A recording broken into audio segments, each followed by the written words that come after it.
एक आभास। फ्रांज ने एक ऐसा उपाय खोज लिया था जिससे आल्बेर को किसी भी प्राचीन अवशेष के पास से गुजरे बिना कोलोसियम तक पहुंचाया जा सके और इस प्रकार उस क्रमिक निकटता से बचा जा सके जो उस विराट संरचना की विशाल अनुपातों में से एक भी हाथ घटा दे। यह उपाय यह था कि व्या सिस्तीना से नीचे उतरें, सांता मारिया माजोरे पर ठीक दाहिने मुड़ें और व्या उर्बाना से होते हुए सान पिएत्रो इन विनकोली के पास से व्या देल कोलोसेओ लें। इस मार्ग का एक अतिरिक्त लाभ भी था कि यह फ्रांस को उस कहानी के प्रभावों से बिल्कुल भी विचलित नहीं करता जिसे सिग्नोर पास्त्रीनी ने उन्हें सुनाया था और जिसमें मोंटे क्रिस्तो द्वीप के उनके रहस्यमय मेजबान का प्रकट होना हुआ था। इस प्रकार वह गाड़ी के एक कोने में बैठा विश्राम करते हुए अपने मन में उठे प्रश्नों की अंतहीन श्रृंखला पर विचार कर सका। यद्यपि उनमें से किसी का भी संतोषजनक उत्तर उसे नहीं मिला। एक और बात थी जिसने उसके मित्र सिंदबाद नाविक को उसके मन में ला दिया था। यह डाकुओं और नाविकों के बीच का रहस्यमय संबंध था। सिग्नोर पास्त्रिनी ने वाम्पा के मछली पकड़ने वाली नौकाओं और तस्करों के जहाज़ों पर शरण लेने के बारे में जो कहा था, उसने फ्रांस को उन दो कोर्सिकन डाकुओं की याद दिला दी जिन्हें उसने उस छोटी नौका के दल के साथ भोजन करते हुए पाया था, जो केवल उन्हें उतारने के लिए मार्ग से हटकर पोर्तो वेक्कियो पर जा लगी थी। मोंटे क्रिस्तो पर उसके मेजबान ने जो नाम अपने लिए रखा था और जिसे औतेल दे लोंद्र के मालिक ने उच्चारित किया था, उससे यह सिद्ध होता था कि वह पियोम्बिनो, चिवितावेक्किया, ओस्तिया और गायता के तटों पर भी वही परोपकारी भूमिका निभाता था जो कोर्सिका, टस्कनी या स्पेन के तटों पर। और जहाँ तक फ्रांस को स्मरण था, उसने स्वयं ट्यूनिस और पालेर्मो का भी उल्लेख किया था, जिससे यह प्रमाणित होता था कि उसका कार्यक्षेत्र बहुत विस्तृत था। यद्यपि ये सभी विचार युवक के मन पर अत्यंत प्रबल रूप से छाए हुए थे, वे उसी क्षण लुप्त हो गए जब वह कोलोसियम के उस अंधकारमय और विशाल प्रेत से आमने सामने हुआ जिसके खुले मेहराबों से होकर चांद की वे लंबी फीकी किरणें पड़ रही थीं जो भूतों की आंखों से निकलती रोशनी के समान चमकती हैं। गाड़ी में सा सुदान से कुछ ही गज की दूरी पर रुक गई। सारथी आया और उसने द्वार खोला। दोनों युवक उतर पड़े और स्वयं को एक ऐसे मार्गदर्शक के सामने पाया जो मानो धरती से ही उगाया हो। चूंकि होटल वाला भी उनके पीछे पीछे आया था, अब उनके पास दो मार्गदर्शक थे। किसी भी स्थिति में रोम में मार्गदर्शकों की इस अधिकता से बचना असंभव है। सामान्य मार्गदर्शक तो वह होता है जो जैसे ही आप होटल की दहलीज लांघते हैं, आपको अपने अधिकार में ले लेता है और जब तक आप नगर से बाहर नहीं निकलते, तब तक आपको छोड़ता नहीं। और प्रत्येक स्मारक के साथ एक विशेष मार्गदर्शक जुड़ा होता है, यहाँ तक कि लगभग हर स्मारक के हर एक टुकड़े के लिए। इसलिए आप भली भांति कल्पना कर सकते हैं कि कोलोसियम में उनकी कोई कमी नहीं थी। अर्थात स्मारकों के स्मारक में, उस स्मारक में जिसके बारे में मार्शल ने कहा था, मेम्फिस को अपने पिरामिडों के बर्बर चमत्कारों का घमंड करना छोड़ देना चाहिए और बाबिलोन के आश्चर्यों का गान अब और नहीं होना चाहिए। सब कुछ सीजरों के एम्फीथिएटर के इस विशाल श्रम को प्राथमिकता दे और प्रशंसा की सारी तुरहियां इस स्मारक की सराहना में एक हो जाए। फ्रांस और आल्बेर ने इस मार्गदर्शक शासन से बचने का कोई प्रयास नहीं किया, जो वैसे भी और अधिक कठिन होता, क्योंकि मशाल की रोशनी में कोलोसियम देखने का अधिकार केवल मार्गदर्शकों को ही है। इसलिए उन्होंने कोई प्रतिरोध नहीं किया और मानो हाथ पांव बांध दिए गए हों, वैसे ही अपने नियंत्रकों के अधीन हो गए। फ्रांस इस मार्ग को जानता था। वह इसे पहले ही 10 बार कर चुका था, किंतु चूंकि उसका कम अनुभवी साथी पहली बार फ्लावियस वेस्पाशियन के इस स्मारक में प्रवेश कर रहा था और इसका श्रेय उसे दिया जाना चाहिए, वह मार्गदर्शकों की अज्ञानपूर्ण बकवास के बावजूद अत्यंत प्रभावित हुआ। जिसने इसे नहीं देखा है, उसे इस भग्नावशेष की भव्यता का कोई अनुमान नहीं हो सकता।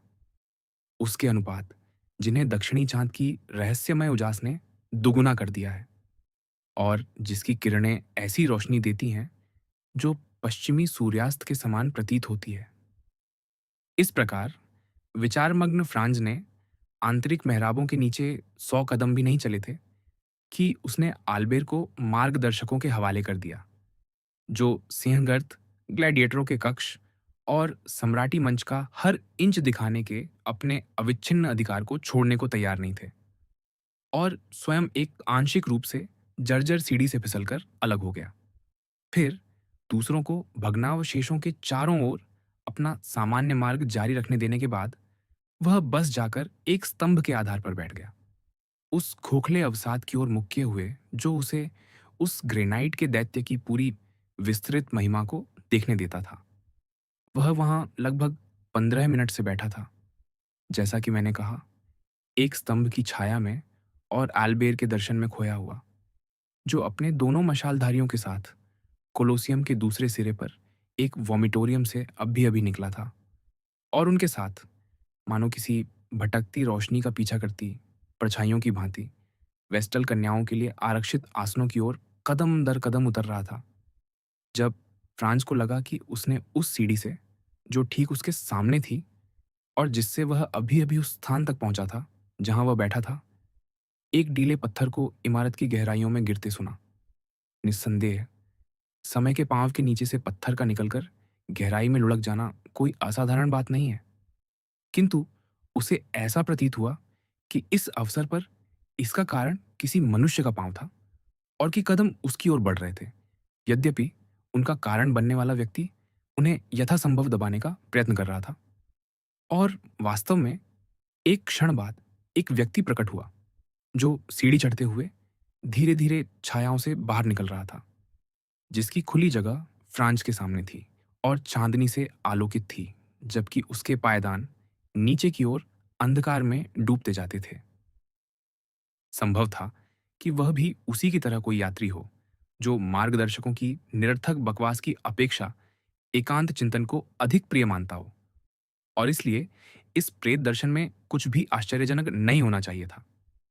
किंतु जिस हिचकिचाहट से वह अंतिम कुछ पायदान चढ़ा और जिस प्रकार वह उतार पर पहुंचते ही रुक गया, मानो किसी चीज की प्रतीक्षा में सुन रहा हो, उससे स्पष्ट था कि वह किसी विशेष उद्देश्य से वहां आया था और किसी की प्रतीक्षा कर रहा था।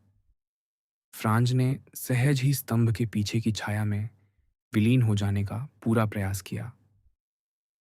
जिस स्तर पर वे दोनों अब खड़े थे, उसे लगभग 10 फुट ऊपर गुंबददार छत में एक गोल छेद था, कुएं के मुंह के समान, जिसके माध्यम से तारों से भरा आकाश दिखाई देता था। यह उद्घाटन संभवतः 100 वर्षों से चांदनी को भीतर आने दे रहा था, और इसके चारों ओर झाड़ियां उगी थीं, जिनकी कोमल हरी पत्तियां आकाश के मृदु नीले रंग के विरुद्ध तीव्रता से उभर रही थीं, जबकि विशाल लताएं और आइवी की बड़ी बड़ी गुच्छियां ऊपर की इस छतरी से नीचे लटक रही थीं और मेहराबदार छत के नीचे रस्सियों की भांति झूल रही थीं। जिस व्यक्ति का रहस्यमय आगमन फ्रांज का ध्यान खींच लाया था, वह आधे प्रकाश में खड़ा था, इसलिए उसके चेहरे की विशेषताओं को पहचानना असंभव था, परंतु इतना अंधकार भी नहीं था कि उसका पहनावा दिखाई न दे।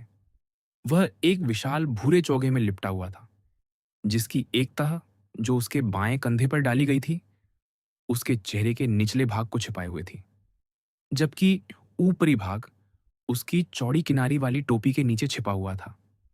उसके वस्त्रों का केवल बाहरी भाग छत के खुले स्थान से आती चांदनी की तिरछी किरण से प्रकाशित हो रहा था, और उसमें चमकते जूते में सधे हुए काले पतलून दिखाई दे रहे थे। स्पष्ट था कि वह व्यक्ति या तो कुलीन वर्ग से था या कम से कम समाज के उच्च वर्गों से संबंध रखता था।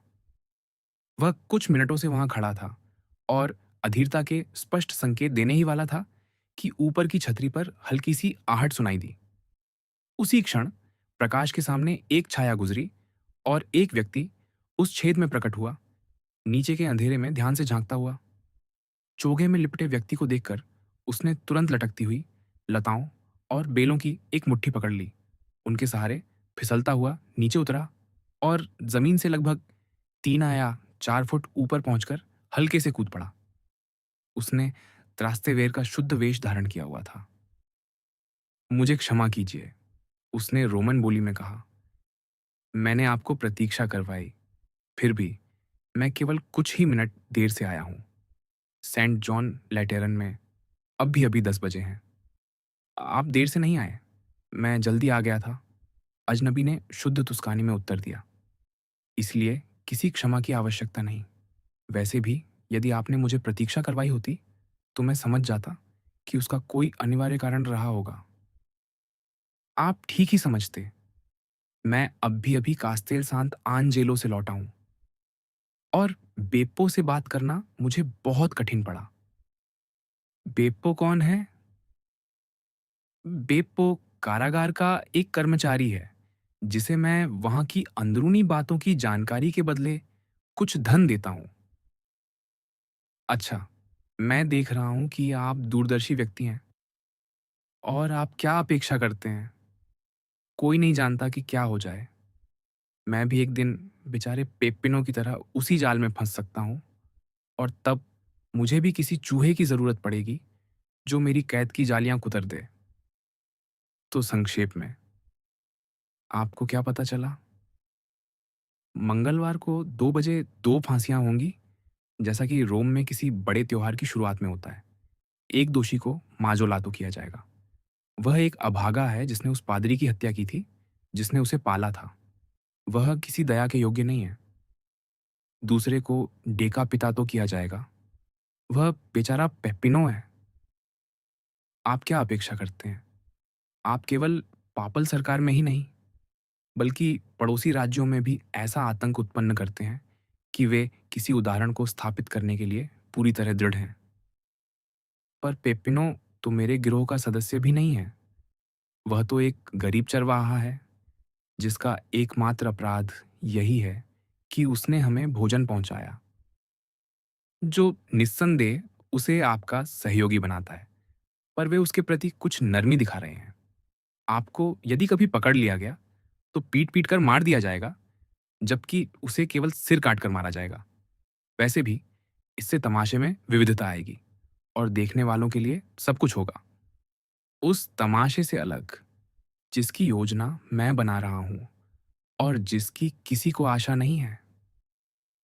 मेरे प्रिय मित्र, चोगे वाले व्यक्ति ने कहा, मुझे यह कहने के लिए क्षमा करें, पर मुझे संदेह है कि आप कोई मूर्खतापूर्ण कार्य करने जा रहे हैं। मैं उस गरीब व्यक्ति की फांसी रोकने के लिए सब कुछ करूंगा, जो मेरी सहायता करने के कारण इस स्थिति में फंस गया है। मधोन्ना की कसम, यदि मैं उस गरीब लड़के के लिए कुछ न करूं, तो स्वयं को कायर समझूंगा। और आप क्या करने का इरादा रखते हैं? मैं 20 या उसके आसपास लोगों को मचान के चारों ओर तैनात करूंगा और जैसे ही वे उसे लाएंगे, संकेत दूंगा। तब हम खंजर निकाले हुए पहरेदारों पर टूट पड़ेंगे और उसे छुड़ा ले जाएंगे।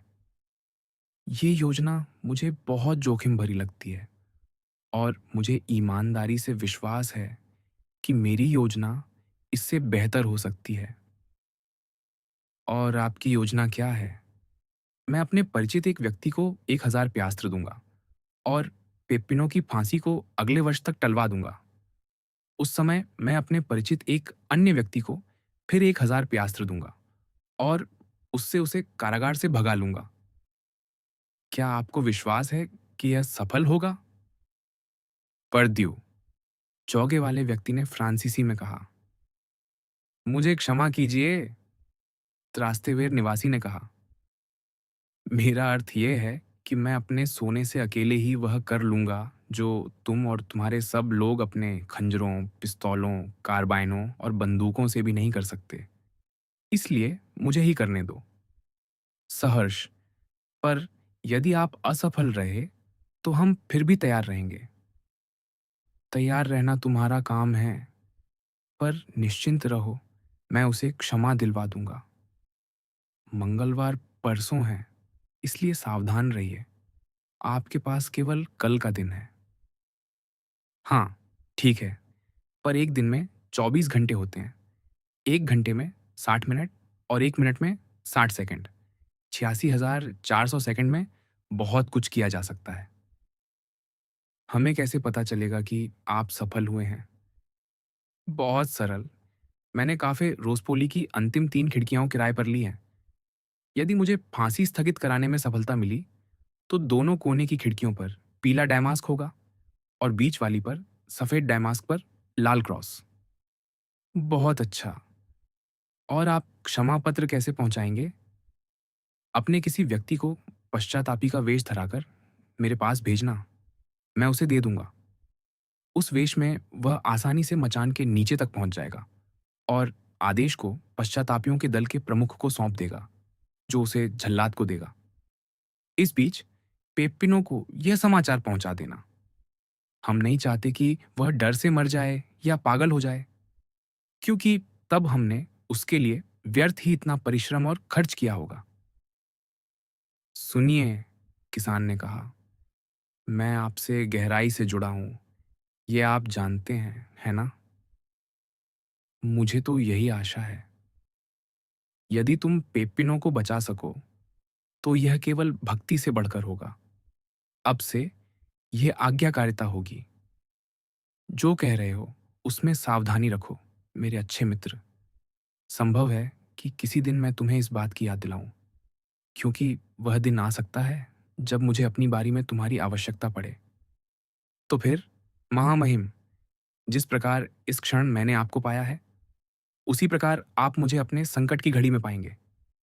चाहे आप पृथ्वी के दूसरे छोर पर ही क्यों ना हो, आपको केवल मुझे लिखना होगा, ये करो, और मैं उसे करूंगा। अपनी चुप, दूसरे व्यक्ति ने कहा, मुझे कुछ सुनाई दे रहा है। यह कुछ यात्री हैं जो मशालों की रोशनी में कोलोसियम देखने आए हैं। उन्हें हमें साथ देखकर जाने देना उचित नहीं होगा। मार्गदर्शक सब मुखबिर होते हैं और वे तुम्हें पहचान सकते हैं। मेरे प्रिय मित्र, तुम्हारी मित्रता चाहे कितनी ही सम्माननीय क्यों ना हो, यदि लोगों को पता चल गया कि हम जितने निकट हैं उतने हैं, तो मुझे डर है कि मेरी प्रतिष्ठा को उससे क्षति पहुंच सकती है। तो यदि आप दंड स्थगन प्राप्त कर लेते हैं, बीच वाली खिड़की पर लाल क्रॉस वाला डैमास्क होगा, और यदि आप उसे प्राप्त न कर सके, पीले पर्दे। और उस स्थिति में मेरे अच्छे साथी, अपने खंजर का प्रयोग करने में संकोच मत करना। मैं तुम्हें इसकी अनुमति देता हूं और मैं वहां इसे देखने के लिए उपस्थित रहूंगा। विदा, महामहिम। मैं आप पर भरोसा कर रहा हूं, मुझ पर भरोसा रखिए। इन शब्दों के साथ त्रास्तेवेर निवासी सीढ़ियों से नीचे ओझल हो गया, जबकि अजनबी अपना चेहरा चोगे में और कसकर लपेटते हुए फ्रांज के पास से केवल 2 गज की दूरी से गुजरा और बाहरी सीढ़ियों से अखाड़े में उतर गया। एक क्षण बाद फ्रांज ने मेहराबों के नीचे अपना नाम गूंजते सुना। अल्बेर उसे पुकार रहा था। उसने उत्तर देने से पहले प्रतीक्षा की, जब तक कि दोनों व्यक्ति अच्छी तरह दूर न चले गए।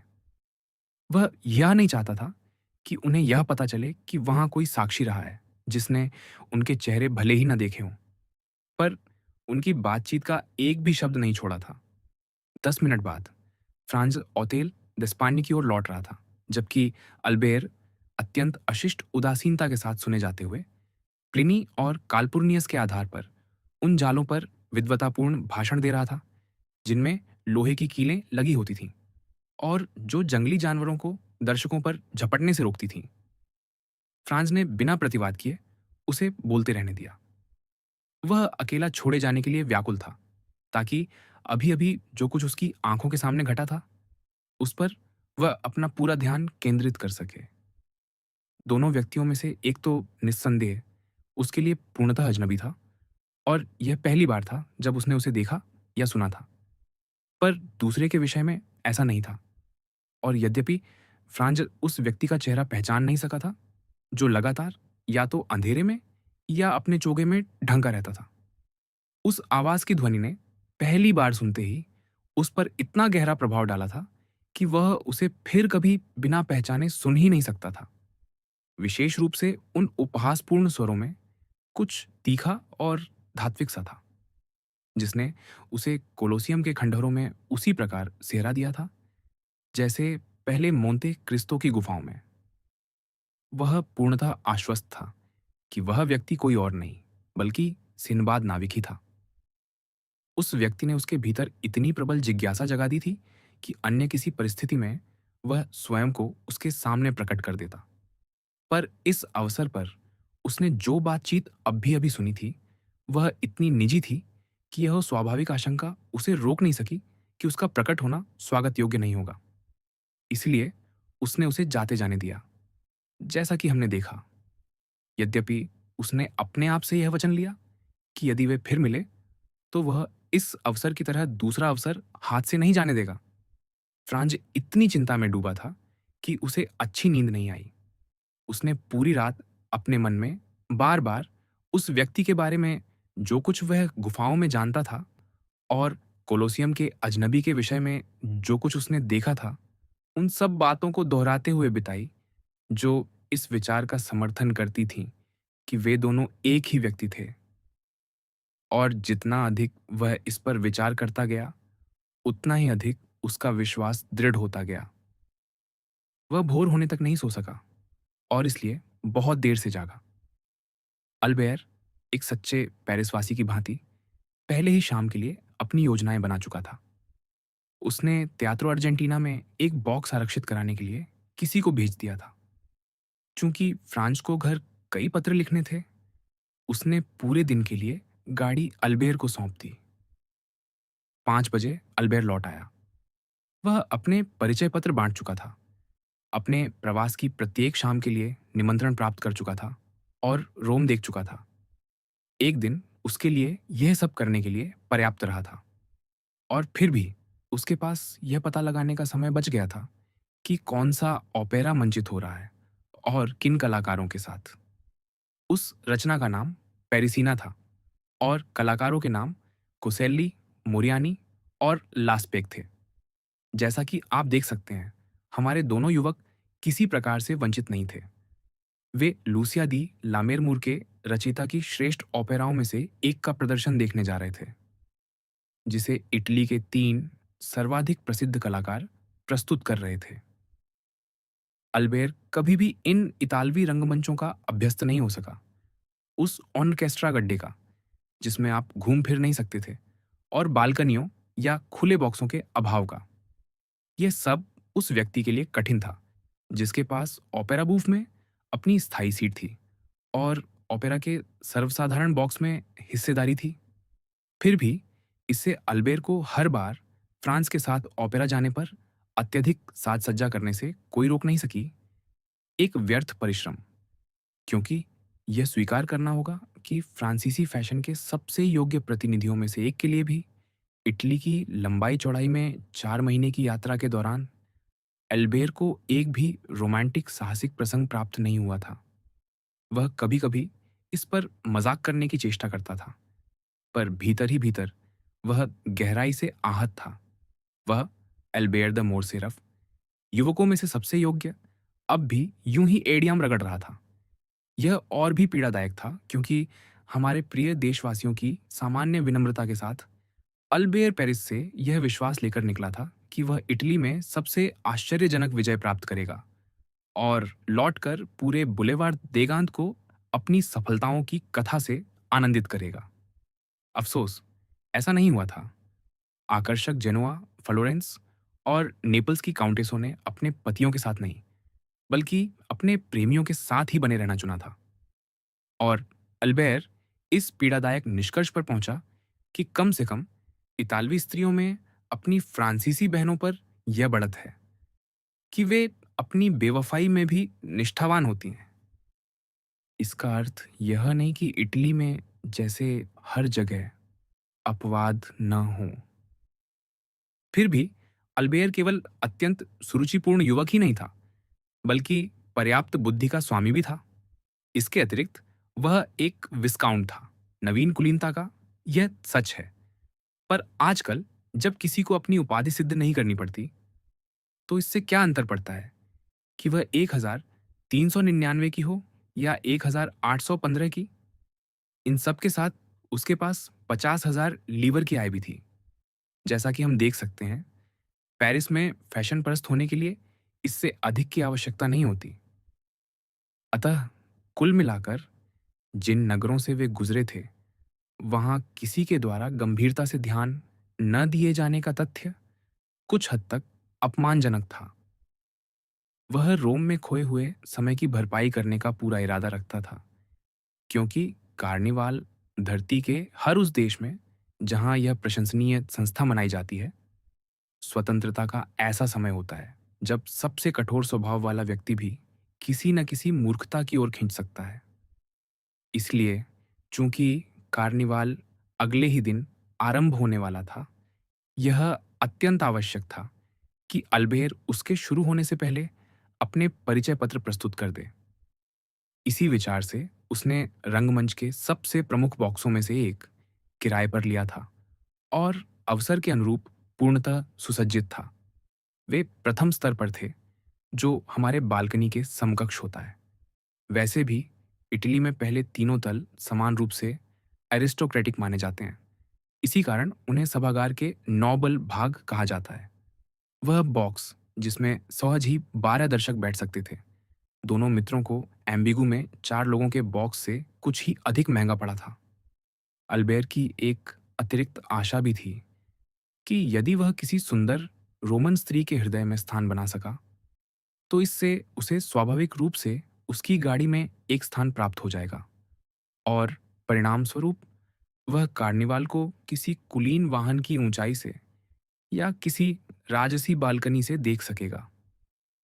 इन सब विचारों ने अल्बेर को पहले से भी अधिक चंचल बना दिया था। उसने कलाकारों की ओर पीठ कर ली, बॉक्स से आधा बाहर झुक गया और 6 इंच लंबी रंगमंचीय दूरबीन से सभी सुंदर स्त्रियों को देखने लगा। इस सब के बावजूद अल्बेर की सारी इस बेचैनी के बदले एक भी स्त्री ने, यहां तक कि जिज्ञासा से भी, उसकी ओर दृष्टि नहीं डाली। इसके विपरीत दर्शक मंडली पूरी तरह अपने ही कार्यों, अपने प्रेमों, अपने सुखों में मग्न थी या उस कार्निवाल की चर्चा कर रही थी जो पवित्र सप्ताह के अंत के अगले दिन आरंभ होने वाला था, और न कलाकारों पर ध्यान दे रही थी, न नाटक पर, सिवाय कुछ विशेष क्षणों के जब सभी मंच की ओर मुड़ते थे। कभी कोसेल्ली के किसी पाठ को सुनने के लिए, कभी मोरियानी के किसी कौशलपूर्ण प्रभाव पर तालियां बजाने के लिए, या फिर लास्पेक को ब्रावो कहने के लिए। इसके बाद निजी वार्तालाप फिर पहले की तरह चल पड़ते थे। पहले अंक के अंत की ओर फ्रांस ने एक ऐसे बॉक्स की ओर देखा जो अब तक खाली था, और देखा कि उसका द्वार खुला और एक युवती भीतर आई, जिससे उसे पेरिस में परिचित होने का सौभाग्य मिला था, पर जिसे वह अब भी फ्रांस में ही मानता था। अल्बेर ने अपने मित्र को उसे देखकर चौंकते हुए देखा और उससे पूछने के लिए मुड़ा, क्या तुम उस स्त्री को जानते हो? हाँ, फ्रांज ने उत्तर दिया। तुम उसके विषय में क्या सोचते हो? मनमोहक, मेरे प्रिय और गोरी। आह, कितने सुंदर बाल हैं। क्या वह फ्रांसीसी है? विनिस की? और उसका नाम? काउंटेस जी। मैं यह नाम जानता हूं, अल्बेर ने कहा। कहा जाता है कि उसकी बुद्धि उसकी सुंदरता के बराबर है। हे भगवान, सोचो तो सही, मैं मैडम द विलेफोर्ड की पिछली बाल में उससे परिचित हो सकता था, जिसमें वह उपस्थित थी, पर मैंने ऐसा नहीं किया। मैं कितना मूर्ख हूं! क्या तुम चाहते हो कि मैं उस चूक की भरपाई कर दूं? क्या तुम उसे इतना जानते हो कि मुझे उसके बॉक्स तक ले जा सको?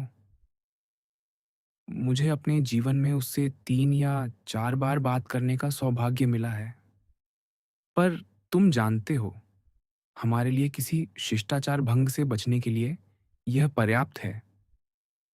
इसी क्षण काउंटेस की दृष्टि फ्रांज पर पड़ी और उसने उसे हाथ हिलाकर स्नेहपूर्ण अभिवादन किया, जिसका उत्तर उसने आदरपूर्वक झुक कर दिया। यह तो आश्चर्य है, पर मुझे तो ऐसा प्रतीत होता है कि तुम उससे बहुत निकट संबंधों में हो सकते हो, अल्बेर ने कहा। यही तुम भूल कर रहे हो, और यही वह बात है जो हमें फ्रांसीसियों को विदेश में बार बार भूलों में डाल देती है। हम हर चीज को पेरिस के दृष्टिकोण से परखते हैं। स्पेन में, और विशेषकर इटली में, लोगों की पारस्परिक अनौपचारिकता से उनके संबंधों की निकटता का अनुमान नहीं लगाया जा सकता। काउंटेस और मेरे बीच केवल कुछ समान रुचियां थीं और कुछ नहीं। हृदय में? ऑल्बेर ने हंसते हुए पूछा। नहीं, केवल मस्तिष्क में, फ्रांज ने गंभीरता से उत्तर दिया। किस अवसर पर? कोलोसियम में एक सैर के अवसर पर, बिल्कुल वैसी ही जैसी हमने साथ की थी। चांदनी में? हाँ, अकेले, लगभग। और तुमने बात की मृतकों की। अल्बेर ने कहा, यह तो बड़ा मनोरंजक है। खैर, मैं तुम्हें वचन देता हूं कि यदि कभी मुझे उस सुंदर काउंटेस के साथ ऐसी सैर का सौभाग्य मिला, तो मैं उससे केवल जीवितों की ही बात करूंगा। संभव है कि तुम गलत सिद्ध हो, पर तब तक क्या तुम वचन के अनुसार मुझे उससे मिलवाओगे? जैसे ही पर्दा गिरेगा। यह पहला अंक कितना शैतानी ढंग से लंबा है। समापन सुनो, यह शानदार है और कुसेली इसे असाधारण रूप से गा रहा है। हाँ, पर देखो वह अपने को कैसे संभालता है। लास पेक से बेहतर अभिनय कोई नहीं कर सकता। तुम जानते हो, जब तुमने लासोंटाग और ला मालिब्रान को देख लिया हो, क्या तुम्हें मोरियानी की तकनीक उत्कृष्ट नहीं लगती? मुझे वे सांवली स्त्रियां पसंद नहीं जो गोरी का गीत गाए। मेरे प्रिय, फ्रांज ने कहा जब वह मुड़ा और अल्बेर अब भी अपनी दूरबीन से झांक रहा था। तुम सचमुच बहुत नखरे करते हो। अंततः पर्दा गिरा, जिससे विस्काउंट द मोरसेरफ को अत्यंत संतोष हुआ। उसने अपनी टोपी उठाई, शीघ्रता से अपने बाल, अपना क्रवाट और अपनी कफें ठीक की और फ्रांजक से कहा कि वह उसकी प्रतीक्षा कर रहा है।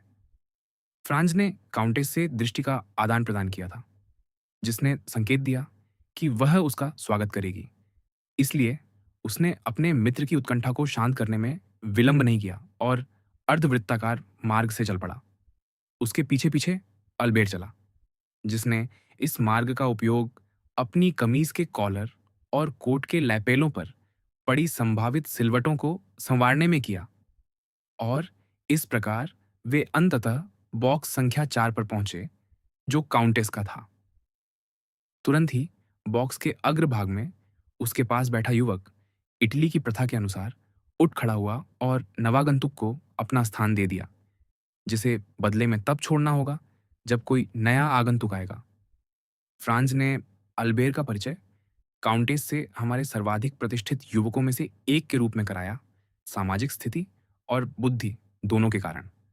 और यह पूर्णतः सत्य था, क्योंकि पेरिस में और उस समाज में जिसमें अल्बेर रहता था, वह एक आदर्श युवक माना जाता था।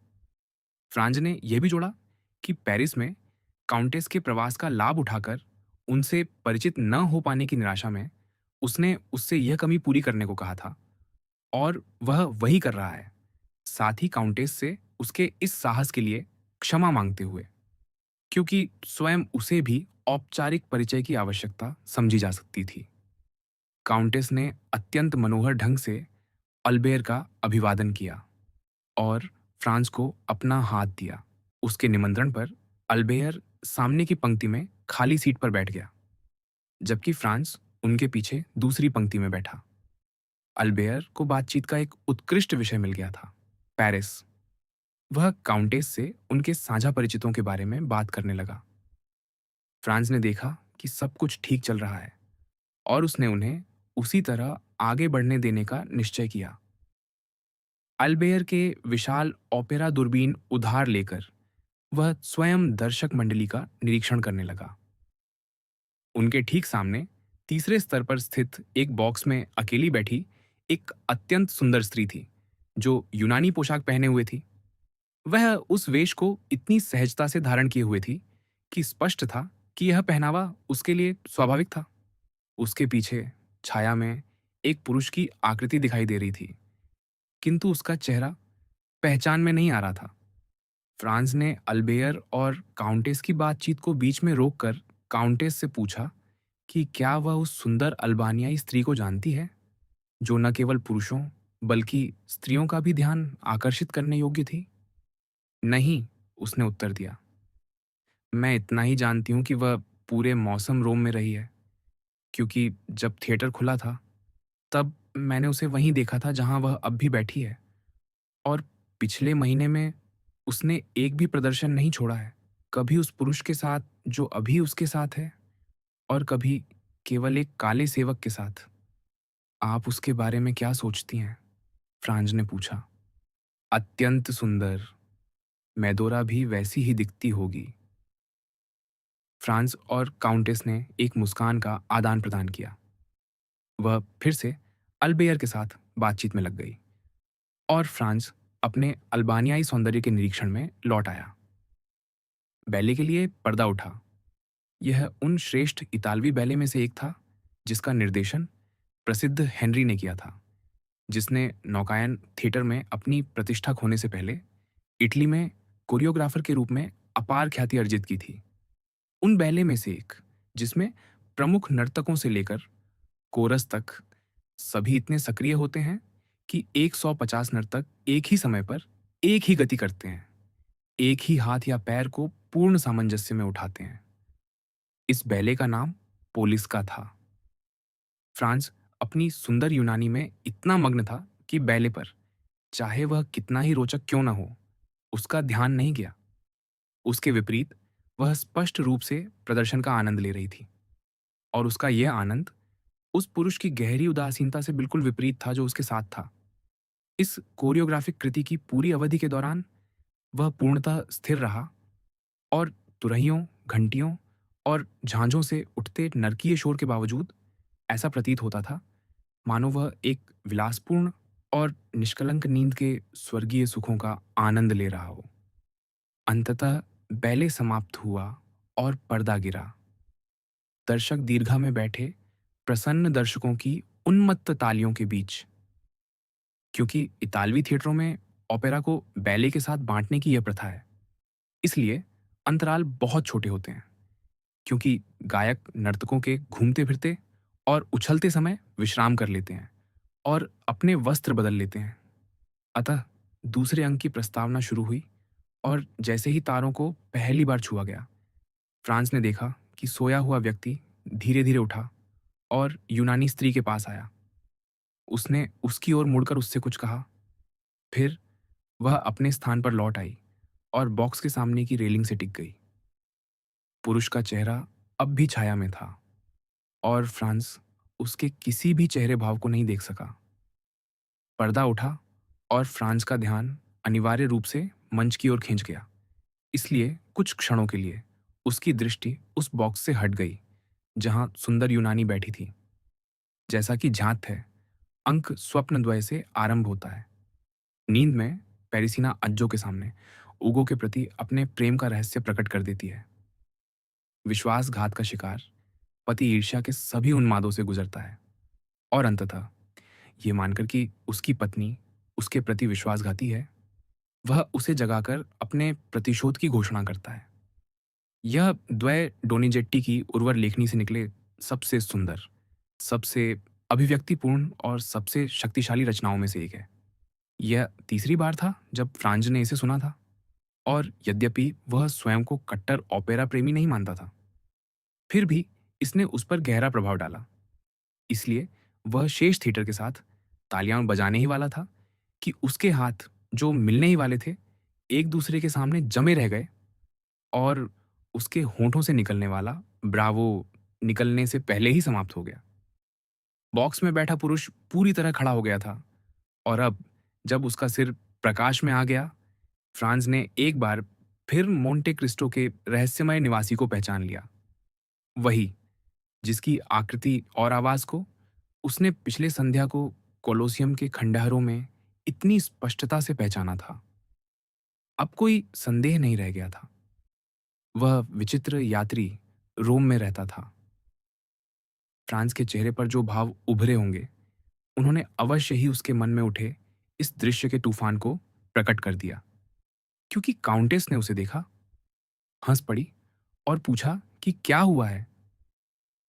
काउंटेस, फ्रांज ने उत्तर दिया, कुछ क्षण पहले मैंने आपसे पूछा था कि क्या आप उस अल्बानियाई स्त्री को जानती हैं। अब मैं ये सोच रहा हूं कि क्या आप उसके पति को जानती हैं, उतना ही जितना मैं उसे जानती हूं। क्या आपने उसे पहले कभी नहीं देखा? यह तो बहुत फ्रांसीसी प्रश्न है। आपको जानना चाहिए कि एक इतालवी स्त्री के लिए संसार में वही एक पुरुष होता है जिससे वह प्रेम करती है।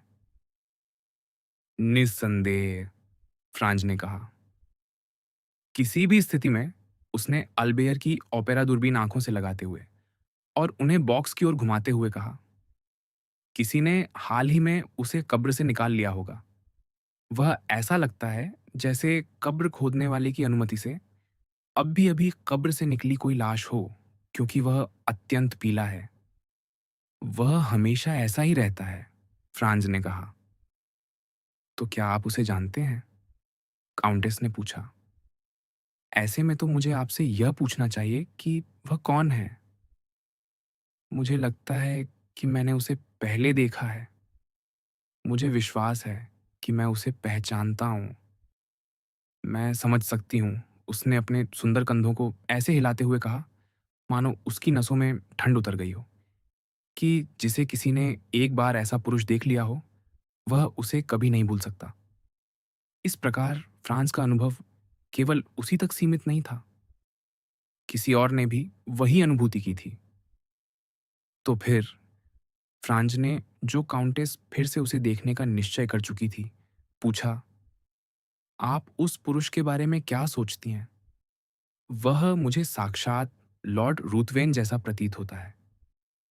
बायरन से यह नया संबंध फ्रांस को चौंका गया। यदि कोई पुरुष पिशाचों में विश्वास करा सकता था, तो वही था। मुझे यह पता लगाना ही होगा कि वह कौन है। कहते हुए फ्रांज उठ खड़ा हुआ। नहीं, नहीं, काउंटेस चिल्लाई, मुझे छोड़कर मत जाइए। मुझे आपको अपने पास रखना ही होगा, क्योंकि मैं आप पर भरोसा कर रही हूं कि आप मुझे घर छोड़ेंगे। क्या? क्या आप गंभीर हैं? फ्रांज ने उसके कान के पास झुककर फुसफुसाते हुए पूछा। क्या आप सचमुच डर रही हैं? सुनिए, उसने कहा, लॉर्ड बायरन ने मुझसे कसम खाकर कहा था कि वह पिशाचों में विश्वास करता है। उसने मुझे यह भी बताया कि उसने उन्हें देखा है और उनका वर्णन किया, और वही था, बिल्कुल वही। काले बाल, बड़े बड़े नेत्र, जिनमें किसी अजीब प्रकाश की चमक थी, वह मृत्यु सी पीली आभा। फिर देखिए, वह अन्य स्त्रियों जैसी किसी स्त्री के साथ नहीं, बल्कि एक विदेशी के साथ है, एक यूनानी, एक धर्मभ्रष्ट, और निस्संदेह उसी की तरह कोई जादूगर। मैं आपसे विनती करती हूँ, मेरे साथ रहिए। यदि आपको जरूरत हो तो कल जाकर उसे ढूंढिए, पर आज मैं घोषित करती हूँ कि मैं आपको यहां रोके रखूंगी। फ्रांज ने आग्रह किया। सुनिए, उसने उठते हुए कहा, मैं जा रही हूं। मैं ओपेरा के अंत तक नहीं रह सकती, क्योंकि मेरे घर पर अतिथि है। क्या आप इतने असभ्य होंगे कि मुझे अपनी संगति देने से इनकार कर दें? इसका कोई उत्तर न था, सिवाय इसके कि उसने अपनी टोपी उठाई, द्वार खोला और काउंटेस को अपना हाथ दिया, और उसने वैसा ही किया। काउंटेस सचमुच बहुत गहराई से विचलित थी, और फ्रांस स्वयं भी किसी अंधविश्वासी भय से बच नहीं सका। और यह और भी स्वाभाविक था, क्योंकि जो काउंटेस के साथ प्रवृत्ति का परिणाम था, वही उसके साथ स्मृति से उत्पन्न हुआ था। उसने उसे कांपते हुए महसूस किया जब वह अपनी बग्घी में बैठी। वह उसे घर तक ले गया। वहां कोई अतिथि नहीं थे, और न ही कोई उसकी प्रतीक्षा कर रहा था। उसने उसे डांटा। सच कहूं, उसने कहा, मैं अच्छा महसूस नहीं कर रही हूं, और मुझे अकेले रहना है। उस व्यक्ति का दृश्य मुझे पूरी तरह से व्यथित कर गया है। फ्रांस ने हंसने की कोशिश की। मत हंसिए, उसने कहा। मुझे पता है कि आप वास्तव में हंसना नहीं चाहते, पर मुझसे एक बात का वादा कीजिए। क्या? वादा कीजिए, जो आप चाहें, सिवाय इसके कि मैं यह खोज छोड़ दूँ कि वह व्यक्ति कौन है।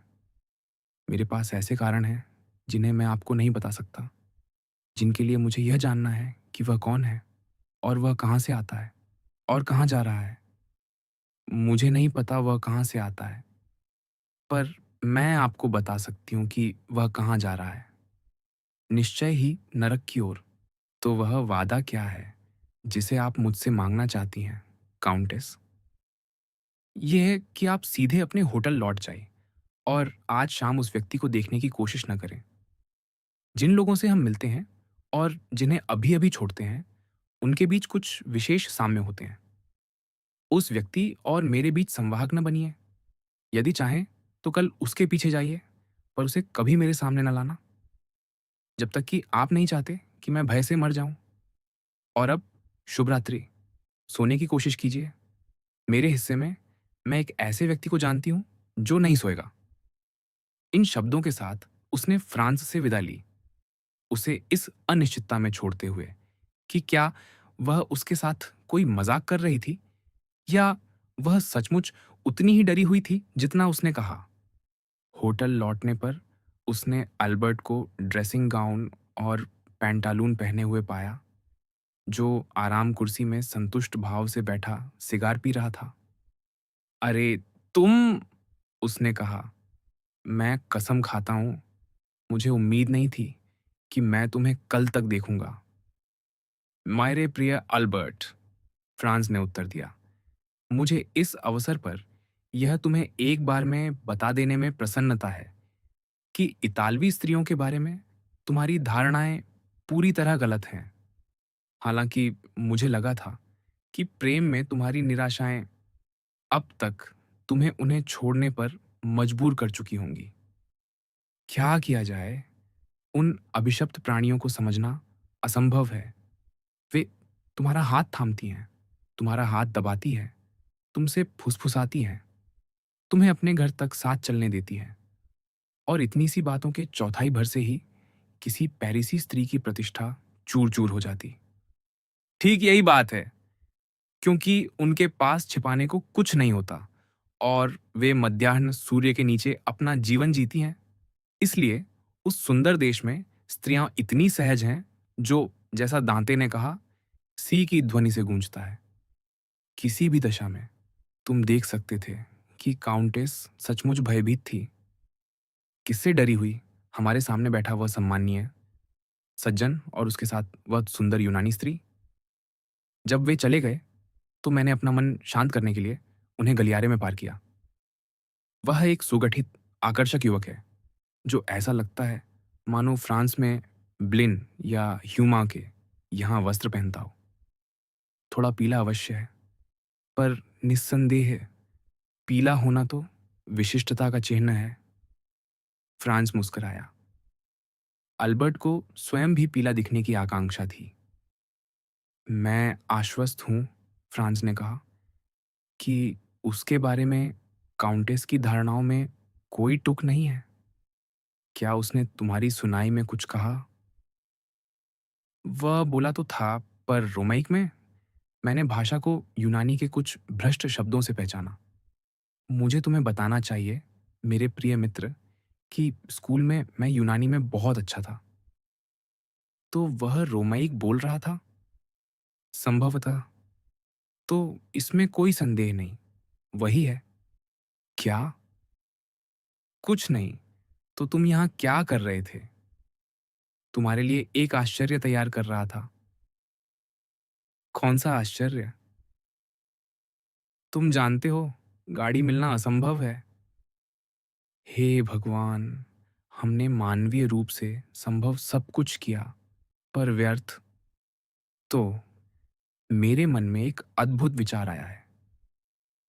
फ्रांज ने अल्बर्ट को ऐसे व्यक्ति की दृष्टि से देखा, जिसे उसके विचारों पर अधिक विश्वास नहीं था।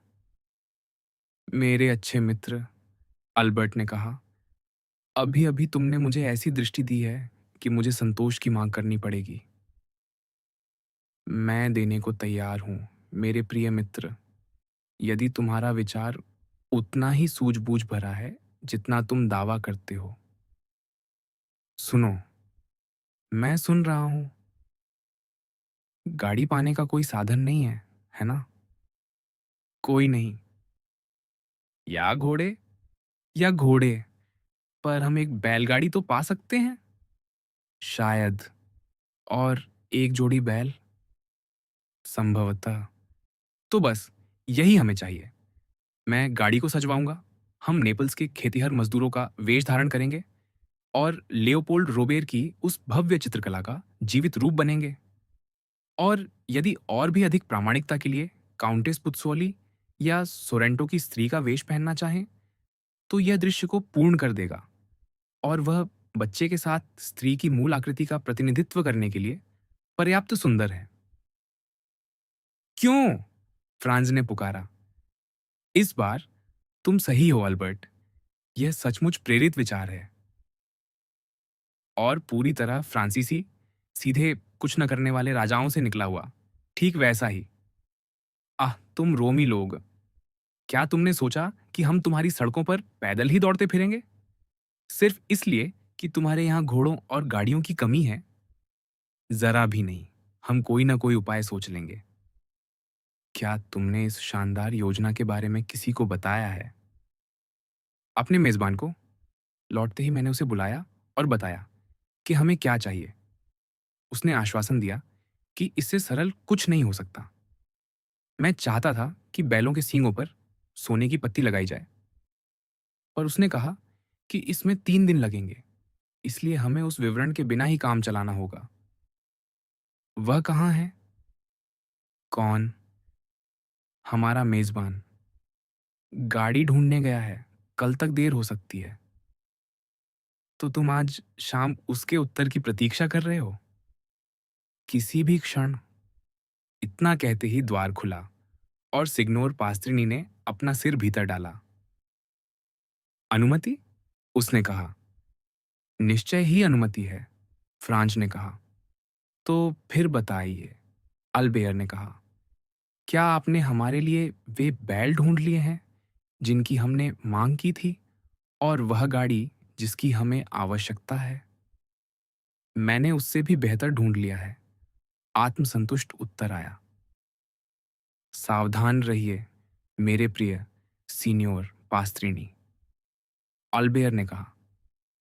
बेहतर अक्सर अच्छे का शत्रु होता है। आप दोनों मुझ पर भरोसा रखें, सीनियोर पास्त्रिनी ने दक्षता से भरी आवाज में कहा। तो आपके पास क्या है? फ्रांज ने पूछा।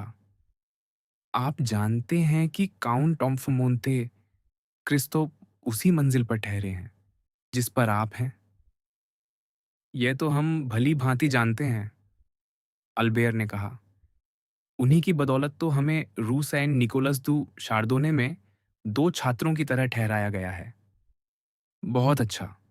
लेकिन उन्हें आपकी कठिनाई का पता चल गया है और उन्होंने मुझे यह प्रस्ताव देने को कहा है कि आप दोनों उनकी बग्घी में 2 स्थान और पालात्सो रोस्पोली की उनकी खिड़कियों पर 2 स्थान स्वीकार करें। अल्बेयर और फ्रांज ने एक दूसरे की ओर देखा। अल्बेयर ने कहा, क्या हमें किसी अजनबी से, जिसे हम जानते भी नहीं, यह प्रस्ताव स्वीकार कर लेना चाहिए? ये काउंट ऑफ मोंटे क्रिस्तो किस तरह के व्यक्ति हैं? फ्रांज ने सराय वाले से पूछा। एक अत्यंत महत्वपूर्ण सिसिली या माल्टा के सज्जन, मैं ठीक ठीक नहीं कह सकता कौन से, पर बोर्गे से जितने कुलीन और सोने की खान जितने धनी।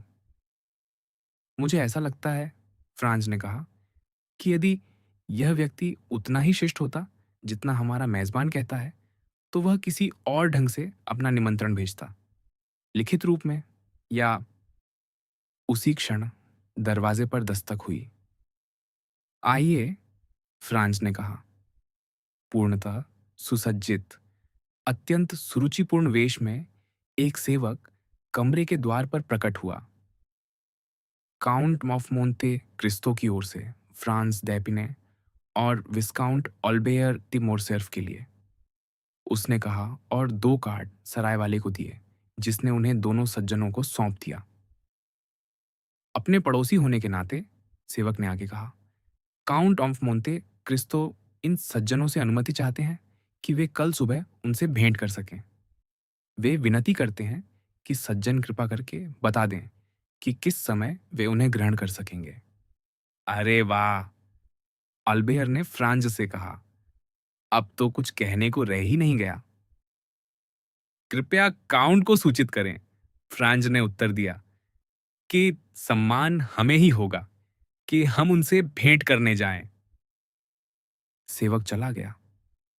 इसे तो शिष्टाचारों की बांट कहा जा सकता है, अल्बेयर ने कहा। आप निस्संदेह सही हैं, सीनियोर पास्त्रीनी। आपके ये काउंट ऑफ मोंते क्रिस्तो पूर्णतः सज्जन हैं। तो आप उनका प्रस्ताव स्वीकार करेंगे? अरे भगवान, हाँ, अल्बेयर ने कहा। हालांकि मुझे स्वीकार करना होगा कि मुझे गाड़ी पर हमारे किसानों का कुछ खेद रहेगा, और यदि पालात्सो रोस्पोली की खिड़की ना होती जो हमारी हानि की भरपाई कर दे, तो मैं अपने मूल विचार पर ही अड़ा रहता। तुम क्या कहते हो, फ्रांस? मैं भी यही कहता हूँ कि पालात्सो रोस्पोली की खिड़कियों ने मेरा मन बना दिया है, उसने उत्तर दिया। पालात्सो रोस्पोली की खिड़कियों पर दो स्थानों के इस प्रस्ताव ने फ्रांस को उस बातचीत की याद दिला दी जो उसने कोलोसियम के खंडहरों में उस अजनबी और त्रास्तेवेरे के व्यक्ति के बीच सुनी थी, जिसके दौरान चोगा ओढ़े व्यक्ति ने दंडित कैदी के लिए क्षमा दिलाने का वचन दिया था। यदि, जैसा कि हर बात फ्रांस को विश्वास दिला रही थी, चोगा ओढ़े व्यक्ति वही था जिसकी साला अर्जेंटीना में उपस्थिति ने उसे इतना व्यग्र कर दिया था, तो वह निश्चय ही उसे पहचान लेगा, और तब उसकी जिज्ञासा शांत करने से उसे कुछ भी नहीं रोक सकेगा। उसने रात का एक भाग अपनी उन दो प्रेत छवियों के स्वप्न देखने और अगले दिन की प्रतीक्षा में बिताया। तब सब कुछ स्पष्ट हो जाना चाहिए था। इस बार, जब तक कि उसके मेजबान के पास गाइजिस की अंगूठी और अदृश्य होने की शक्ति न हो, यह निश्चित था कि वह बच नहीं पाएगा। परिणाम स्वरूप वह 8 बजे से पहले ही जाग गया। अल्बेयर, जिसके पास फ्रांजर जैसे जल्दी जागने के कारण नहीं थे, अब भी गहरी नींद में था। फ्रांस ने सराय वाले को बुलाया, जो अपनी आदतन विनीतता के साथ आ पहुंचा। सीनियोर पास्त्रीनी, उसने पूछा, क्या आज कोई फांसी नहीं होने वाली है? हाँ महोदय, लेकिन यदि आप खिड़की की बात कर रहे हैं, तो अब इस पर सोचना कुछ देर हो चुकी है। नहीं नहीं, वैसे भी यदि मैं सचमुच यह दृश्य देखने को उत्सुक होता, तो शायद मुझे मोंते पिंचियो पर कोई स्थान मिल ही जाता। ओह, मैंने तो मान लिया था कि आप सामान्य भीड़ में मिलना नहीं चाहेंगे, जो उसे एक तरह का प्राकृतिक रंगमंच मानती है। संभव है मैं जाऊं ही नहीं, फ्रांज ने कहा, लेकिन मैं कुछ विवरण जानना चाहता हूं। क्या? मैं जानना चाहता हूं कि कितने दोषी हैं, उनके नाम क्या हैं, और उन्हें किस प्रकार का दंड दिया जाना है। बिल्कुल सही समय पर पूछा है महोदय। मुझे अभी अभी तावोलेत्ते लाई गई हैं। तावोलेत्ते क्या होती हैं? तावोलेत्ते लकड़ी की वे तख्तियां होती हैं जिन्हें फांसी के दिन हर सड़क के मोड़ पर टांगा जाता है। उन पर एक सूचना चिपकी होती है जिसमें दोषियों के नाम, अपराध और दंड की विधि लिखी होती है। इन सूचनाओं का उद्देश्य श्रद्धालुओं को यह प्रार्थना करने के लिए प्रेरित करना होता है कि ईश्वर अपराधियों को सच्चे मन से पश्चाताप करने की कृपा दें। और ये तावोलेत्ते आपके पास इसलिए लाई जाती है ताकि आप भी श्रद्धालुओं की प्रार्थनाओं में अपनी प्रार्थना जोड़ सकें। फ्रांज ने संदेह से पूछा। नहीं हुजूर, मेरा इश्तिहार चिपकाने वाले से एक समझौता है, और वह इन्हें मेरे पास उसी तरह ले आता है जैसे मनोरंजनों के विज्ञापन लाता है, ताकि यदि मेरे किसी अतिथि को फांसी देखने की इच्छा हो, तो वह पूरी तरह से अवगत हो सके। कितनी विचारशीलता है, फ्रांच ने कहा। हाँ, सीनियोर पास्त्रिनी ने मुस्कुराते हुए कहा, मैं स्वयं को यह कहकर संतुष्ट करता हूँ कि जो कुलीन विदेशी मुझे अपना विश्वास देकर सम्मानित करते हैं, उन्हें संतुष्ट करने के लिए मैं अपनी पूरी शक्ति लगाता हूँ। जैसा कि मैं देख रहा हूँ, सीनियर पास्त्रीनी, आप निश्चिंत रहें, जो भी इसे सुनना चाहेगा, मैं उससे इसका उल्लेख करूँगा। इस बीच, क्या मैं इन तावोलेत्तों में से एक पढ़ सकता हूँ? बिल्कुल, बिना किसी कठिनाई के, सराय वाले ने द्वार खोलते हुए कहा। मैंने एक को बरामदे पर लगवा दिया है। वह बाहर गया, तावोलेत्ता उतारी और फ्रांस को थमा दी। सूचना का शाब्दिक अनुवाद इस प्रकार था। सभी को सूचित किया जाता है कि मंगलवार 22 फरवरी कार्निवाल के पहले दिन ला रोता न्यायालय के आदेश से पियात्सा देल पोपुलो में आंद्रेया रोंडोलो पर मृत्युदंड लागू किया जाएगा, जो सेंट जॉन लेटन के गिरजाघर के कैनन, अत्यंत सम्मानित और पूज्य व्यक्ति चेसारे तेरलिनी की हत्या का दोषी है, और पेपिनो उर्फ रोक्का प्रियोरी पर भी, जिसे घृणित डाकू लुइजी वाम्पा और उसके साथियों का सहयोगी पाए जाने के कारण दोषी ठहराया गया है। पहले को मातजोला तो किया जाएगा, दूसरे का सिर काटा जाएगा। सभी परोपकारी आत्माओं से निवेदन है कि वे इन दो दयनीय प्राणियों के सच्चे पश्चाताप के लिए ईश्वर से प्रार्थना करें। यही ठीक ठीक वह था जो फ्रांस ने 2 दिन पहले कोलोसियम के खंडहरों में सुना था, और उसमें कुछ भी नहीं बदला था। दोषियों के नाम, जिन अपराधों के लिए उन्हें दंड भुगतना था, और दंड की विधियां, सब कुछ वैसा ही था। इसका अर्थ यह था कि पूरी संभावना के साथ त्रास्तेवेरे का वह व्यक्ति और कोई नहीं बल्कि डाकू लुइजी वाम्पा था, और चोगा ओढ़े व्यक्ति वही सिनबाद नाविक था जो रोम में, पोर्तो वैक्यो में और ट्यूनिस में भी एक और परोपकारी अभियान में संलग्न था। इस बीच समय बीतता जा रहा था और 9 बज चुके थे। फ्रांस अल्बेयर को जगाने जा ही रहा था कि अत्यंत आश्चर्य से उसने उसे अपने कमरे से पूरी तरह कपड़े पहने निकलते हुए देखा। कार्निवाल का विचार उसके मन में आ गया था, और उसने उसे उसके मित्र की आशा से भी पहले जगा दिया था। बहुत अच्छा, फ्रांस ने सराय वाले से कहा। अब जब हम दोनों तैयार हैं, तो क्या आपको लगता है, प्रिय पास्त्रीनी, कि हम काउंट ऑफ मोंते क्रिस्तो से अपना परिचय करा सकते हैं? निश्चय ही। काउंट ऑफ मोंते क्रिस्तो बहुत जल्दी उठने के आदी हैं, और मुझे पूरा विश्वास है कि वे 2 घंटे से जाग रहे होंगे।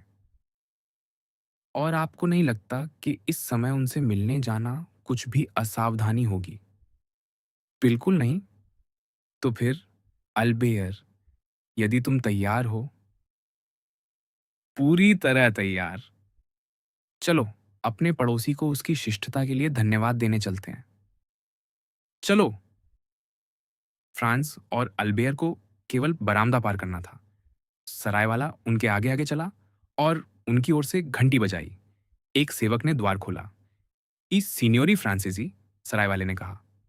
सेवक ने प्रणाम किया और उन्हें भीतर ले गया। वे 2 कमरों से होकर गुजरे, जो ऐसी विलासिता से सुसज्जित थे जिसकी उन्हें सीनियोर पास्त्रीनी की सराय में मिलने की आशा नहीं थी, और अंततः एक अत्यंत सुरुचिपूर्ण बैठक में पहुंचे। फर्श पर तुर्की कालीन बिछा था। आरामदेह आसन थे जिनमें भरपूर गद्दियां और झुकी हुई पीठें थीं।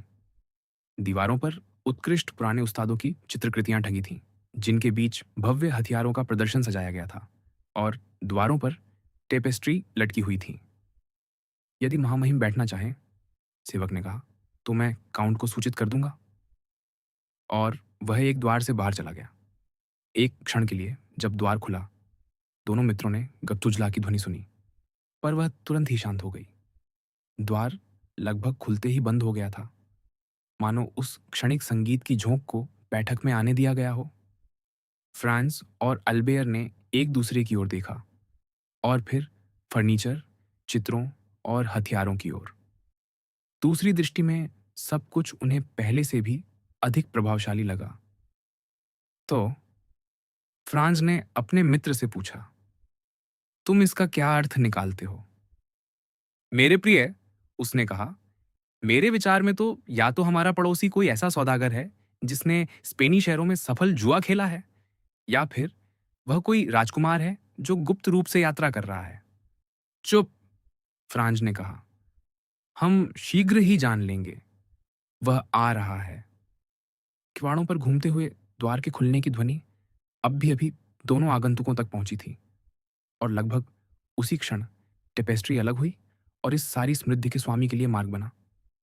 अल्बेयर आगे बढ़ा, पर फ्रांस जड़ होकर वहीं रह गया। जो व्यक्ति भीतर आया था वह और कोई नहीं बल्कि कोलोसियम का वही चोगाधारी पुरुष था, रंगमंच की कोठरी का वही अजनबी, और मोंते क्रिस्तो द्वीप पर उसका रहस्यमय मेजबान। ला माजोला था।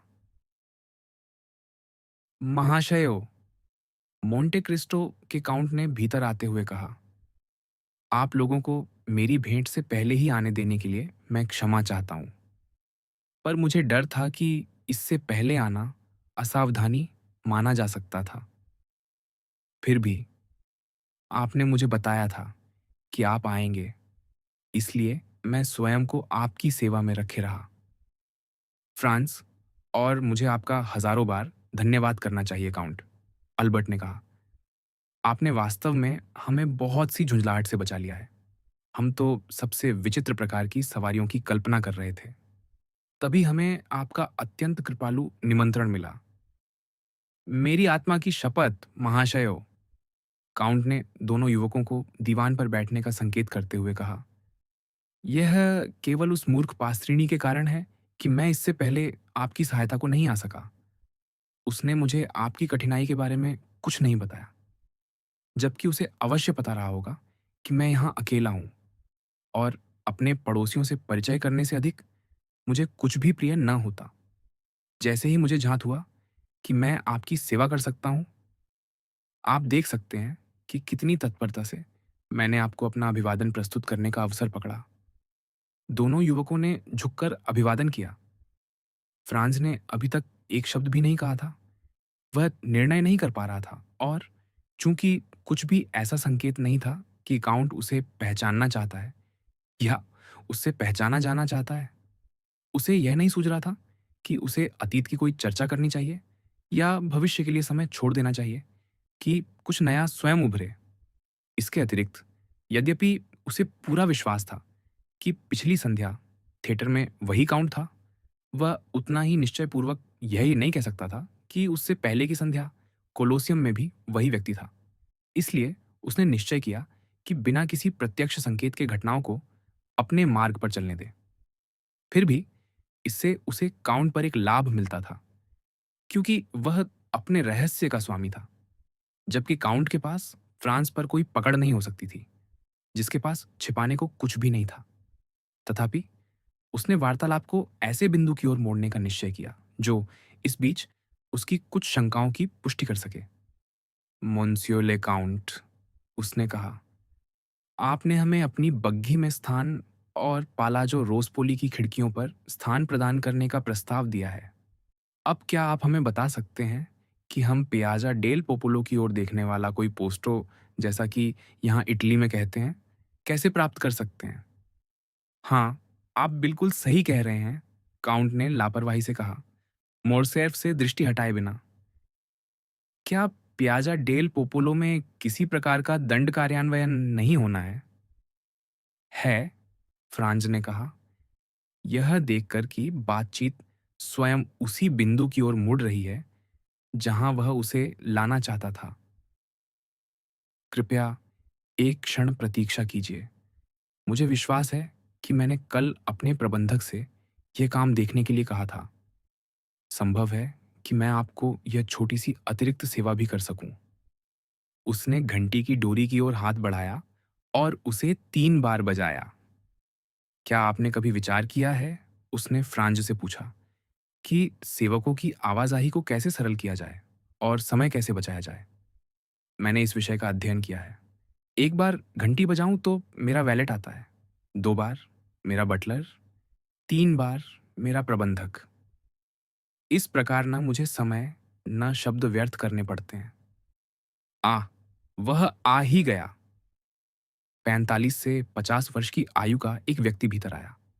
फ्रांस को वह बिल्कुल उसी तस्कर की प्रतिकृति लगा जिसने उसे गुफा में पहुंचाया था, पर उसने पहचान का कोई संकेत नहीं दिया। फ्रांस समझ गया कि वह व्यक्ति आदेशों के अधीन है।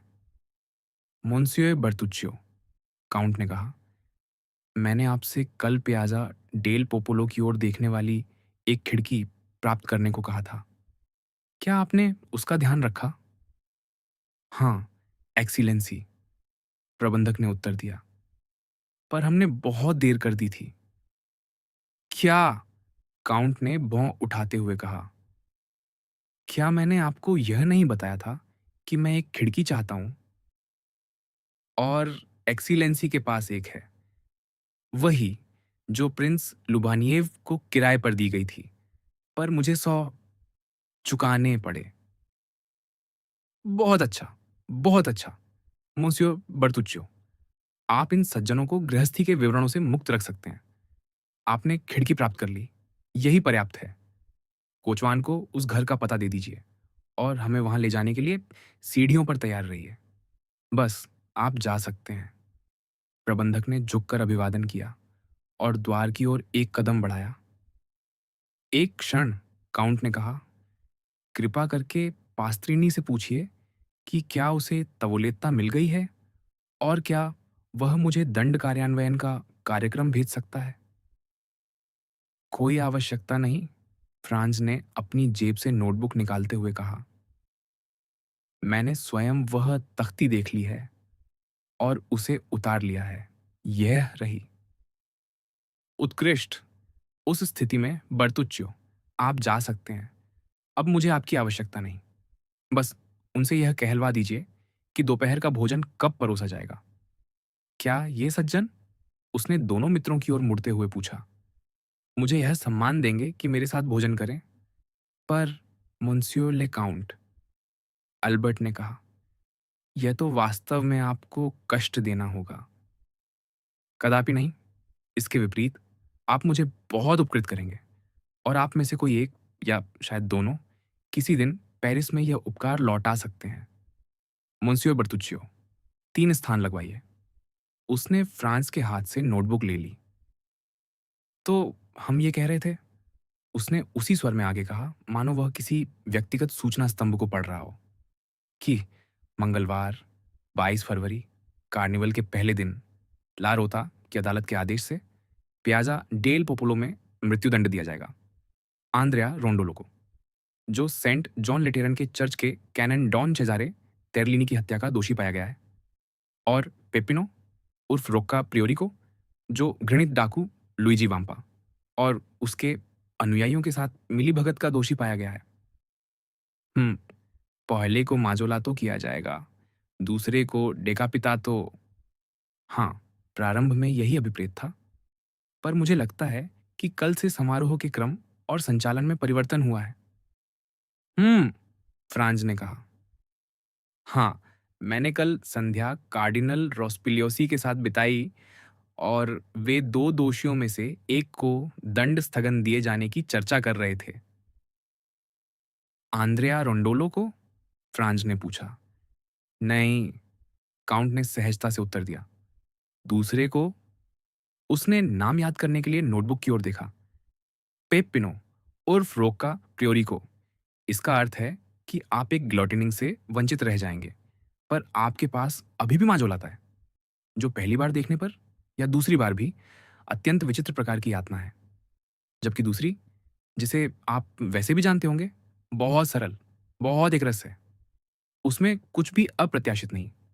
मांडाइयाँ कोई भूल नहीं करता, उसका हाथ नहीं काँपता, वह चूकता नहीं और सफल होने से पहले 30 प्रयास नहीं करता। जैसे वह सैनिक, जिसने कॉम्तुदशाले को सिर से अलग किया था और जिसे शायद रिशेल्यू ने इस पीड़ित के लिए विशेष रूप से चुना था। आह! छोड़िए, काउंट ने तिरस्कारपूर्ण स्वर में कहा। यातना के विषय में यूरोपियों की बात मत कीजिए। वे इसके बारे में कुछ नहीं समझते। उनके यहाँ क्रूरता या तो शैशवावस्था में है या शायद वृद्धावस्था में।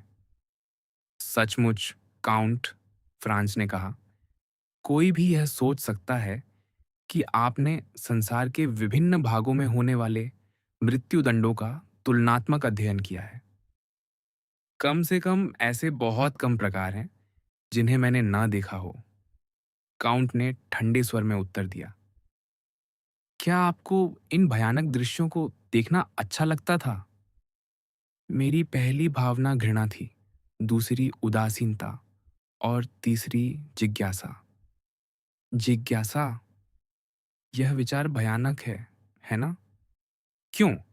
जीवन में विचार करने योग्य केवल एक ही गंभीर विषय है, और वह है मृत्यु।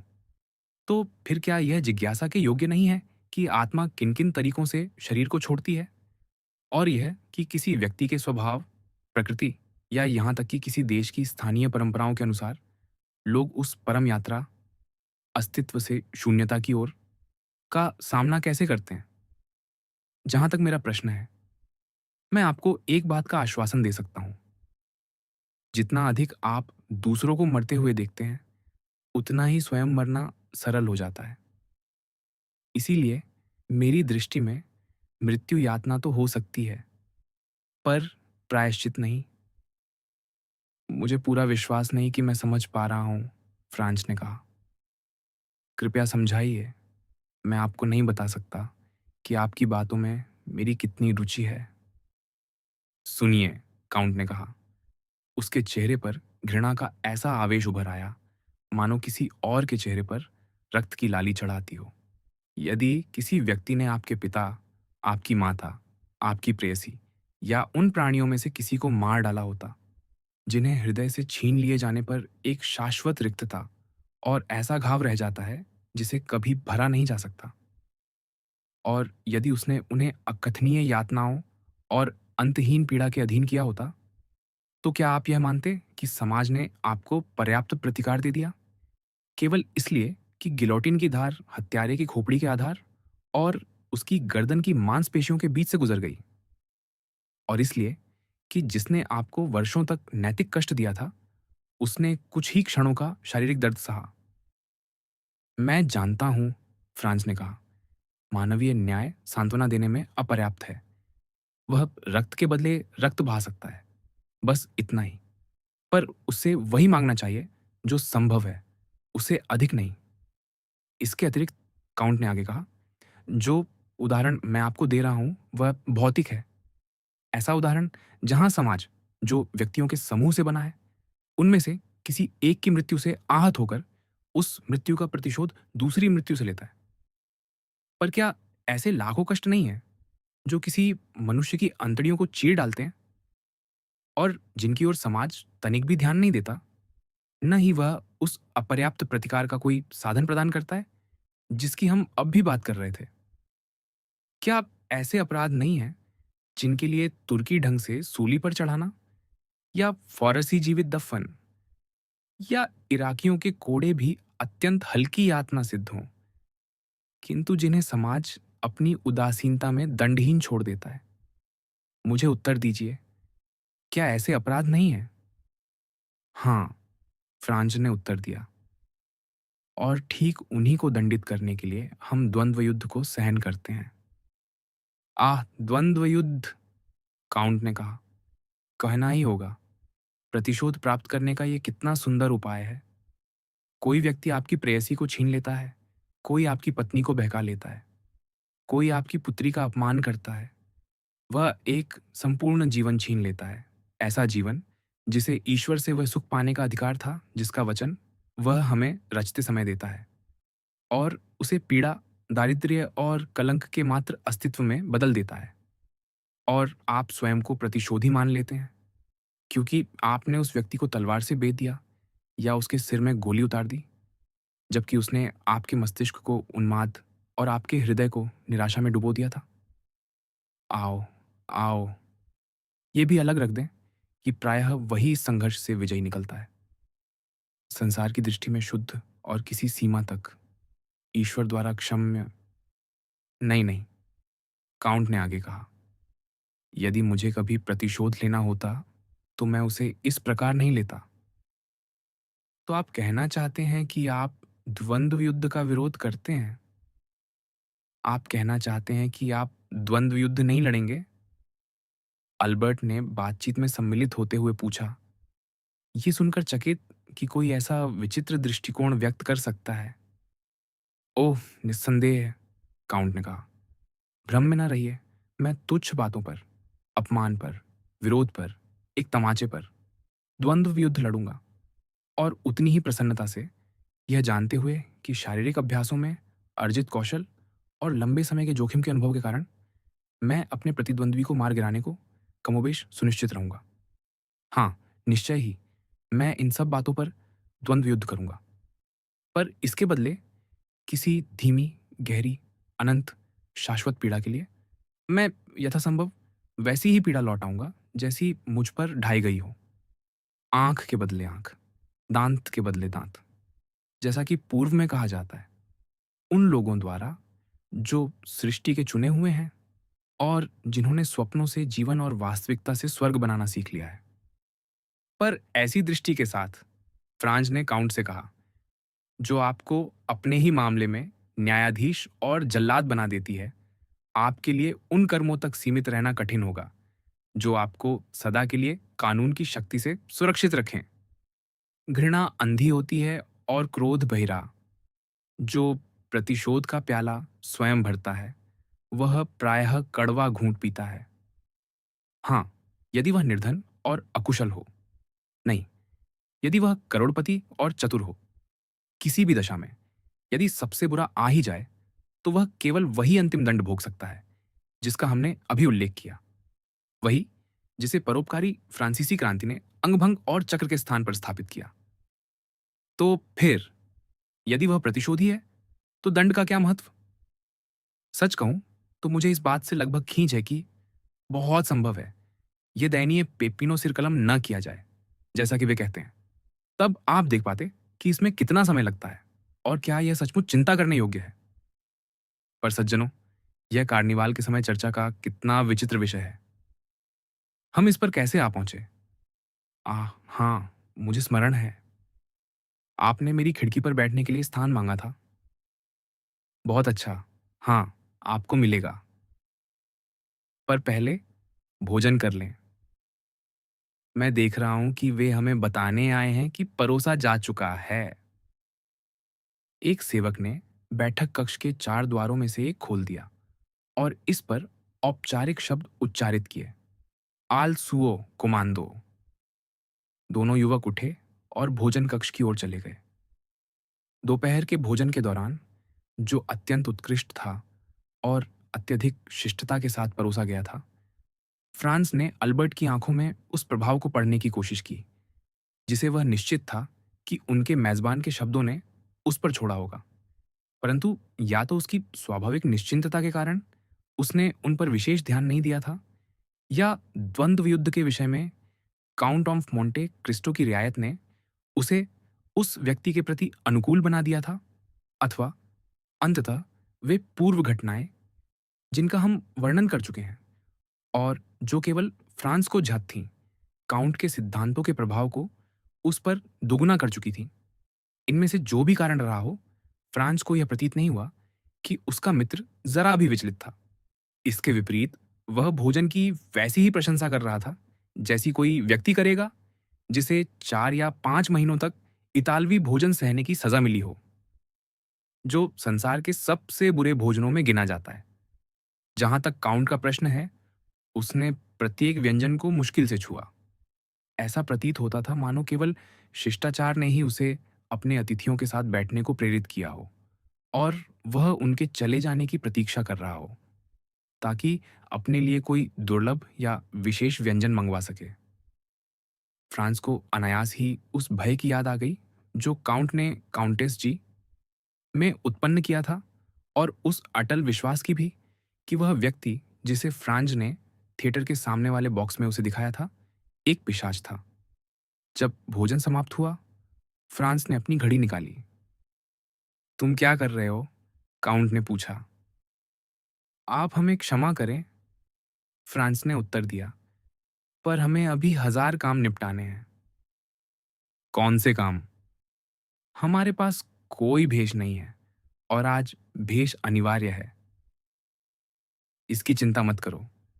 मुझे विश्वास है कि पियाज़्ज़ा देल पोपोलो में हमारे लिए एक निजी कक्ष है। मैं वहाँ तुम्हें जितने भी वेश चाहिए होंगे, भिजवा दूँगा और हम रास्ते में ही अपने मुखौटे पहन लेंगे। फांसी के बाद? फ्रांज ने पुकारा।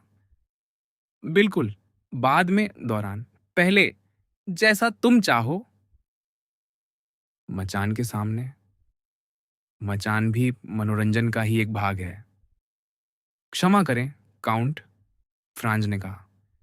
मैंने सोचा है, आपकी उदारता के लिए मैं आपका अत्यंत आभारी हूँ और आपकी गाड़ी में स्थान तथा पालात्सो रोस्पोली की खिड़की के पास की सीट स्वीकार करने में मुझे प्रसन्नता होगी। और पियाज़्ज़ा देल पोपोलो की खिड़की के पास मेरी जगह आप किसी और को दे सकते हैं। पर मुझे तुम्हें चेतावनी देनी होगी कि तुम देखने योग्य एक अत्यंत रोचक दृश्य से वंचित रह जाओगे। काउंट ने उत्तर दिया। आप बाद में मुझे उसका वर्णन कर देंगे, फ्रांच ने आगे कहा। मुझे विश्वास है कि आपकी वाणी से वह कथा मुझे लगभग उतना ही प्रभावित करेगी जितना स्वयं घटनाएं देखने से करती। वैसे भी मैंने एक से अधिक बार किसी फांसी को देखने के विषय में सोचा है, पर कभी अपने मन को इसके लिए तैयार नहीं कर सका। और तुम, अल्बर्ट? मैंने एक बार देखा था, विस्काउंट ने कहा। मैंने कास्तें की फांसी देखी थी, पर लगता है उस दिन मैं थोड़ा नशे में था। वह स्कूल का मेरा अंतिम दिन था और हमने रात किसी न किसी सराय में बिताई थी।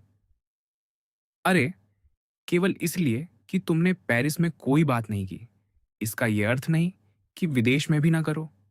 यात्रा का उद्देश्य सीखना होता है। स्थान परिवर्तन का अर्थ दृश्य परिवर्तन होना चाहिए।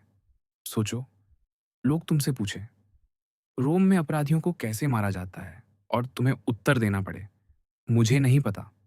फिर वे बताए कि दोषी व्यक्ति एक कुख्यात दुष्ट है, एक पागल, जिसने एक लोहे की जाली उठाकर एक भले पादरी को पीट पीट कर मार डाला, जिसने उसे अपने पुत्र की भांति पाला था।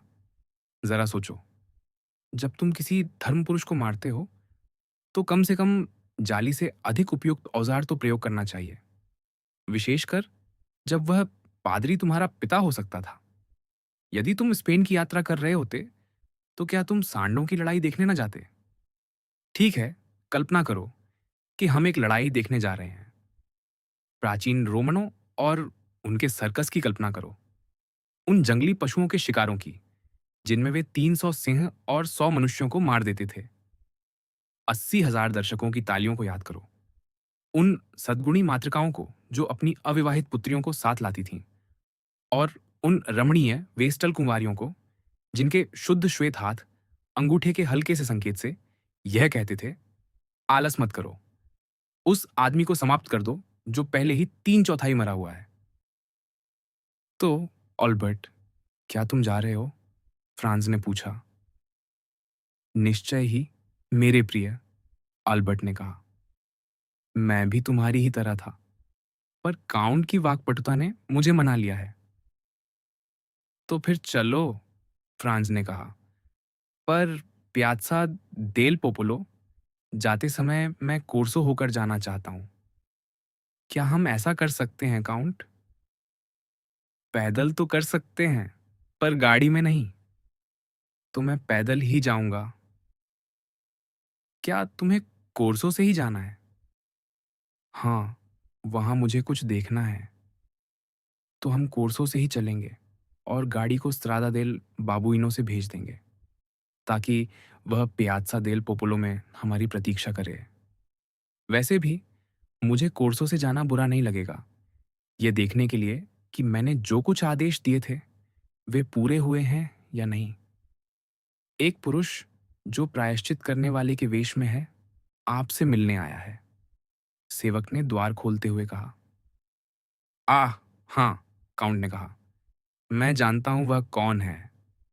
सज्जनों, कृपया बैठक कक्ष में लौट जाइए, जहां मेज पर आपको उत्कृष्ट हवाना सिगार मिलेंगे। मैं शीघ्र ही आपसे आ मिलूंगा। दोनों युवक उठे और एक द्वार से बाहर चले गए, जबकि काउंट ने पुनः क्षमा मांगने के बाद दूसरे द्वार से प्रस्थान किया।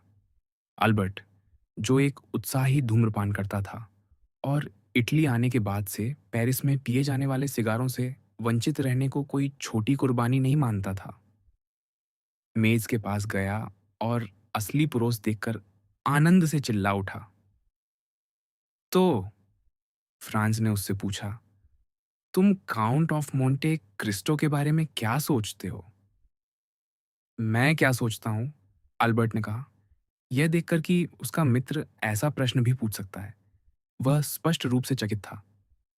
मैं सोचता हूँ कि वह एक मनोहर व्यक्ति है, एक अद्भुत मेजबान, ऐसा व्यक्ति जिसने बहुत देखा है, बहुत अध्ययन किया है और बहुत सोचा है, जो ब्रूट्स की तरह स्टोइक परंपरा से संबंधित है, और उसने अपने होंठों से धुएं का एक सुखद कश छोड़ते हुए जो छत की ओर घुमावदार लकीरों में उठा जोड़ा, इन सबके अतिरिक्त ऐसा व्यक्ति जिसके पास अत्यंत उत्कृष्ट सिगार हैं।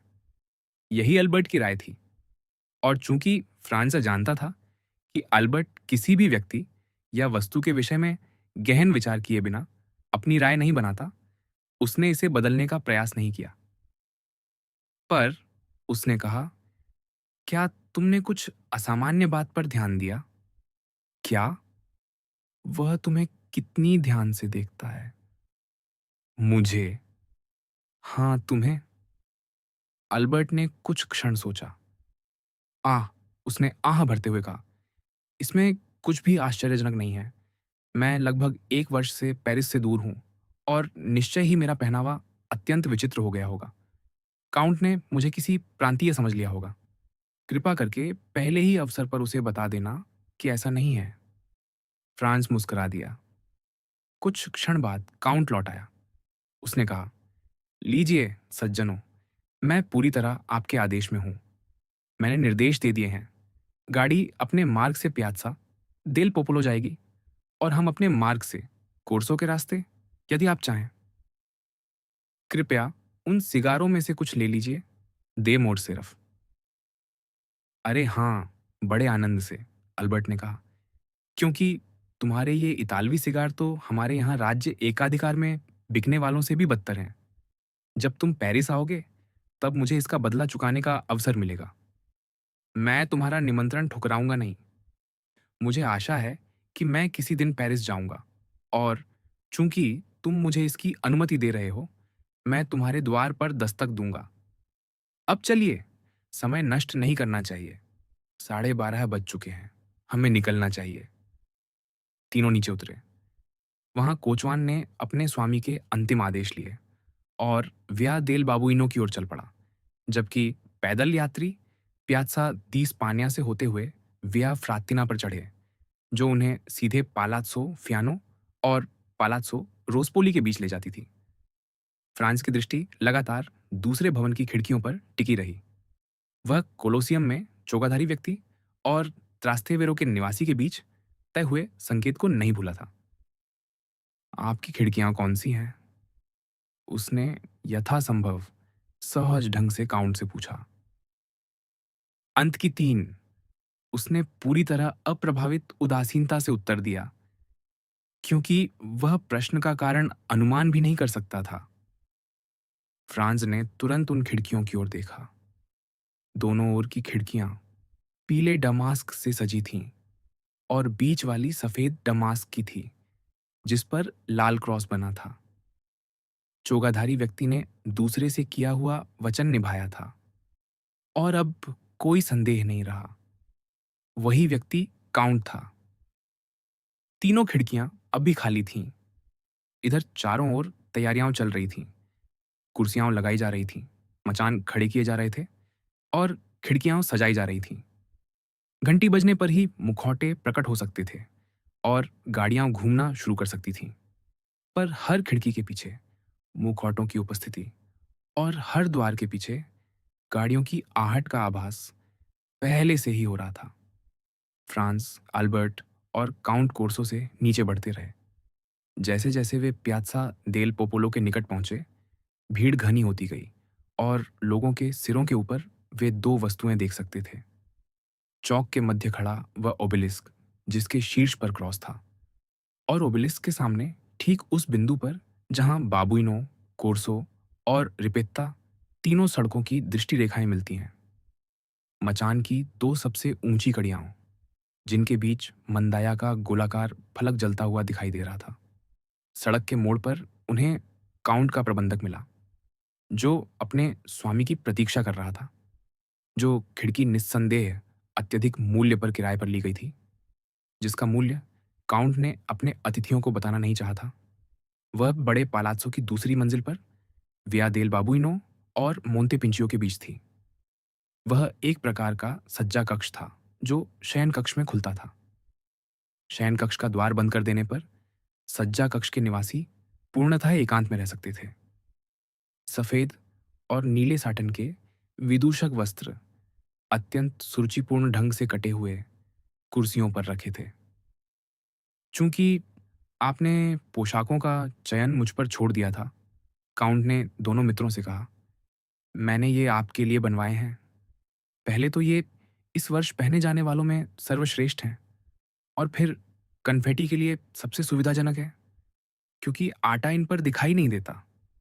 फ्रांज ने काउंट की बातों को केवल आंशिक रूप से ही सुना, और संभव है कि उसने इस नए शिष्टाचार का उचित मूल्य न आंका हो, क्योंकि उसका सारा ध्यान प्यात्सा देल पोपोलो के दृश्य और उस भयानक उपकरण पर केंद्रित था, जो इस अवसर पर उसका मुख्य अलंकरण था। यह पहला अवसर था जब फ्रांज ने गिलोटिन देखी। हम गिलोटिन कहते हैं क्योंकि रोमन मंदाया हमारी मृत्यु यंत्र से लगभग उसी ढांचे पर बनी होती है। अंतर केवल इतना है कि उसका चाकू अर्धचंद्राकार होता है, जो फलक के उभरे भाग से काटता है, और वह कम ऊंचाई से गिरता है। दो व्यक्ति उस झुकी हुई पटरी पर बैठे थे, जिस पर दंडित व्यक्ति को लिटाया जाता है। वे प्रतीक्षा करते हुए भोजन कर रहे थे, जो फ्रांस की समझ में रोटी और सॉसेज का था। उनमें से एक ने पटरी उठाई, उसके नीचे से शराब की सुराही निकाली, एक घूंट पिया और अपने साथी को थमा दिया। ये दोनों झल्लाद के सहायक थे। उन्हें देखते ही फ्रांस को अपने बालों की जड़ों से पसीना फूटता हुआ महसूस हुआ। दोषी कैदियों को पिछली संध्या कार्चेरी नुओवे से सांता मारिया देल पोपोलो के छोटे गिरजाघर में लाया गया था, और उन्होंने रात विश्राम चैपल में बिताई थी, जहां प्रत्येक के साथ दो पुरोहित थे।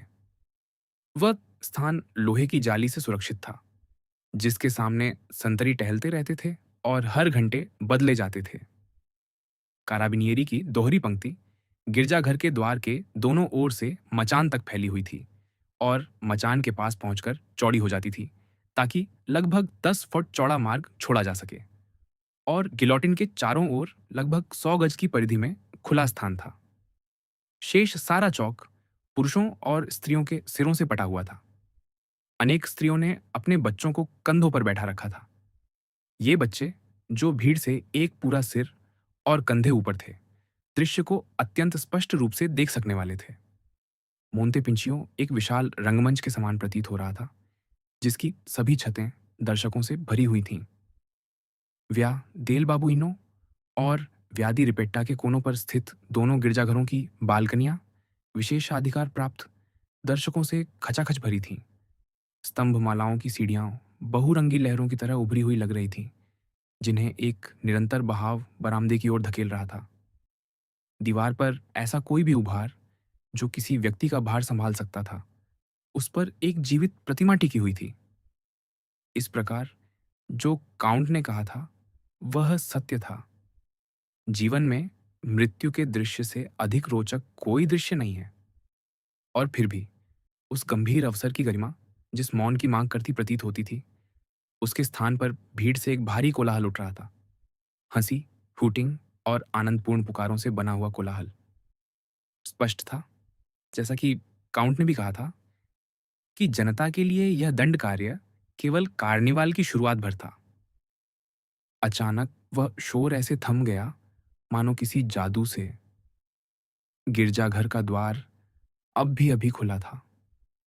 सबसे पहले प्रायश्चित करने वालों का एक समूह दिखाई दिया, जिनमें से प्रत्येक धूसर रंग की बोरी जैसे वस्त्र में पूरी तरह ढका हुआ था।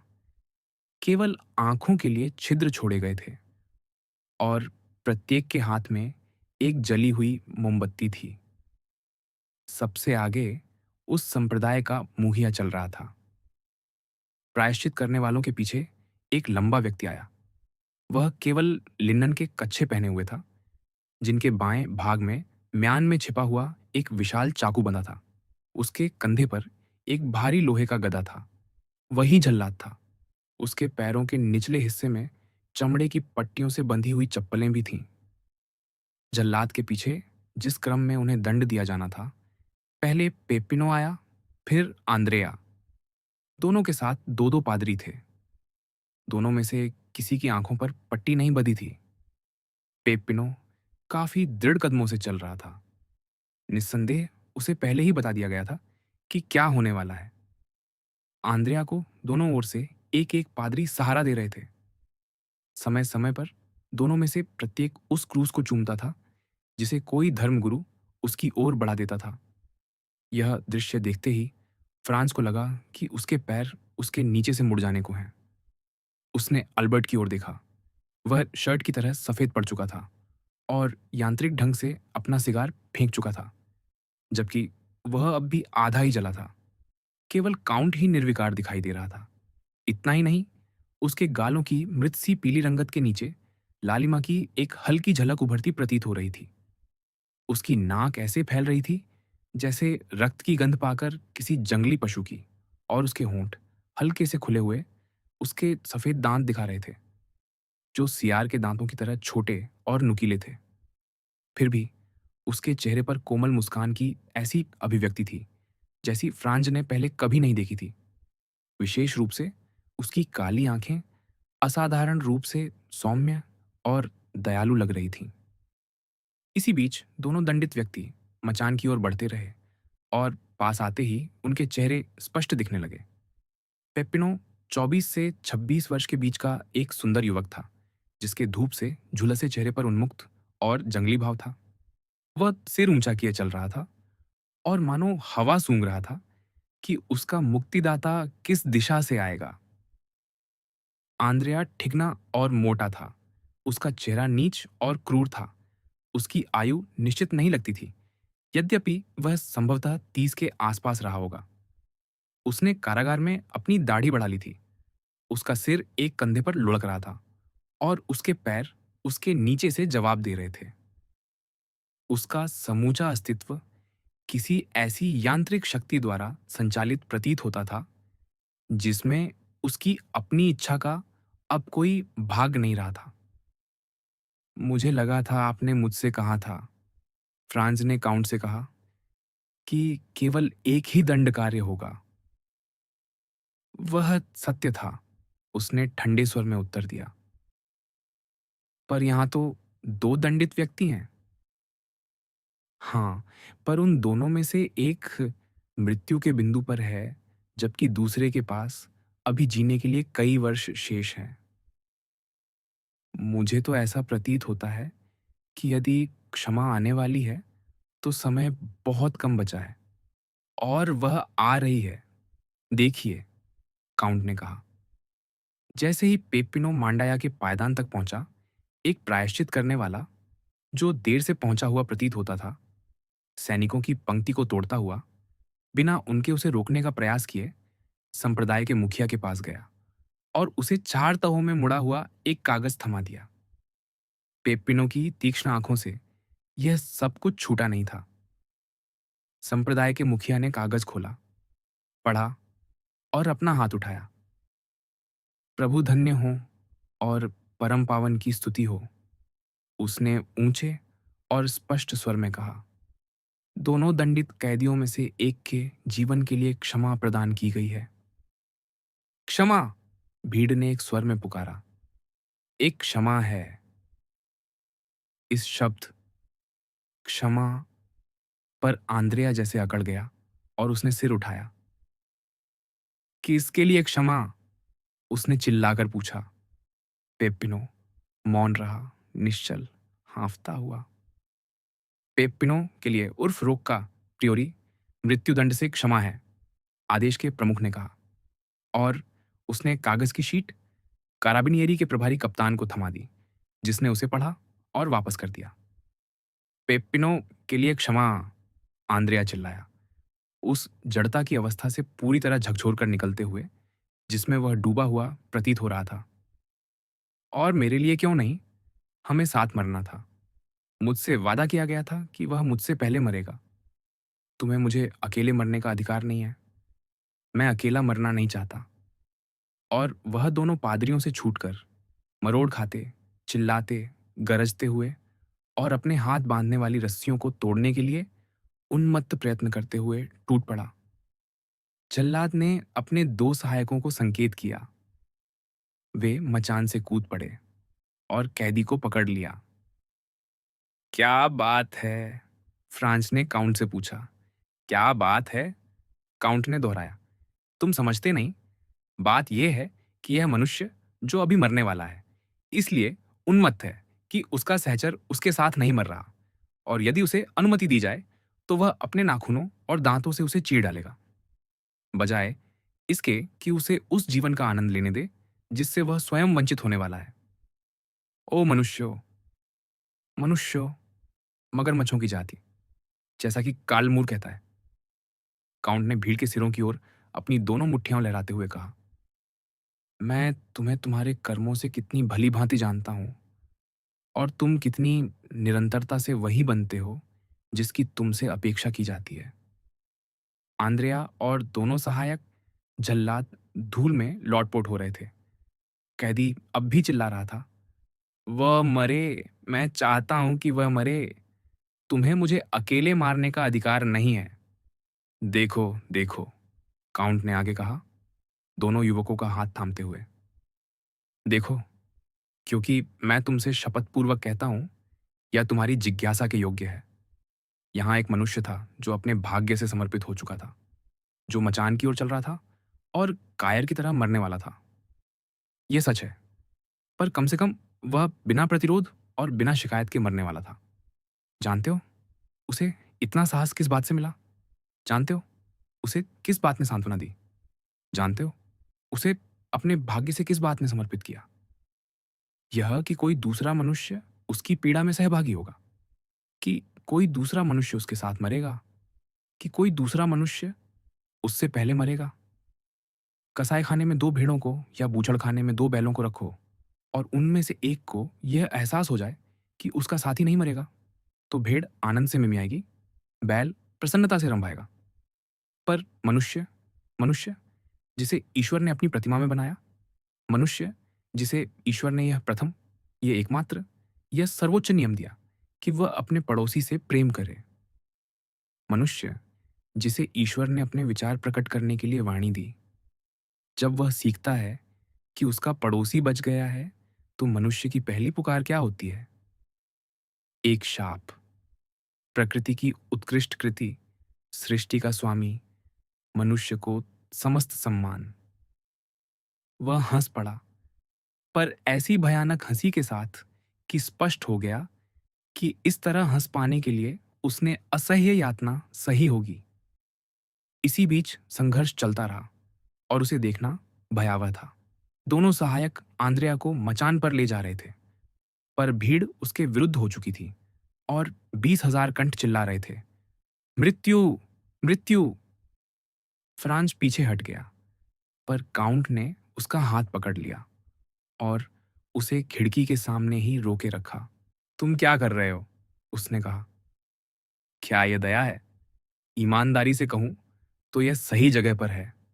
यदि तुम किसी को पागल कुत्ता चिल्लाते सुनो, तो तुम अपनी बंदूक उठाकर सड़क पर दौड़ पड़ोगे और उस बेचारे जानवर को दया के बिना सामने से गोली मार दोगे, जबकि वह जानवर आखिरकार किसी और कुत्ते से काटे जाने और वही करने के अलावा किसी बात का दोषी नहीं होगा जो उसके साथ किया गया। और फिर भी अब तुम एक ऐसे मनुष्य पर दया कर रहे हो जिसे किसी मनुष्य ने नहीं काटा, जिसने अपने उपकारी को मार डाला, और जो अब, क्योंकि उसके हाथ बंधे हैं और वह किसी और को मार नहीं सकता, सबसे बढ़कर यही चाहता है कि उसका साथी कैद में, उसका दुर्भाग्य का सहचर, उसके साथ मरे। नहीं, नहीं, देखो, यह आदेश लगभग अनावश्यक था। फ्रांस मानो उस भयानक दृश्य से सम्मोहित हो गया था। दोनों सहायक दंडित व्यक्ति को मचान पर ले गए थे, और वहां उसके संघर्ष, उसके काटने और उसकी चीखों के बावजूद उसे घुटनों के बल झुका दिया था। इस बीच जल्लाद एक ओर अपनी जगह ले चुका था और उसने गदा उठा ली थी। फिर संकेत पर दोनों सहायक हट गए। कैदी उठने का प्रयत्न करने लगा, पर उससे पहले कि वह ऐसा कर पाता, गदा उसके बाएं कनपटी पर पड़ी। एक ठोस, दबा हुआ शब्द हुआ। पीड़ित घायल बैल की तरह मुंह के बल गिरा, फिर उछाल में पीठ के बल पलट गया। इस पर जल्लाद ने गदा छोड़ दी, कमर से चाकू निकाला, एक ही वार में उसका गला काट दिया और तुरंत उसके पेट पर पैर रखकर मानो अपने पैरों से देह को गूंथने लगा। हर पैर के पड़ते ही दंडित व्यक्ति की गर्दन से रक्त की धार फूट पड़ती थी। इस बार फ्रांज सहन न कर सका। वह पीछे की ओर कमरे में जा गिरा और एक कुर्सी पर ढह गया, अर्धचेतन। आल्बर्ट आंखें मूंदे खड़ा रहा, पर केवल इसलिए कि वह पर्दों को पकड़े हुए था। काउंट सीधा खड़ा था, विजयी, प्रतिशोधी देवदूत की भांति। रोम का कार्निवल। जब फ्रांस को होश आया तो उसने देखा कि अल्बर्ट पानी का एक गिलास पी रहा है, जिसकी आवश्यकता उसके पीले चेहरे से स्पष्ट थी, और काउंट पहले ही अपना विदूषक का परिधान पहन रहा था। उसने स्वाभाविक रूप से चौंक की ओर देखा। सब कुछ गायब हो चुका था। मंच, जल्लाद, पीड़ित, केवल लोग रह गए थे, शोरगुल करते, व्यस्त, प्रसन्न। मोंटे चितौरियों की घंटी, जिसे केवल पोप की मृत्यु और मस्केराता की शुरुआत पर बजाया जाता था, अपनी ध्वनि ऊंडेल रही थी। क्या हुआ? उसने काउंट से पूछा। कुछ नहीं, उसने उत्तर दिया। कुछ भी नहीं, जैसा कि तुम देख रहे हो। लेकिन कार्निवल शुरू हो चुका है, इसलिए जल्दी से कपड़े बदलो। तो उस भयानक दृश्य का अब कुछ भी शेष नहीं, सिवाय एक स्वप्न की स्मृति के, क्योंकि वह उससे अधिक कुछ था ही नहीं। एक सपना या दुःस्वप्न जो तुम्हें आया। हाँ, ये हो सकता है, पर वह दंडित व्यक्ति, वह भी एक सपना ही था। बस इतना अंतर कि वह सोता रहा और तुम जाग गए। कौन कह सकता है कि तुम दोनों में से अधिक भाग्यशाली कौन है? और पेप्पिनो? फ्रांज ने पूछा। उसका क्या हुआ? पेप्पिनो समझदार लड़का है, बिल्कुल भी दिखावे का शौकीन नहीं, और अधिकांश लोगों के विपरीत, जो तब क्रोधित हो जाते हैं जब कोई उन पर ध्यान नहीं देता। वह यह देखकर प्रसन्न हुआ कि सबकी निगाहें उसके सहकैदी पर थीं। इस प्रकार उसने उस व्याकुलता का लाभ उठाया और भीड़ में फिसलकर गायब हो गया, बिना उन भले पादरियों को धन्यवाद दिए जिन्होंने उसका साथ दिया था। मनुष्य निस्संदेह एक अत्यंत अकृतज्ञ और स्वार्थी प्राणी है, लेकिन तुम्हें कपड़े पहनने चाहिए। देखो, मोरसेर्फ तुम्हें अच्छा उदाहरण दे रहा है। अल्बर्ट यंत्रवत अपने काले पैंटालून और चमकदार जूतों के ऊपर तफ्ता के पैंटालून खींच रहा था। तो ऑल्बर्ट, फ्रांस ने पूछा, क्या तुम इन परंपराओं से हटकर होने वाली बातों का आनंद ले रहे हो? ईमानदारी से बताओ। नहीं, उसने कहा, लेकिन मैं अब सचमुच प्रसन्न हूं कि मैंने ऐसा दृश्य देखा है, और मैं समझता हूं कि काउंट ने क्या कहा था, कि जब कोई ऐसे तमाशे का अभ्यस्त हो जाता है तो वही एकमात्र दृश्य रह जाता है जो भीतर कोई भावना जगा सकता है। इसके अतिरिक्त, काउंट ने कहा, उसी क्षण चरित्र का अध्ययन किया जा सकता है। फांसी के मंच की पहली सीढ़ी पर मृत्यु उस मुखौटे को नोच लेती है जिसे व्यक्ति जीवन भर पहने रहता है, और वास्तविक चेहरा प्रकट हो जाता है। यह स्वीकार करना होगा कि आंद्रिया का चेहरा सुंदर नहीं था। कितना भयानक दुष्ट! आओ सज्जनों, कपड़े पहने। फ्रांस के लिए अपने दोनों साथियों द्वारा दिए गए उदाहरण का पालन न करना हास्यास्पद होता। इसीलिए उसने भी अपना परिधान और मुखौटा पहन लिया, जो निश्चय ही उसके चेहरे से अधिक श्वेत नहीं था। जब वे तैयार हो गए तो वे नीचे उतरे। द्वार पर गाड़ी प्रतीक्षा कर रही थी, कन्फेटी और फूलों के गुलदस्तों से भरी हुई। वे यातायात की कतार में शामिल हो गए। अब भी अभी घटित घटना से अधिक पूर्ण विरोधाभास की कल्पना करना कठिन था। मृत्यु के उस उदास और मौन दृश्य के स्थान पर प्यात्सा देल पोपुलो उन्मत्त और चटखारेदार उल्लास का दृश्य बन गया था। मुखौटे पहने लोगों की भीड़ हर ओर से उमड़ रही थी, दरवाजों से निकलती, खिड़कियों से चढ़ती। हर गली से गाड़ियां निकल रही थीं। पेरो, हार्लेक्विन और डोमिनो, मार्किस और साधारण लोग, विकृत आकृतियां, शूरवीर और किसान, सब चिल्लाते, हाथ हिलाते, आटे से भरे अंडे, कन्फेटी या फूलों के गुच्छे फेंकते। मित्र और शत्रु, अपरिचित और परिचित, सभी पर शब्दों और प्रक्षेपों की बौछार करते, और किसी को आपत्ति करने का अधिकार नहीं था। केवल हंसी की अनुमति थी। फ्रांज और अल्बर्ट उन लोगों की भांति थे जिन्हें किसी भयानक शोक को भुलाने के लिए उन्माद में ले जाया गया हो, और जो जितना अधिक पीते और जितना अधिक मदहोश होते, उतना ही अतीत और वर्तमान के बीच एक पर्दा गिरता हुआ महसूस करते। वे अब भी देख सकते थे, या यूं कहें, भीतर महसूस करते थे उस दृश्य की छाया जो उन्होंने देखा था। पर धीरे धीरे भीड़ के नशे ने उन्हें अपने वश में कर लिया। उनका मन डगमगाने लगा और विवेक की शक्ति फिसलती प्रतीत होने लगी। उन्हें इस शोर, इस गति, इस चक्कर में भाग लेने की एक विचित्र आवश्यकता महसूस हुई। पास की एक गाड़ी से फेंकी गई कन्फेटी की एक मुट्ठी मोरसेर्फ से टकराई और उसके दोनों साथियों को भी धूल से ढक दिया। साथ ही उसकी गर्दन और मुखौटे से खुले चेहरे के भागों में चुभन पैदा की, मानो सुइयों की एक पूरी दर्जन उस पर फेंक दी गई हो। पर इसका परिणाम यह हुआ कि वह उस संग्राम में कूद पड़ा जिसमें उनके सामने आने वाले सभी मुखौटे पहले से लगे हुए थे। वह गाड़ी में खड़ा हुआ, थैलों से अपनी हथेलियां भरी और पूरी शक्ति और कौशल के साथ पड़ोसियों पर अंडे और मिठाइयां उछालने लगा। अब युद्ध छिड़ चुका था। आधे घंटे पहले देखे गए दृश्य की स्मृति दोनों युवकों के मन से पूरी तरह मिट गई, क्योंकि उनके सामने बहुरंगी, निरंतर गतिमान, उन्मत्त तमाशा था। जहां तक मोंटे क्रिस्टो के काउंट का प्रश्न है, वह, जैसा कि हम पहले भी देख चुके हैं, एक क्षण के लिए भी प्रभावित प्रतीत नहीं हुआ।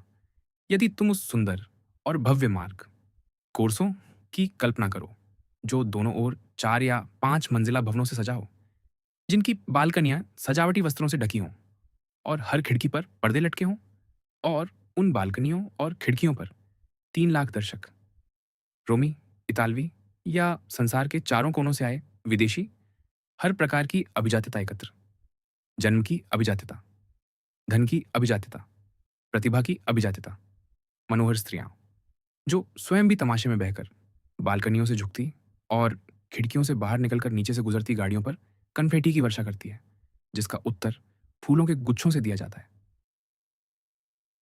हवा गिरती कन्फेटी और उठते फूलों से भरी हुई, और फिर सड़क पर ही एक आनंदित, अविराम, उन्मत्त भीड़, विचित्र वेशों में चलती हुई विशाल गोभी, मनुष्यों के शरीर पर गरजते भैंसों के सिर, कुत्ते जो मानो पिछले पैरों पर चल रहे हों, और इस सब के बीच, इस पूरे दृश्य के मध्य, मानो कैलोत द्वारा स्वप्नित संत एंथनी की परीक्षा किसी अस्तार्थी के लिए उठाया गया।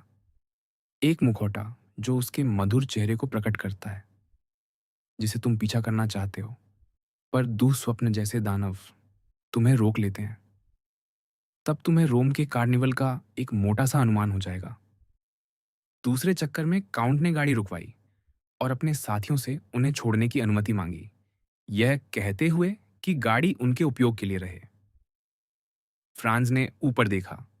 वे पालात्सो रोस्पोली के सामने थे, और बीच की खिड़की पर, जिसके बाहर लाल क्रॉस के साथ सफेद डैमस्क का कपड़ा ठगा था, उसने एक नीले डोमिनो का वेश देखा, जिसके नीचे वह थिएत्रो आर्जेंटीना की उस सुंदर यूनानी स्त्री की कल्पना करने में कठिनाई नहीं कर सका। सज्जनों, काउंट ने कहा, जब आप अभिनेता बनकर थक जाई और फिर से दर्शक बनना चाहें, तो आपको पता है कि मेरी खिड़कियों में आपके लिए स्थान है। तब तक कृपया मेरी गाड़ी, मेरे कोचवान और मेरे सेवकों का उपयोग कीजिए। यह बताना भूल गए थे कि काउंट का कोचवान सादे ढंग से काले भालू की खाल में सजा था, बिल्कुल वैसी ही जैसी ओद्री ने the bear and the pasha में पहनी थी, और यह भी कि बैरूश के पीछे खड़े 2 सेवक हरे बंदर के वेश में थे, जो उन पर पूरी तरह झंझते थे और स्प्रिंग लगे मुखौटों से राहगीरों की ओर मुंह बनाते जा रहे थे।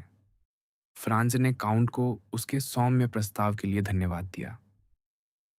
एल्बर्ट की बात करें तो वह रोमन किसान स्त्रियों से भरी एक पूरी गाड़ी के साथ छेड़खानी में लगा हुआ था, जो काउंट की गाड़ी की तरह ही विश्राम के लिए रुकी थी, जैसा कि यातायात में वाहन अक्सर करते हैं। वह उस पर गुलदस्तों की बौछार कर रहा था। दुर्भाग्य से उसके लिए यातायात फिर चल पड़ा और वह स्वयं को पियाज़्ज़ा देल पोपोलो की ओर लौटते हुए पाया, जबकि वह गाड़ी जिसने उसका ध्यान खींचा था, पालाज़्ज़ो दी वेनेज़िया की ओर चढ़ रही थी। "अरे! मैं कहता हूँ," उसने फ्रांज से कहा, "क्या तुमने नहीं देखा?" "क्या?" फ्रांज ने पूछा। "वह देखो, वह बैरूश जो जा रही है, रोमन किसान स्त्रियों से भरी हुई।"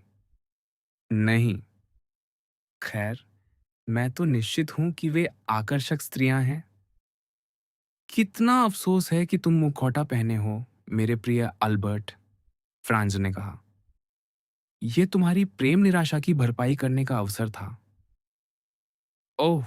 मुझे आशा है कि कार्निवाल किसी न किसी तरह का सांत्वना लाए बिना समाप्त नहीं होगा," उसने आधा हँसते हुए, आधा गंभीर होकर उत्तर दिया।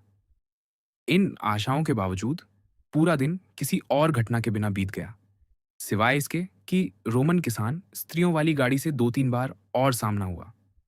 इनमें से एक अवसर पर, संयोग से या जानबूझकर, अल्बर्ट का मुखौटा गिर पड़ा। इस पर उसने फूलों के गुलदस्ते का शेष भाग उठाया और दूसरी बैरूश में फेंक दिया। रोमाग्ना की किसान स्त्री के आकर्षक वेश के नीचे अल्बर्ट को जो मोहक स्त्री दिखी, वह अवश्य ही इस शिष्टता से प्रभावित हुई होगी, क्योंकि जब दोनों मित्रों की गाड़ी अगली बार वहां से गुजरी, तो उसने बदले में उन्हें बैंगनी फूलों का एक छोटा गुलदस्ता फेंका। अल्बर्ट ने फूल पकड़ लिए। फ्रांस के पास यह मानने का कोई कारण नहीं था कि वे उसके लिए हैं, इसलिए उसने अल्बर्ट को उन्हें रखने दिया। अल्बर्ट ने विजय भाव से बैंगनी फूलों की टहनी अपनी बटन होल में लगा ली और गाड़ी अपनी विजयी यात्रा पर आगे बढ़ गई। "देखा," फ्रांज ने कहा, "यह तो किसी रोमांच की शुरुआत हो सकती है।" "जितना चाहो हंसो," उसने उत्तर दिया, "पर मुझे सचमुच ऐसा ही लगता है। मैं इस गुलदस्ते को छोड़ने वाला नहीं हूं।" "इसका तो सवाल ही नहीं," फ्रांज ने हंसते हुए कहा। "यह पहचान का चिन्ह बनेगा।" मजाक जल्द ही वास्तविकता के बहुत करीब आ गया, क्योंकि जब फ्रांस और अल्बर्ट अभी भी यातायात की कतार के साथ बहते हुए अगली बार किसान स्त्रियों वाली गाड़ी के पास से गुजरे, तो जिस स्त्री ने अल्बर्ट को बैंगनी फूलों की टहनी फेंकी थी, उसने उसे उसकी बटन होल में देखकर ताली बजाई। "शाबाश मेरे प्रिय मित्र, शाबाश," फ्रांज ने कहा। "यह तो शानदार ढंग से आगे बढ़ रहा है। क्या मैं चला जाऊं? क्या तुम अकेले रहना चाहोगे?" "नहीं नहीं, इतनी जल्दी नहीं। मैं किसी पहली ही कड़ी से धोखा नहीं खाना चाहता, किसी घड़ी के नीचे हुई भेंट से, जैसा कि हम ओपेरा के बाल में कहते हैं। यदि उस सुंदर किसान स्त्री की आगे बढ़ने की कोई इच्छा होगी, तो हम कल फिर उससे मिलेंगे। या कहें कि वह हमसे मिलेगी, तब वह मुझे जीवन का कोई संकेत दे सकती है और मैं देखूंगा कि क्या किया जाए। इसमें कोई संदेह नहीं, मेरे प्रिय अल्बर्ट," फ्रांस ने कहा। "तुम नेस्टर जितने बुद्धिमान और यूलिसेस जितने विवेकशील हो, और यदि तुम्हारी सरके तुम्हें किसी पशु में बदलना चाहे, तो उसे या तो बहुत चतुर होना होगा या बहुत शक्तिशाली।" अल्बर्ट सही था। सुंदर अजनबी ने निश्चय ही उस दिन इस षड्यंत्र को आगे न बढ़ाने का निश्चय किया था, क्योंकि यद्यपि दोनों युवकों ने कई और चक्कर लगाए, वे उस गाड़ी को फिर न पा सके जिसकी उन्हें तलाश थी। वह निस्संदेह आसपास की किसी गली में गायब हो चुकी थी। इसलिए वे पालात्सो रोस्पोली लौट आए, पर काउंट भी नीले डोमिनो के साथ गायब हो चुका था। पीले डैमस्क से सजी दोनों खिड़कियां अभी भी ऐसे लोगों से भरी थीं जो निस्संदेह उसके अतिथि थे।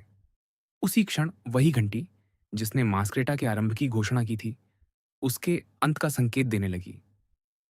तुरंत ही कोर्सों पर ऊपर नीचे चलता यातायात बिखर गया और सारी गाड़ियां जल्दी से आसपास की गलियों में गायब हो गईं। फ्रांस और अल्बर्ट वेया देल्ले मारात्ते के पास थे। कोचवान बिना कुछ कहे उसमें मुड़ गया और पालात्सो पोली के पास से होते हुए प्यात्सा दी इस्पानिया पहुंचा, जहां उसने होटल के पास गाड़ी रोकी। सिग्नोर पास्त्रिनी अपने अतिथियों का स्वागत करने द्वार पर आए। फ्रांस का पहला विचार काउंट के बारे में जानने और समय पर उसे लेने न लौट पाने के लिए खेद प्रकट करने का था। पर सिग्नोर पास्त्रिनी ने उसे यह बताकर आश्वस्त किया कि मोंटे क्रिस्टो के काउंट ने अपने लिए दूसरी गाड़ी मंगवा ली थी, जो 4 बजे उसे पालात्सो रोस्पोली से ले गई थी। इसके अतिरिक्त काउंट की ओर से उनसे यह भी अनुरोध किया गया था कि थिएटर में अपने बॉक्स की चाबी दोनों मित्रों को सौंप दें। फ्रांस ने अल्बर्ट से पूछा कि वह क्या करने का इरादा रखता है, पर अल्बर्ट के पास थिएटर जाने के बारे में सोचने से पहले कुछ महत्वपूर्ण योजनाएं थीं। इसलिए उत्तर देने के बजाय उसने पूछा कि क्या सिग्नोर पास्त्रिनी उसके लिए कोई दर्जी ढूंढ सकते हैं। दर्जी? होटल के मालिक ने कहा। किस लिए? कल तक हमारे लिए कुछ रोमन किसान वेश तैयार करने के लिए, जितने संभव हों उतने सुरुचिपूर्ण। सिग्नोर पास्त्रिनी ने सिर हिलाया। कल तक 2 वेश, उसने कहा। मैं आपकी महानुभावों से क्षमा चाहता हूं, पर यह तो बहुत फ्रांसीसी मांग है। 2 वेश। रोम में अगले सप्ताह तक आपको कोई दर्जी नहीं मिलेगा जो आपके लिए एक कमीज पर 6 बटन भी सी दे, चाहे आप उसे हर बटन के लिए एक एक एक्यू क्यों ना दें। तो हमें इन वेशों का विचार छोड़ देना चाहिए? बिल्कुल नहीं, क्योंकि हमारे पास वे तैयार हैं। ये काम मुझ पर छोड़ दीजिए, और कल जब आप जागेंगे तो आपको टोपियों, जैकेटों और पतलूनों का एक संग्रह मिलेगा जो आपकी अपेक्षाओं पर खरा उतरेगा। इसे हमारे मेजबान पर छोड़ दो, फ्रांस ने कहा। वह पहले ही हमें दिखा चुका है कि वह साधनों से भरा व्यक्ति है। तो क्यों ना हम शांतिपूर्वक भोजन करें और फिर लितालियाना इन अल्जेरी देखने जाएं? ठीक है, लितालियाना इन अल्जेरी ही सही, अल्बर्ट ने कहा। पर ध्यान रखिए, सिग्नोर पास्त्रिनी, कि यह सज्जन और मैं, फ्रांस की ओर संकेत करते हुए, कल सुबह उन वेशों को पाने को अत्यंत महत्व देते हैं जिनकी हमने मांग की है। सराय वाले ने एक बार फिर अपने अतिथियों को आश्वस्त किया कि उन्हें किसी बात की चिंता करने की आवश्यकता नहीं है और उनकी सभी आवश्यकताओं की पूरी व्यवस्था की जाएगी। इसलिए फ्रांस और अल्बर्ट ऊपर जाकर अपने विदूषक वेश उतारने लगे। वेश उतारते समय अल्बर्ट ने बड़ी सावधानी से अपनी बैंगनी फूलों की टहनी अलग रख ली, जो अगले दिन पहचान का संकेत बनने वाली थी। दोनों मित्र भोजन के लिए बैठे, पर जैसे ही वे खाने लगे, ऑल्बर्ट अपने आप को रोक न सका और उसने सिग्नोर पास्त्रिनी के रसोइये और काउंट ऑफ मोंटे क्रिस्तो के यहाँ काम करने वाले रसोइये के गुणों के बीच स्पष्ट अंतर की ओर ध्यान दिलाया। और सच कहें तो फ्रांस को भी काउंट के विषय में उसके मन में जो कुछ संकोच शेष था, उसके बावजूद ये स्वीकार करना पड़ा कि यह तुलना सिग्नोर पास्त्रिनी के रसोइये के पक्ष में नहीं थी। मिठाई के समय सेवक ने पूछा कि दोनों युवक किस समय अपनी गाड़ी चाहेंगे। अल्बर्ट और फ्रांस ने एक दूसरे की ओर देखा, क्योंकि उन्हें सचमुच डर था कि कहीं वे बहुत अधिक छूट तो नहीं ले रहे। सेवक बात समझ गया। काउंट ऑफ मोंटे क्रिस्तो ने, उसने कहा, स्पष्ट आदेश दिए हैं कि गाड़ी पूरे दिन उनके निपटान में रहे, अतः वे बिना किसी संकोच के इसका उपयोग कर सकते हैं। उन्होंने निश्चय किया कि वे काउंट की इस उदारता का पूरा लाभ उठाएंगे और घोड़ों को जोत देने का आदेश दिया, जबकि वे स्वयं दिन के कपड़े उतारकर शाम के वस्त्र पहनने चले गए, क्योंकि पहले वाले दिन की घटनाओं से कुछ अस्त व्यस्त हो गए थे। इसके बाद वे थिएट्रो अर्जेंटीना पहुंचे और काउंट के बॉक्स में अपनी जगह ले ली।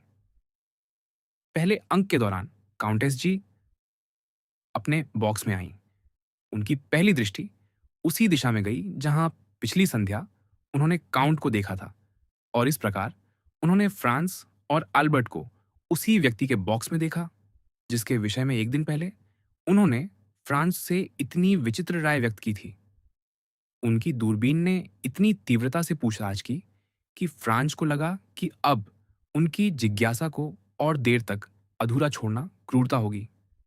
इसीलिए इतालवी रंगशालाओं में दर्शकों को प्राप्त उस विशेषाधिकार का लाभ उठाते हुए जो थिएटर को मिलने जुलने के कक्ष की तरह उपयोग करने की अनुमति देता है, दोनों मित्र अपना बॉक्स छोड़कर काउंटेस को प्रणाम करने पहुंचे। उनके बॉक्स में प्रवेश करते ही काउंटेस ने फ्रांस को सम्मान की जगह लेने का संकेत किया। एल्बर्ट उनके पीछे बैठ गया तो उसने फ्रांस को बैठने का भी पूरा समय दिए बिना कहा, ऐसा प्रतीत होता है कि तुम इस नए लॉर्ड रुथवेन से परिचय करने के लिए उतावले थे और अब तुम उसके सबसे अच्छे मित्र बन गए हो। यद्यपि हम उतने घनिष्ठ नहीं हैं जितना आप संकेत कर रही हैं, फ्रांस ने कहा। फिर भी मैं यह नकार नहीं सकता कि हमने पूरे दिन उसकी आतिथ्य सत्कार का लाभ उठाया है। क्या पूरा दिन? ठीक यही। आज सुबह हमने उसके यहाँ भोजन किया, मस्किराता के दौरान उसके रथ में कोर्सों पर ऊपर नीचे घूमे और अंत में इस शाम थिएटर में उसके बॉक्स में बैठे हैं। तो क्या इसका अर्थ है कि अब तुम उसके परिचित हो? हाँ और नहीं। इसका क्या अर्थ? ये एक लंबी कहानी है। मुझे सुनाओ। आप उससे बहुत डर जाएंगी। तो और भी कारण है। कम से कम तब तक प्रतीक्षा कीजिए जब तक कहानी का अंत ना हो जाए। ठीक है, मुझे पूरी कहानियां पसंद हैं। तब तक यह बताओ कि तुम उससे मिले कैसे? किसने तुम्हारा परिचय कराया? किसी ने नहीं, उलटे उसने स्वयं अपना परिचय कराया। कब? कल, जब हम आपको छोड़कर गए थे। किस तरह? ओह, सबसे साधारण तरीके से, हमारे मकान मालिक के माध्यम से। तो वह भी तुम्हारी तरह होटल द लोंद्र में ठहरा है। न केवल उसी होटल में, बल्कि उसी मंजिल पर। उसका नाम क्या है? कम से कम उसका नाम तो जानते हो। निश्चय ही, काउंट ऑफ मोंटे क्रिस्तो। यह कैसा नाम है? ये तो किसी परिवार का नाम नहीं है। नहीं, यह उस द्वीप का नाम है जिसे उसने खरीदा है। तो वह काउंट है? हाँ, एक टस्कन काउंट। हमें यह बात पचानी होगी, काउंटेस ने कहा, जो वेनेजिया के सबसे पुराने परिवारों में से एक से थीं। और वैसे वह कैसा व्यक्ति है? विस्काउंट मोरसेरफ से पूछिए। क्या तुमने सुना? मुझे तुम्हारे पास भेजा जा रहा है। यदि वह हमें प्रिय न लगे तो हम बहुत ही कठिन संतुष्ट होंगे, अल्बर्ट ने कहा। 10 वर्षों का मित्र भी हमारे लिए इससे अधिक न कर पाता जितना उसने किया, और वह भी उस सौम्यता, संवेदनशीलता और शिष्टाचार के साथ जो एक सच्चे समाजजन को प्रकट करते हैं। आओ आओ, काउंटेस ने हंसते हुए कहा। मेरा पिशाच तो बस कोई नवधनाढ्य है जो अपनी संपत्ति के लिए क्षमा चाहता है और जिसने रॉथस्चाइल्ड समझे जाने से बचने के लिए लारा का मुखौटा धारण कर लिया है। क्या तुमने उसे देखा? उसे? फ्रांस ने मुस्कुराते हुए पूछा। कल वाली सुंदर यूनानी को? नहीं, मुझे लगता है हमने उसकी गूंजला की ध्वनि सुनी थी, पर वह स्वयं पूरी तरह अदृश्य रही। मेरे प्रिय फ्रांस, अल्बर्ट ने कहा, जब तुम अदृश्य कहते हो तो तुम बस रहस्यमय बनने की कोशिश कर रहे हो। तुम्हारे विचार में वह नीला डोमिनो कौन था जिसे हमने सफेद डैमस्क से सजी खिड़की में देखा था?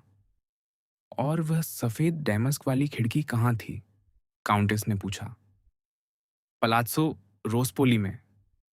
तो काउंट के पलात्सो रोस्पोली में 3 खिड़कियां थीं? हाँ। क्या आप कोर्सों से गुजरी थीं? निस्संदेह। और क्या आपने 2 पीले डैमस्क वाली खिड़कियां और एक सफेद डैमस्क वाली जिस पर लाल क्रॉस बना था, देखी, वे काउंट की थीं। ये तो अद्भुत है। क्या वह व्यक्ति कोई नवाब है? क्या तुम्हें पता है कि कार्निवाल सप्ताह में पलात्सो रोस्पोली में ऐसी 3 खिड़कियों का किराया कितना होता है? अर्थात कोर्सो की सबसे अच्छी जगह पर? 2 या 300 रोमन एक्यू? 2 या 3000 कहना चाहिए। यह तो बहुत है। क्या उसका द्वीप इतना लाभ देता है? उसका द्वीप एक बायो को भी नहीं। तो फिर उसने उसे क्यों खरीदा? केवल सनक में। तो वह सनकी है।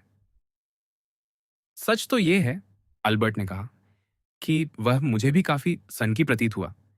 मेरे प्रिय, यदि वह पेरिस में रहता और हमारे थिएटरों में जाता, तो मैं कहता कि वह या तो कोई मजाकिया है या फिर साहित्य से नष्ट हुआ कोई बेचारा।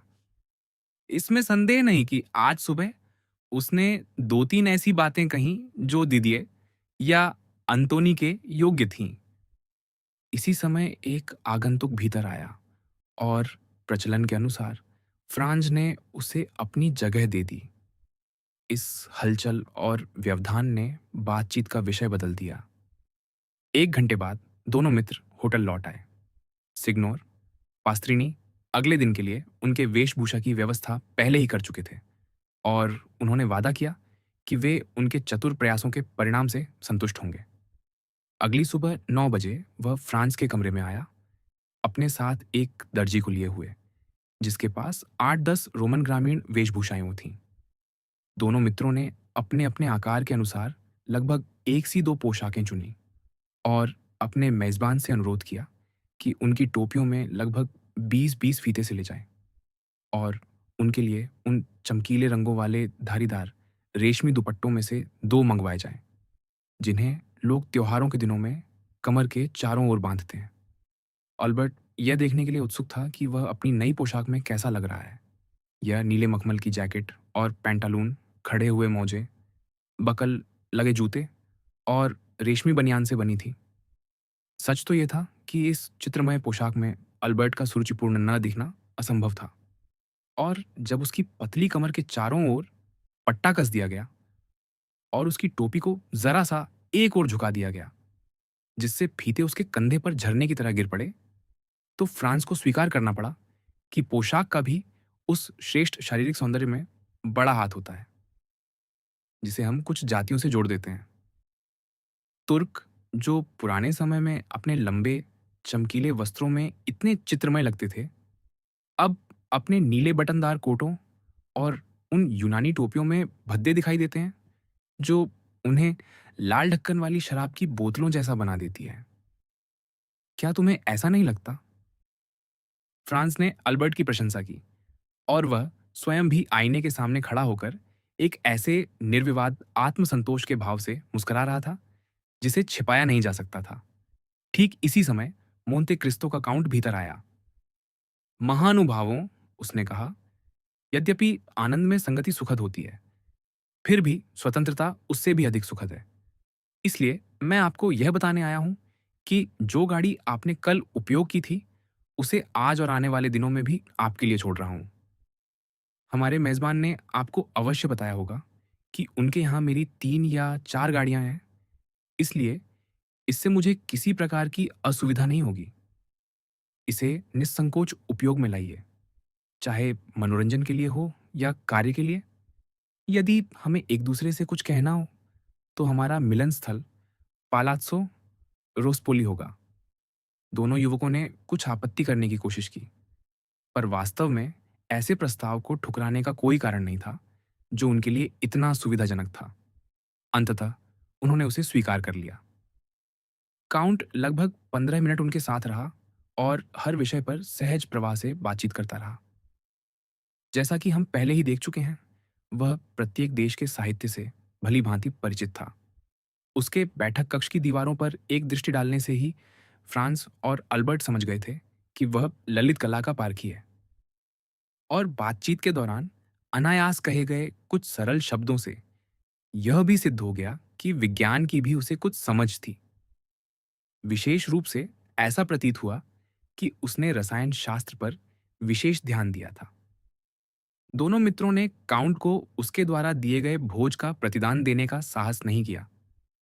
उसके उत्कृष्ट भोजन के बदले सिग्नोर पास्त्रीनी की साधारण मेज का भोजन प्रस्तुत करना एक फीका मजाक होता। उन्होंने यह बात खुलकर कही और काउंट ने उनकी इस सूझबूझ को स्पष्ट सराहना के साथ स्वीकार किया। अल्बर्ट काउंट के शिष्टाचार से अत्यंत प्रभावित था और केवल उसकी विद्वत्ता ही उसे एक सच्चे कुलीन के रूप में स्वीकार करने से रोक रही थी। सबसे अधिक उसे इस बात की प्रसन्नता थी कि अब वह गाड़ी का पूरा उपयोग कर सकता था। उसकी अपनी सुंदर ग्रामीण युवतियों के बारे में कुछ योजनाएं थीं और चूंकि वे उसे एक अत्यंत सुरुचिपूर्ण गाड़ी में दिखाई दी थीं, इसलिए वह इस दृष्टि से भी उनके समकक्ष बने रह पाने से प्रसन्न था। 1:30 बजे दोनों मित्र नीचे उतरे। सारथी और सेवकों को यह विचार सूझा था कि वे अपने जंगली पशुओं की खालों के ऊपर ही अपनी वर्दी पहन लें, जिससे वे पिछले दिन की अपेक्षा और भी अधिक विचित्र लग रहे थे। इस पर अल्बर्ट और फ्रांज ने उनकी भरपूर प्रशंसा की। अल्बर्ट ने अपनी मुरझाती हुई वायलेट की टहनी भावुकतापूर्वक अपने बटन होल में लगा रखी थी। घंटी की पहली आवाज के साथ ही वे चल पड़े और विया विक्टोरिया से होते हुए कोर्सो की ओर तेजी से बढ़े। दूसरी परिक्रमा में युवा स्त्री विदूषकों से भरी एक गाड़ी से काउंट की बारूश में फेंका गया ताज़ा वायलेटों का गुलदस्ता अल्बर्ट को यह संकेत दे गया कि उसकी और उसके मित्र की ही तरह पिछले दिन की ग्रामीण युवतियों ने भी वेश बदल लिया था। और चाहे संयोग से हो या उसी भावना से प्रेरित होकर जिसने उसे शिष्टतापूर्वक उनका वेश अपनाने को प्रेरित किया था, उन्होंने वही पोशाक चुनी थी जो फ्रांस और अल्बर्ट ने पहन रखी थी। अल्बर्ट ने पुराने फूलों की जगह नए फूल लगा लिए, पर मुरझाया हुआ गुलदस्ता अपने हाथ में ही रखा।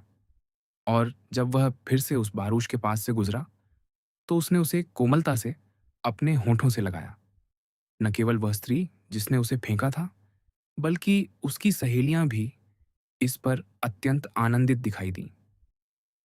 दिन पहले दिन की तरह ही जीवंत था। एक सावधान निरीक्षक को तो शायद और भी अधिक शोर और उल्लास दिखाई देता। एक क्षण के लिए काउंट को खिड़की पर देखा गया, पर जब गाड़ी फिर लौटी, तब तक वह जा चुका था। यह कहने की आवश्यकता नहीं कि वायलेटों के गुलदस्ते वाली स्त्री विदूषक और अल्बर्ट के बीच का चुलबुला आदान प्रदान पूरे दिन चलता रहा। उस शाम लौटने पर फ्रांस को दूतावास का एक पत्र मिला, जिसमें बताया गया था कि अगले दिन उसे परम पावन के साथ दर्शन का सम्मान प्राप्त होगा।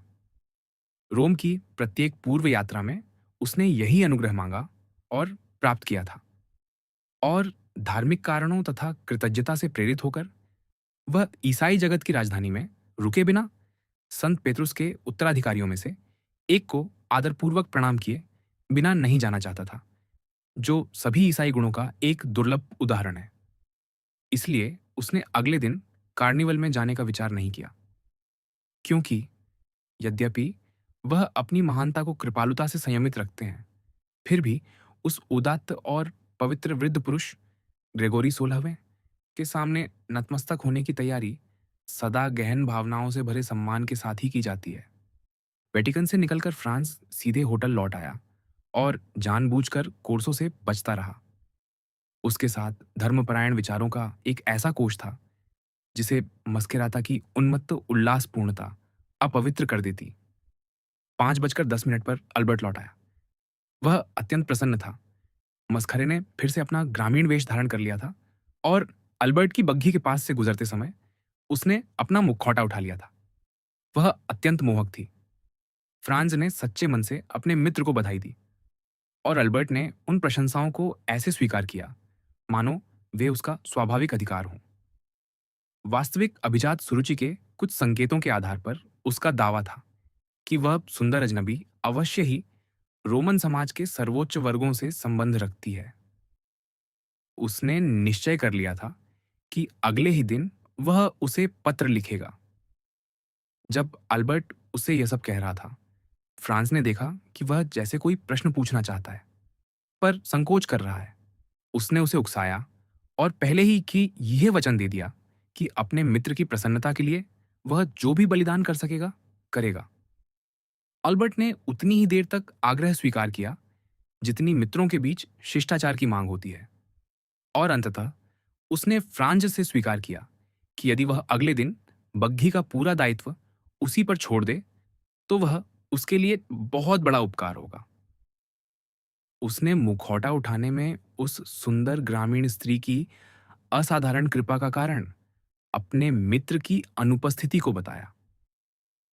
स्वाभाविक ही फ्रांस इतना स्वार्थी नहीं था कि वह ऐसी साहसिक घटना के बीच अल्बर्ट को रोकता, जो उसकी जिज्ञासा और आत्मसम्मान दोनों के लिए इतनी संतोषजनक प्रतीत होती थी।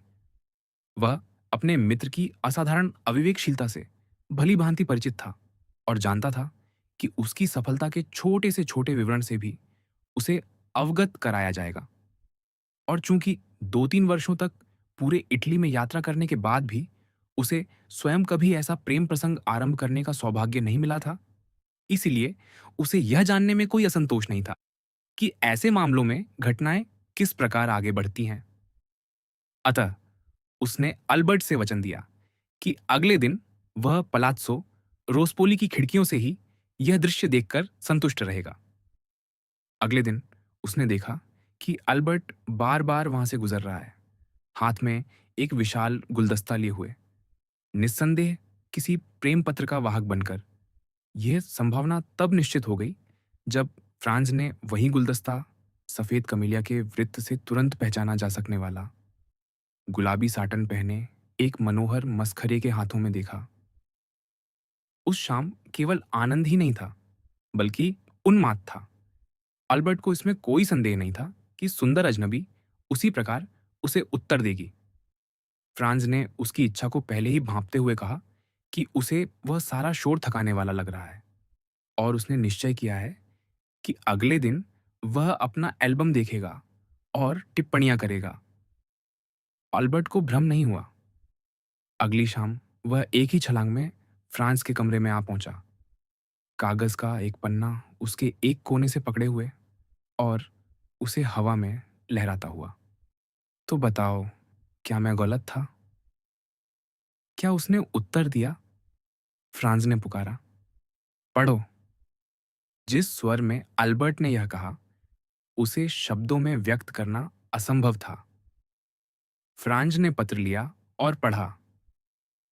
मंगलवार की शाम 7 बजे व्यादेई पोंतेफिची के प्रवेश पर अपनी बग्घी से उतरिए और उस रोमन ग्रामीण स्त्री के पीछे चलिए जो आपका मोक्कोलेटो पकड़ लेगी। जब आप सैन जियाकोमो गिरजाघर की पहली सीढ़ी पर पहुंचे, तो अपने मसखरे के वस्त्र के कंधे पर गुलाबी फीता बांधिए ताकि आपको पहचाना जा सके।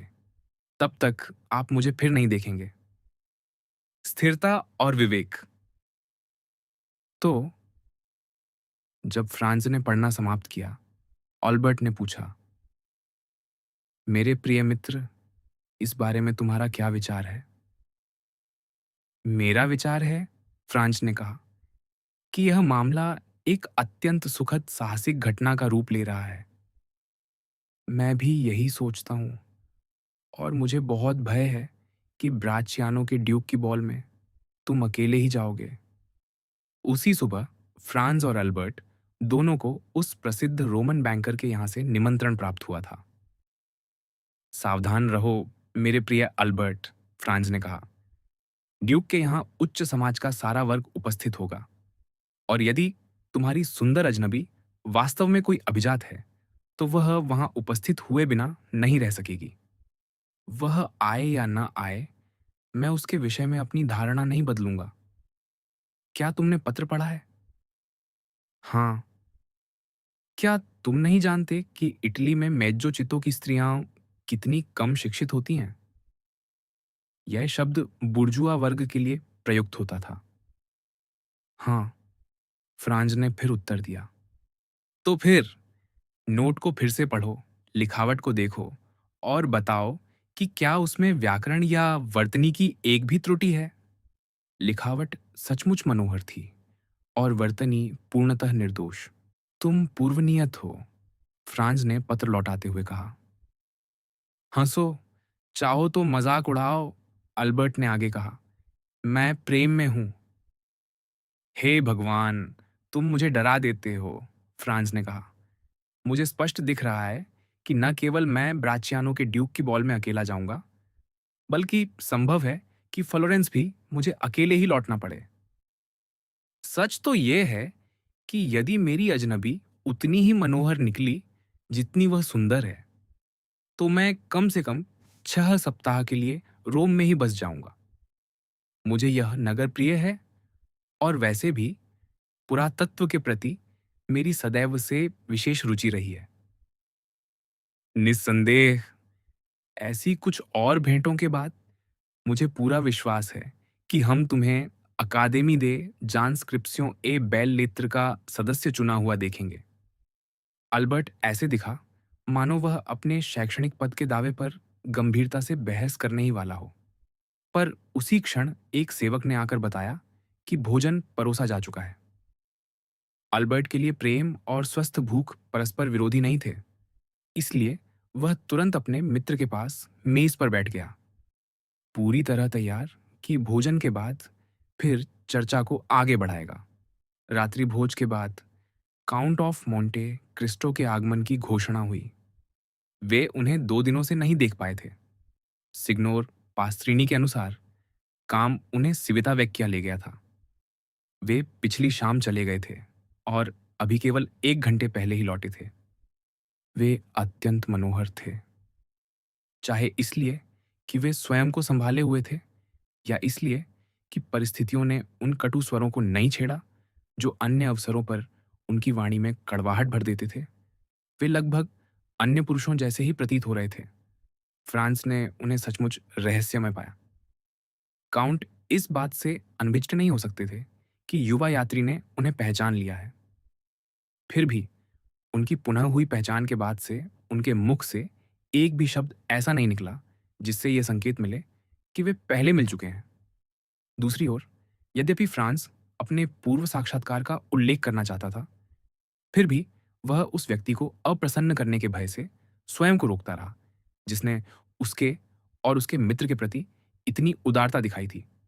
इसलिए वह भी उसी आरक्षित व्यवहार का अनुसरण करता रहा। काउंट को यह झांत हो गया था कि दोनों मित्र थिएट्रो अर्जेंटीना में एक बॉक्स चाहते थे, और उन्हें बताया गया था कि सभी स्थान आरक्षित हैं। अतः वे एक बार फिर अपने बॉक्स की चाबी उन्हें देने आए थे। कम से कम उनके आगमन का घोषित उद्देश्य यही था। फ्रांस और अल्बर्ट ने यह कहकर आपत्ति की कि वे काउंट को वंचित नहीं करना चाहते, पर उन्होंने उत्तर दिया कि वे उस शाम थिएत्रोपाल्ली जा रहे थे। इसलिए यदि वे इसका लाभ न उठाए तो अर्जेंटीना का उनका बॉक्स व्यर्थ चला जाएगा। इस उत्तर ने दोनों का निर्णय निश्चित कर दिया। फ्रांस अब काउंट की उस पीली आभा का अभ्यस्त होने लगा था जिसने प्रथम भेंट पर उसे इतना चकित किया था। वह उस कठोर मुख की सुंदरता से इनकार नहीं कर सकता था, जिसकी वह पीली रंगत या तो एकमात्र दोष थी या शायद उसकी प्रधान विशेषता। फ्रांस, एक सच्चा बायरनिक नायक, उन्हें देखे या उनके बारे में सोचे बिना उन गंभीर मुखाकृतियों को मैनफ्रेड के कंधों पर या लारा के सिरोवेश के नीचे कल्पना किए बिना नहीं रह सकता था। उनके माथे पर वह झुर्री थी जो कटु और अनिवार्य विचारों की गवाही देती है। उनकी वे दहकती आंखें थीं जो आत्मा की गहराइयों तक भेद जाती हैं। उनके वे अभिमानी, उपेक्षापूर्ण होंठ थे जो उनसे निकलने वाले शब्दों को एक विशिष्ट झुकाव दे देते हैं, जिससे वे उन्हें सुनने वाले की स्मृति में गहरे अंकित हो जाते हैं। काउंट अब युवा नहीं रहे थे, कम से कम 40 वर्ष के। फिर भी यह सहज ही समझा जा सकता था कि वे जिन युवकों के बीच भी होते, उन पर प्रभुत्व जमा लेते। वास्तव में उनमें अंग्रेज कवि के उन काल्पनिक नायकों के साथ यह समानता भी थी कि वे दूसरों को सम्मोहित कर लेने का गुण रखते प्रतीत होते थे। अल्बर्ट निरंतर यह टिप्पणी करता रहा कि ऐसे व्यक्ति से भेंट होना उनका कितना सौभाग्य था। फ्रांस उतना उत्साही नहीं था, यद्यपि वह भी किसी श्रेष्ठ सत्ता के प्रभाव के प्रति संवेदनशील था।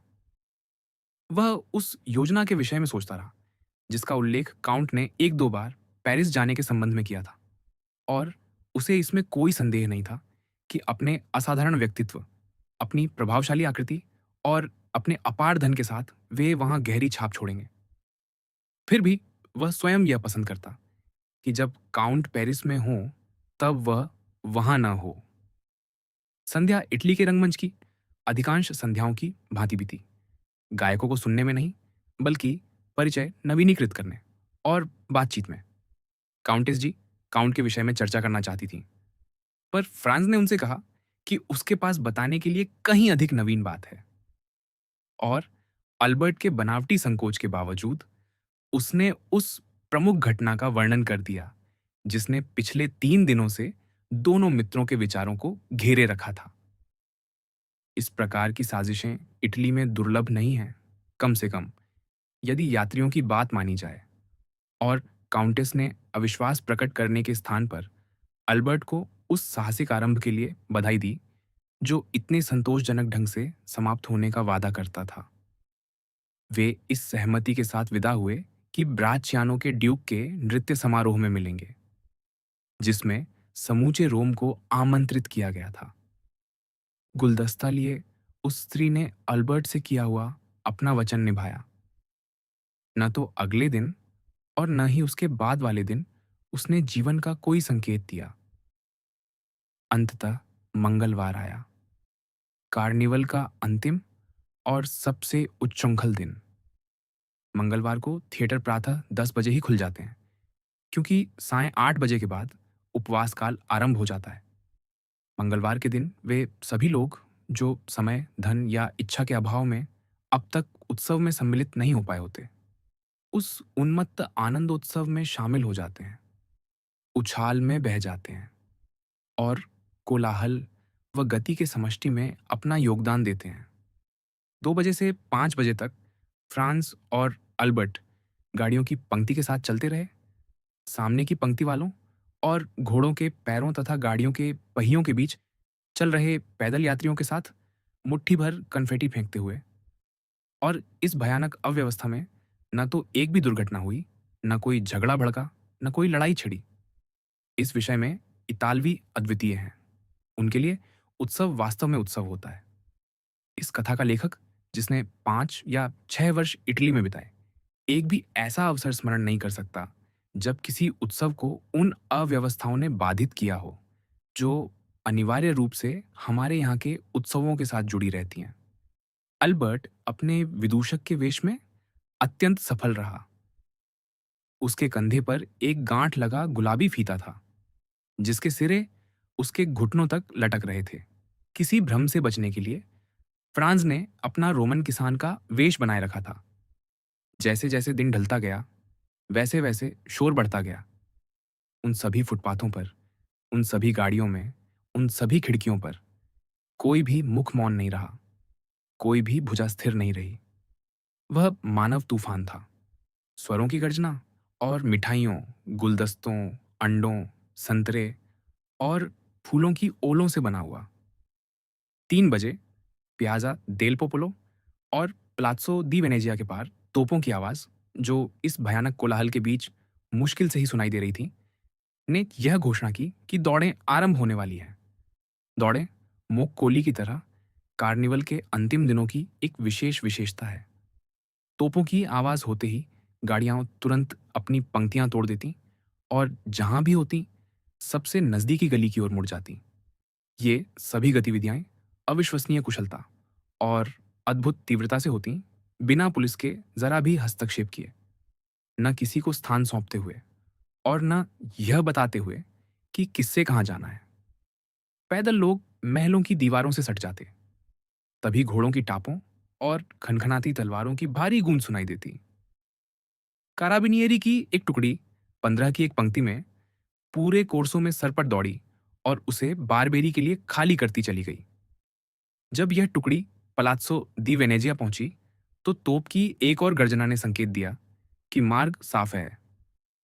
लगभग उसी क्षण एक विशाल, सर्वव्यापी, अकल्पनीय शोर के बीच 7 या 8 घोड़े भूतों की तरह दौड़ते हुए दिखाई दिए, जिन्हें 3 लाख कंठों की जयकार और उनकी पीठों पर खनखनाती धातु की कैस्टनेटें आगे बढ़ा रही थीं।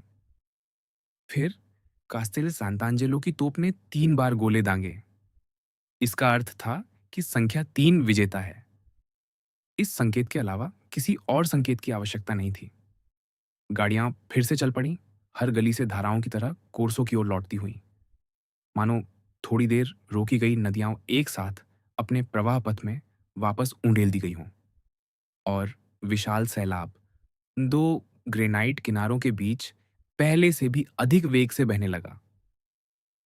अब भीड़ के शोर और हलचल में एक नया तत्व और जुड़ गया। मोक्कोली बेचने वाले मैदान में आ गए थे।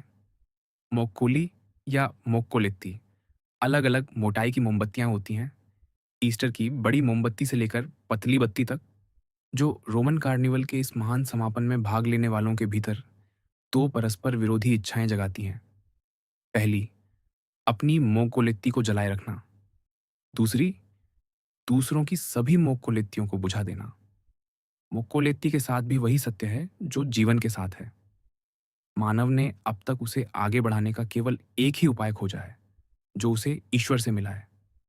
पर उसे बुझाने के 1000 तरीके उसने खोज लिए हैं, और इसमें निस्संदेह शैतान ने उसे थोड़ी सी सहायता दी है। मोक्कोलित्ती को किसी अन्य प्रकाश स्रोत से सुलगाया जाता है, पर कौन उन 1000 तरीकों का वर्णन कर सकता है जिनसे उसे बुझाने की युक्तियां निकाली गई हैं? भारी फूकें, भयानक धौंकनियां, अतिमानवी पंखे, हर कोई मोक्कोलित्ती खरीदने को दौड़ा। फ्रांस और अल्बर्ट भी अन्य लोगों के साथ। रात तेजी से उतर रही थी।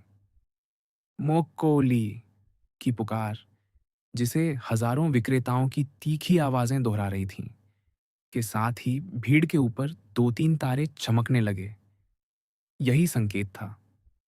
10 मिनट में पलात्सो दी वेनेजिया से पियाजा देल पोपोलो तक, और फिर पियाजा देल पोपोलो से पलात्सो दी वेनेजिया तक 50,000 रोशनियां झिलमिला उठीं। यह भटके हुए प्रकाशपुंजों की एक विशाल सभा सी थी, जिसकी कल्पना करना असंभव है यदि आपने उसे कभी न देखा हो। मानो आकाश के सभी तारे धरती पर उतर आए हों और ऐसी चीत्कारों की संगत में उन्मत्त नृत्य कर रहे हों, जैसी इस पृथ्वी पर मानव कांड ने और कहीं नहीं सुनी। यही वह समय है जब वर्ग भेद सबसे अधिक लुप्त हो जाते हैं। कुली राजकुमार को पकड़ता है, राजकुमार त्रास्तेवेरे के निवासी को, वह बुर्जुआ को। हर कोई फूंक मारता, बुझाता और फिर जलाता है। यदि इस क्षण बूढ़ा एओलस प्रकट हो जाए तो उसे मोक्कोली का राजा घोषित कर दिया जाए, और अक्विलो को सिंहासन का उत्तराधिकारी। यह उन्मत्त दहकता उछाल लगभग 2 घंटे तक चला। कोर्सो दिन के उजाले की तरह रोशन था, और दर्शकों के चेहरों की आकृतियां तीसरी या चौथी मंजिल तक पहचानी जा सकती थीं। हर 5 मिनट में अल्बर्ट अपनी घड़ी निकालता। अंततः उसने 7 बजे का समय दिखाया। दोनों मित्र ठीक व्यादे पोंतेफिची के मोड़ पर पहुंच चुके थे। अल्बर्ट गाड़ी से कूद पड़ा, हाथ में अपनी मोक्कोलेत्ती लिए।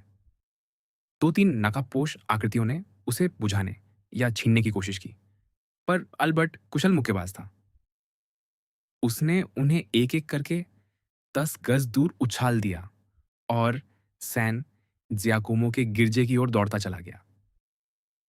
सीढ़ियां तमाशबीनों और नकाबपोशों से भरी थीं, जो एक दूसरे के हाथों से मोमबत्तियां छीनने के लिए जूझ रहे थे।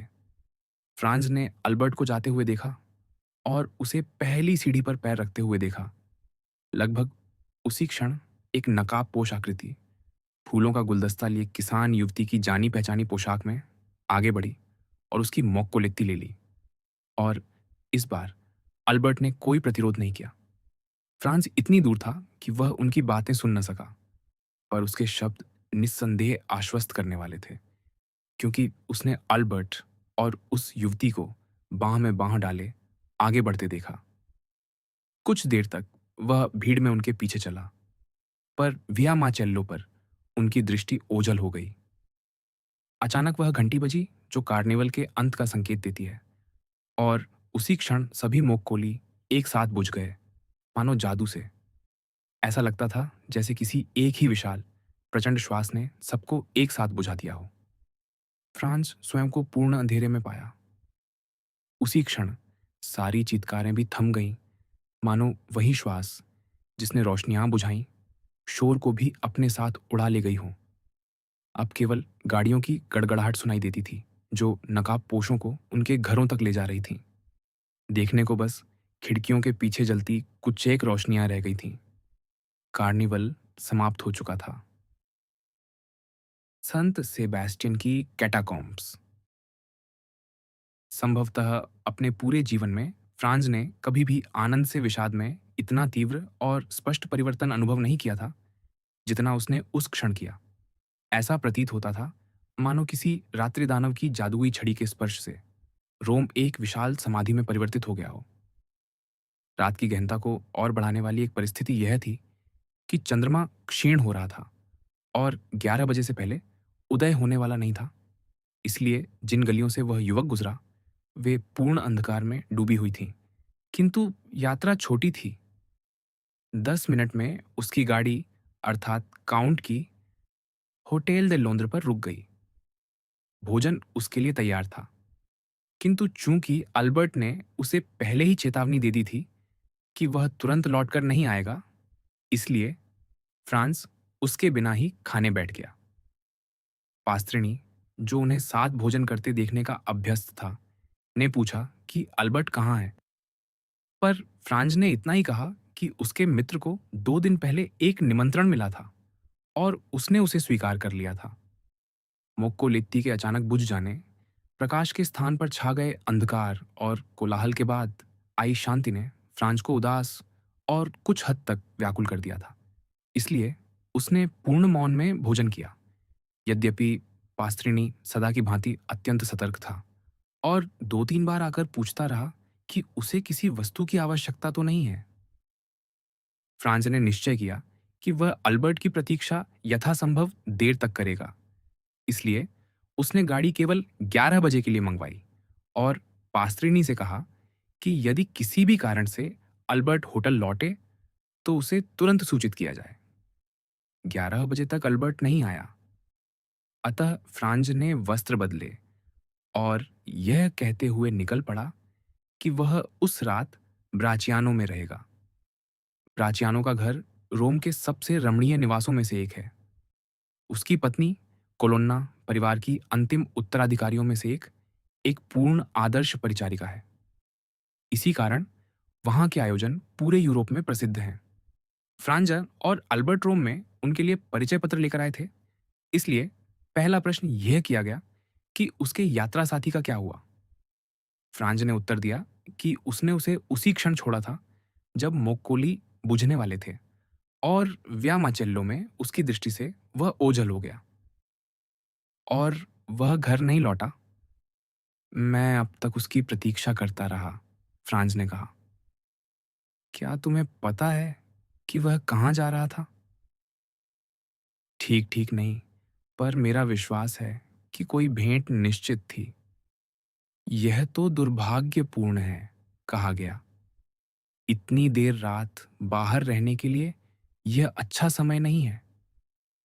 ये अंतिम शब्द जी से कहे गए, जो अब भी अभी टोरलोनिया की बाह पर पहुंची थीं। इसके विपरीत मुझे तो यह रात अत्यंत मनोहर लगती है, उन्होंने कहा। जो यहाँ उपस्थित हैं, उन्हें केवल यही शिकायत होगी कि यह बहुत शीघ्र बीत जाएगी। उत्तर में मुस्कुराहट आई। मैं यहाँ उपस्थित लोगों की बात नहीं कर रहा, जिन्हें कोई जोखिम नहीं है, सिवाय इसके कि पुरुष हों तो आप पर मोहित हो जाइए और स्त्रियां हों तो आपको इतना सुंदर देखकर ईर्ष्या से बीमार पड़ जाए। मैं उन लोगों के विषय में सोच रहा हूँ जो इस समय रोम की गलियों में हैं। हे भगवान, जियान मैडम ने कहा, इस समय कौन सड़कों पर होगा, सिवाय इसके कि आपके आयोजन में आ रहा हो। हमारे मित्र अल्बर्ट द मोरसेर्फ, फ्रांस ने कहा, जिन्हें मैंने आज सायं 7 बजे एक सुंदर अपरिचिता के पीछे जाते हुए छोड़ा था। उसके बाद से मैंने उन्हें नहीं देखा। क्या? और तुम्हें नहीं पता कि वह कहाँ है? मुझे तनिक भी ज्ञान नहीं है। क्या वह शस्त्रधारी है? वह विदूषक का वेश पहने हुए है। तुम्हें उसे जाने नहीं देना चाहिए था, कहा गया। तुम रोम को उससे अधिक जानते हो। संभव है, पर यह सरल नहीं था। मानो आज की दौड़ जीतने वाले तीसरे घोड़े को रोकने का प्रयास करना, फ्रांज ने कहा। वैसे भी उसके साथ क्या हो सकता है, कौन जानता है। रात बहुत काली है और विया माचेल्लो के पास ही टाइबर है। यह देखकर कि कही गई बातें उसकी अपनी चिंताओं से मेल खा रही थीं, फ्रांस का रक्त ठंडा पड़ गया। मैंने होटल को सूचित कर दिया है कि मुझे यहाँ रात बिताने का सम्मान मिलेगा, उसने कहा। वह लौटे तो वे मुझे बताने आएंगे। देखो, कहा गया, मुझे लगता है यह मेरा ही कोई सेवक तुम्हें ढूंढता हुआ आ रहा है। वह ठीक ही था। फ्रांस को देखते ही सेवक पास आया। होटल दे लॉन्द्र का स्वामी यह बताना चाहता है कि वहां एक व्यक्ति मोरसेर्फ का पत्र लेकर प्रतीक्षा कर रहा है। मोरसेर्फ का पत्र, फ्रांस ने कहा। हाँ। वह व्यक्ति कौन है? मैं नहीं बता सकता। वह इसे यहां क्यों नहीं लाया? उसने कोई कारण नहीं बताया। वह संदेशवाहक कहाँ है? जैसे ही उसने मुझे आपसे बात करने के लिए सभा कक्ष में जाते देखा, वह चला गया। हे ईश्वर, जी ने कहा। शीघ्र जाइए। वह बेचारा युवक, संभव है किसी दुर्घटना का शिकार हो गया हो। मैं इसी क्षण जा रहा हूं, फ्रांज ने कहा। क्या आप लौटकर हमें समाचार देंगे? हाँ, यदि बात गंभीर न हुई, अन्यथा मैं स्वयं कहाँ रहूंगा यह नहीं कह सकता। हर हाल में सावधान रहिए, निश्चिंत रहिए। फ्रांज ने अपनी टोपी ली और शीघ्रता से निकल पड़ा। उसने अपनी गाड़ी लौटा दी थी और उसे 2 बजे के लिए बुलाया था, किंतु सौभाग्यवश पलात्सो ब्राचियानो, जो एक ओर कोर्सो और दूसरी ओर प्याजा देई सांति अपोस्तोली की ओर मुख किए है। होटल दे लॉन्द्र से पैदल मुश्किल से 10 मिनट की दूरी पर है। जैसे ही वह होटल के निकट पहुंचा, फ्रांज ने सड़क के मध्य एक व्यक्ति को खड़ा देखा और उसे क्षण भर भी संदेह न रहा कि यही अल्बर्ट का संदेशवाहक है। वह व्यक्ति एक बड़े चोगे में लिपटा हुआ था। फ्रांज उसके पास गया, किंतु उसके आश्चर्य के लिए पहले वही व्यक्ति बोला। आप मुझसे क्या चाहते हैं? उसने कहा, मानो अपनी रक्षा बनाए रखने के लिए पीछे हटते हुए। क्या तुम वही व्यक्ति नहीं हो जो मोरसेर्फ का पत्र मेरे लिए लाया है? फ्रांज ने पूछा। क्या आप पास्त्रिनी के होटल में ठहरे हैं? हाँ। और क्या आप उसके यात्रा साथी हैं? हाँ। आपका नाम क्या है? बैरन फ्रांस डेपिनय। तो यह पत्र वास्तव में आपको ही संबोधित है। क्या इसका कोई उत्तर देना है? फ्रांज ने उस व्यक्ति के हाथ से पत्र लेते हुए पूछा। हाँ, कम से कम आपका मित्र तो यही आशा करता है। तो ऊपर आइए, मैं उत्तर दे दूंगा। मैं यहीं प्रतीक्षा करना पसंद करूंगा, संदेशवाहक ने हंसते हुए कहा। क्यों? आप पत्र पढ़ते ही सब समझ जाएंगे। तो क्या मैं यहीं आपसे फिर मिलूं? निश्चय ही। फ्रांज होटल में गया और सीढ़ियों पर पास्त्रिनी से मिला। तो सराय वाले ने पूछा। तो क्या? फ्रांज ने कहा। क्या आपने उस व्यक्ति को देखा जो आपके मित्र की ओर से आपसे बात करना चाहता था? हाँ, मैंने उसे देखा, उसने उत्तर दिया। और उसने मुझे यह पत्र दिया है। कृपया मेरे कमरे में रोशनी भिजवा दीजिए। सराय वाले ने एक सेवक को मोमबत्ती लेकर फ्रांस से आगे जाने का आदेश दिया। युवक ने भांप लिया था कि पास्त्रिनी भयभीत है और इससे उसे अल्बर्ट का पत्र पढ़ने की और भी अधिक उतावली हो गई। जैसे ही मोमबत्ती जली, वह उसके पास झुका और कागज फैलाया। पत्र अल्बर्ट के हाथ का लिखा हुआ था और उसी के हस्ताक्षर थे। उसकी विषय वस्तु इतनी अप्रत्याशित थी कि फ्रांज ने उसे 2 बार पढ़ा। उसमें ठीक-ठीक ये लिखा था, प्रिय मित्र, जैसे ही यह पत्र तुम्हें मिले, कृपा करके मेरी बटुए से आरंभ पत्र निकाल लेना, जो लेखन मेज की चौकोर दराज में मिलेगा। यदि राशि पर्याप्त ना हो, तो अपनी ओर से जोड़ देना। तुरंत तोरलोनिया के यहाँ जाओ, 4,000 प्यास्त्र निकालो और वह राशि पत्र लाने वाले को दे दो। यह अत्यंत आवश्यक है कि यह धन बिना किसी विलंब के मुंह तक पहुंचे। मैं और आग्रह नहीं करूंगा। मुझे तुम पर वही भरोसा है जैसा तुम मुझ पर कर सकते हो। पुनश्च अब मुझे इतालवी डाकुओं पर विश्वास हो गया है। तुम्हारा मित्र अल्बर्ट द मोरसेर्फ। इन पंक्तियों के नीचे किसी अजीब हाथ से इतालवी में कुछ शब्द लिखे थे। यदि सुबह 6 बजे तक 4,000 प्यास्त्र मेरे हाथों में नहीं होंगे, तो 7 बजे काउंट अल्बर्ट जीवित नहीं रहेगा। लुईजी वाम्पा। दूसरे हस्ताक्षर ने फ्रांस को सब कुछ समझा दिया और संदेशवाहक के कमरे में न आने का कारण भी स्पष्ट हो गया। सड़क उसे अधिक सुरक्षित लगती थी। अल्बर्ट उस प्रसिद्ध डाकू सरदार के चंगुल में फंस गया था, जिसके अस्तित्व पर वह अब तक विश्वास करने से इनकार करता रहा था। अब एक क्षण भी नष्ट नहीं किया जा सकता था। फ्रांस लेखन मेज की ओर दौड़ा और उसे खोला। बताए गए दराज में उसे बटुआ मिला और बटुए में आरण पत्र। कुल राशि 6,000 प्यास्त्र की थी, पर अल्बर्ट उनमें से 3,000 पहले ही खर्च कर चुका था। जहां तक फ्रांस का संबंध था, उसके पास कोई आरण पत्र नहीं था। वह फ्लोरेंस में रहता था और केवल 7-8 दिनों के लिए रोम आया था। इसलिए वह अपने साथ लगभग 100 लुई ही लाया था, जिनमें से अधिकतम 50 ही शेष थे। इसका अर्थ यह था कि दोनों मिलकर भी मांगी गई राशि से 700-800 प्यास्त्र कम थे। यह सत्य था कि ऐसे में फ्रांस टोरलोनिया की समझदारी पर भरोसा कर सकता था।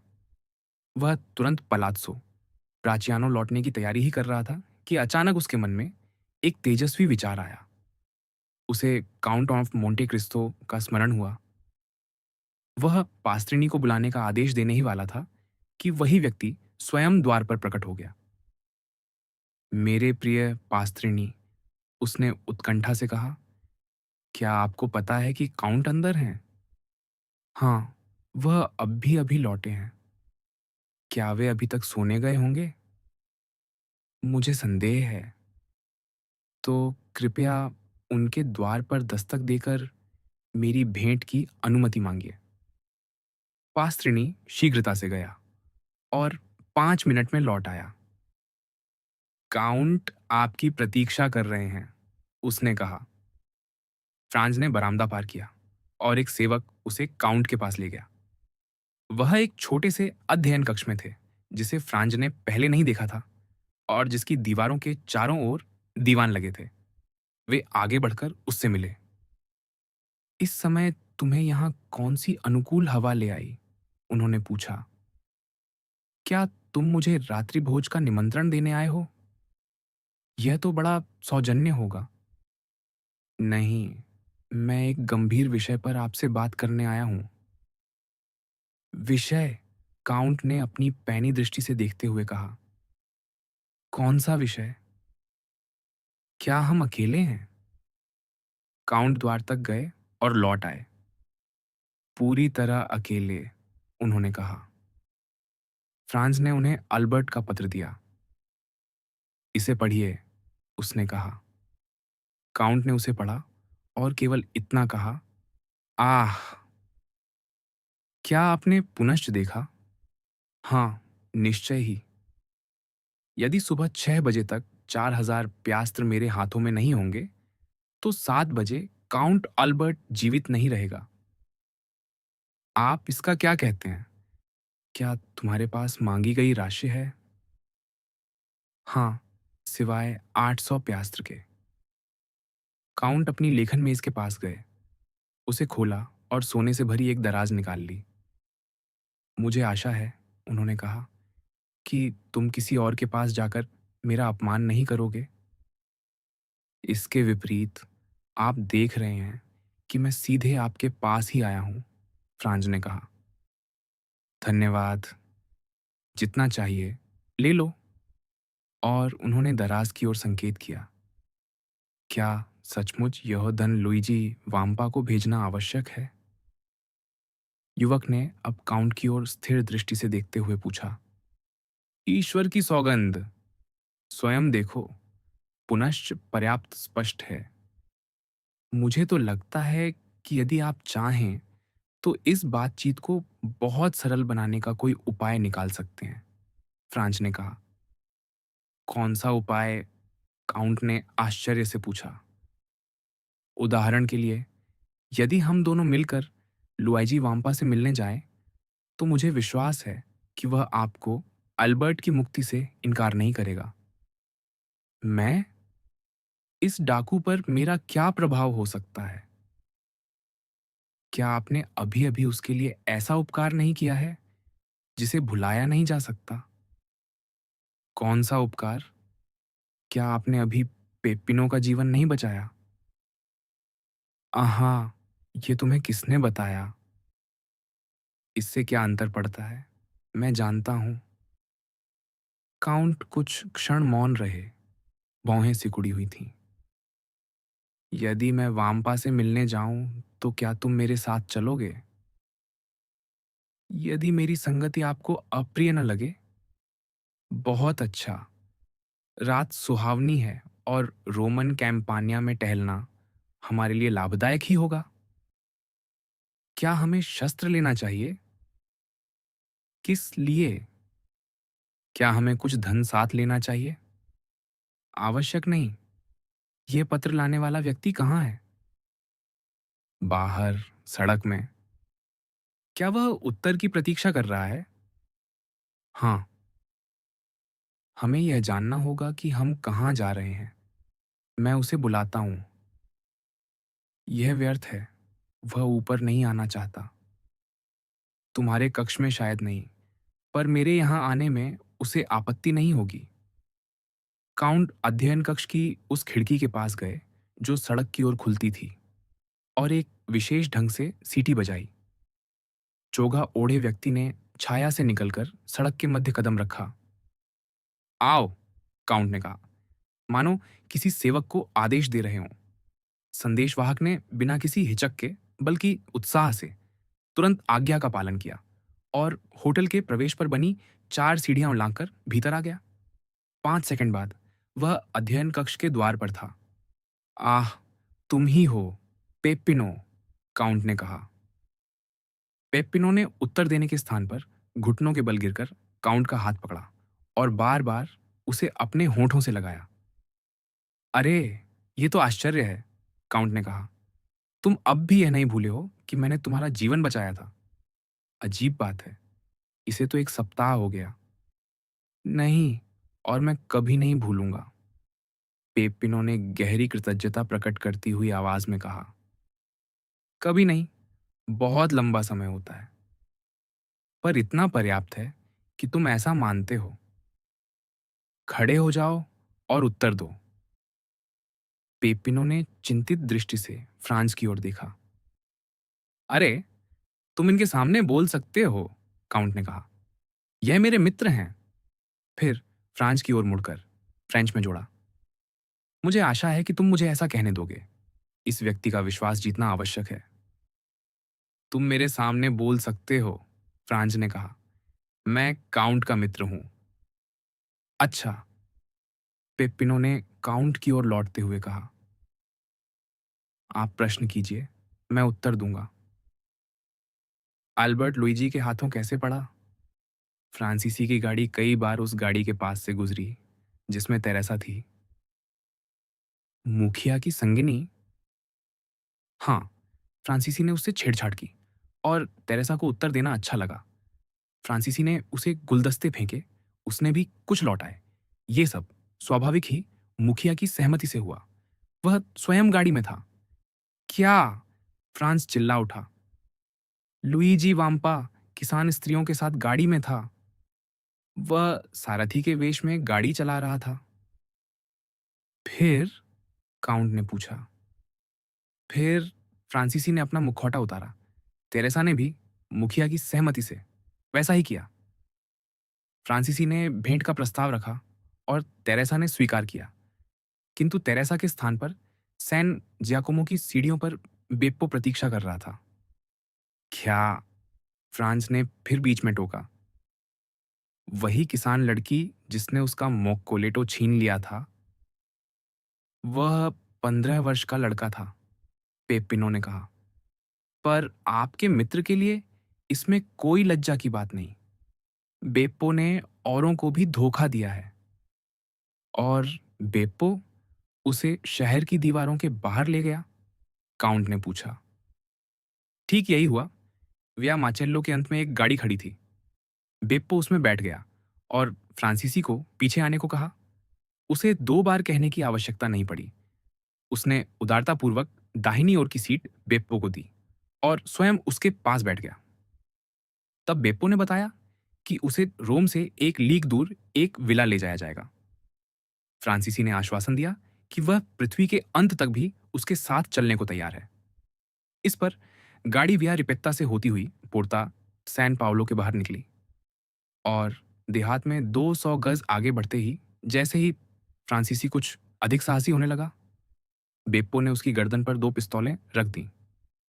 उसी क्षण सारथी ने घोड़े रोक दिए, मुड़कर वहीं किया और साथ ही आलमों के किनारों पर छिपे हमारे 4 आदमी दरवाजों पर टूट पड़े।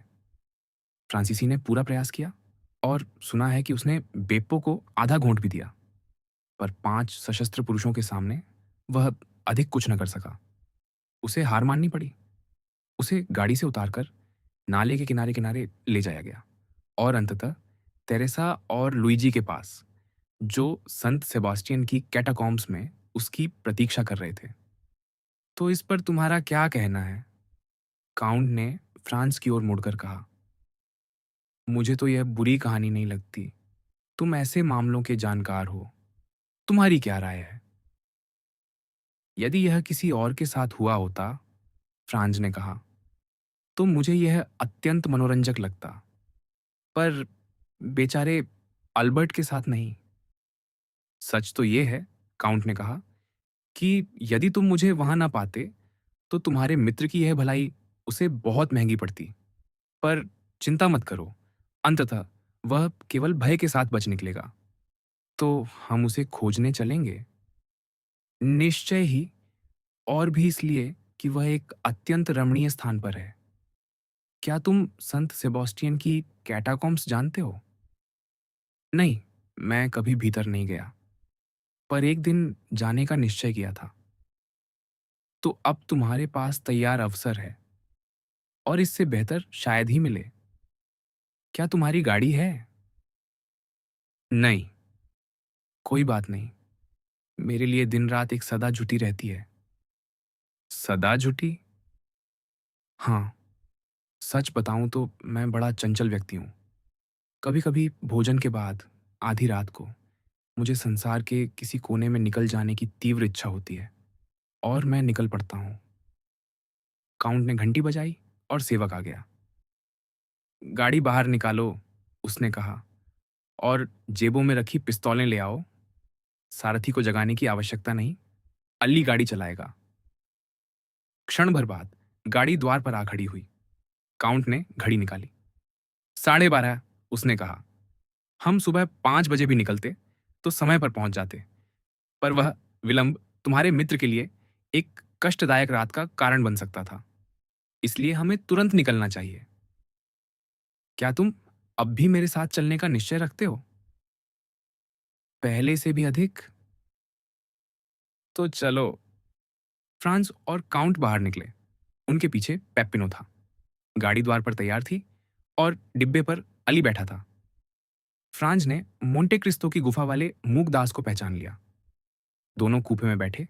पेप्पिनो अली के पास बैठा और वे पूरी गति से चल पड़े। अली को पहले से आदेश मिले थे। वह कोर्सो से गया, कैंपो वाचिनो पार किया और स्त्रादा सैन ग्रेगोरियो से होते हुए पोर्ता सैन सेबास्टियानो पहुंचा। द्वारपाल ने उन्हें रोकना चाहा, पर काउंट ने रोम के गवर्नर की वह अनुमति दिखा दी जो उसे दिन रात किसी भी समय नगर में आने जाने की छूट देती थी। द्वार उठा, द्वारपाल को एक लुई मिला और वे आगे बढ़ गए। जिस मार्ग पर गाड़ी चली वह प्राचीन आप्यन मार्ग था, जिसकी दोनों ओर समाधियां थीं। नवोदय चंद्रमा के प्रकाश में कभी कभी फ्रांस को किसी भग्नावशेष से निकलता हुआ प्रहरी सा दिखाई देता, पर पेप्पिनो और उस छाया के बीच संकेत होते ही वह फिर अंधकार में विलीन हो जाता। काराकल्ला के एम्फीथिएटर से कुछ पहले गाड़ी रुकी। पेप्पिनो ने द्वार खोला और फ्रांस तथा काउंट उतर गए। 10 मिनट में, काउंट ने कहा, हम वहां होंगे। उसने पेप्पिनो को अलग ले जाकर कुछ फुसफुसाकर कहा और पेप्पिनो कूपे के संदूक से एक मशाल लेकर चल पड़ा। और 5 मिनट बीत गए, जिनमें फ्रांज ने देखा कि गडेरियां छोटी सी पगडंडी पर चलता हुआ उन टीलों के बीच से गुजरा जो रोमन मैदान की असमतल सतह पर बिखरे हुए हैं, और उस ऊंची लालिमा लिए घास के झुरमुट में ओझल हो गया, जो किसी विशाल सिंह की खड़ी अयाल जैसा प्रतीत होता था। अब, काउंट ने कहा, आओ उसके पीछे चलें। वे उसी पथ पर आगे बढ़े और पाया कि लगभग 100 कदम बाद वह ढलान पर उतरता हुआ एक छोटी घाटी के तल तक जाता है। शीघ्र ही उन्होंने अंधकार में दो व्यक्तियों को आपस में बात करते देखा। क्या हमें आगे बढ़ना चाहिए? फ्रांस ने काउंट से पूछा, या प्रतीक्षा करें? आगे बढ़ो। पेपिनो ने अवश्य ही हमारे आगमन की सूचना प्रहरी को दे दी होगी। वास्तव में उन दोनों में से एक पेपिनो था और दूसरा एक डाकू जो पहरे पर था। फ्रांस और काउंट निकट आए और डाकू ने उनका अभिवादन किया। कृपा करके मेरे पीछे चलिए, पेपिनो ने काउंट से कहा। कैटाकॉम्ब्स का प्रवेश यहां से थोड़ी ही दूरी पर है। ठीक है, काउंट ने कहा, मार्ग दिखाओ। झाड़ियों के एक झुरमुट के पीछे और कुछ चट्टानों के बीच छिपा हुआ एक ऐसा संकरा छिद्र था जिससे मनुष्य बड़ी कठिनाई से निकल सकता था। पेप्पिनो सबसे पहले उसमें घुसा, किंतु 1-2 कदम ही आगे बढ़ा था कि मार्ग चौड़ा हो गया। तब वह रुक गया, मशाल जलाई और मुड़कर देखा कि दूसरे भी उसके पीछे आ रहे हैं। इसके बाद काउंट उस कीप से रास्ते में उतरे और फ्रांजो उनके पीछे आया। भूमि धीरे धीरे नीचे की ओर ढलती थी और मार्ग आगे बढ़ने के साथ चौड़ा होता जाता था, पर फ्रांस और काउंट को फिर भी झुककर चलना पड़ रहा था और साथ साथ चलना कठिन था। वे इसी प्रकार लगभग 50 गज और चले कि तभी पुकार सुनाई दी, कौन है? उसी क्षण उन्होंने अपने ही मशाल के प्रकाश में अंधकार के बीच एक बंदूक की नली चमकती देखी। मित्र, पेप्पिनो ने कहा और अकेला आगे बढ़कर उस दूसरे प्रहरी से धीमी आवाज में कुछ शब्द कहे, जिसने पहले की भांति रात्रिकालीन आगंतुकों को संकेत देकर आगे जाने की अनुमति दे दी। प्रहरी के पीछे लगभग 20 सीढ़ियों की एक सीढ़ी थी। फ्रांस और काउंट उतरकर नीचे पहुंचे और स्वयं को कब्रों के एक चौराहे से स्थान पर पाया। वहां से 5 मार्ग तारे की किरणों की तरह निकलते थे और दीवारें ऊपर नीचे एक दूसरे के ऊपर बनी कोठरियों से कटी हुई थीं, ताबूतों के आकार की, जिससे स्पष्ट हो गया कि वे अंततः कैटाकॉम्ब्स में पहुंच चुके थे। एक कोठरी में जिसकी गहराई का अनुमान लगाना असंभव था, दिन के समय प्रकाश की कुछ दरारें दिखाई देती थीं। काउंट ने फ्रांस के कंधे पर हाथ रखा। क्या तुम विश्राम करते हुए डाकुओं का शिविर देखना चाहोगे? उसने पूछा। हाँ, अवश्य, फ्रांस ने कहा। तो मेरे साथ आओ। पेप्पिनो, रोशनी बुझा दो।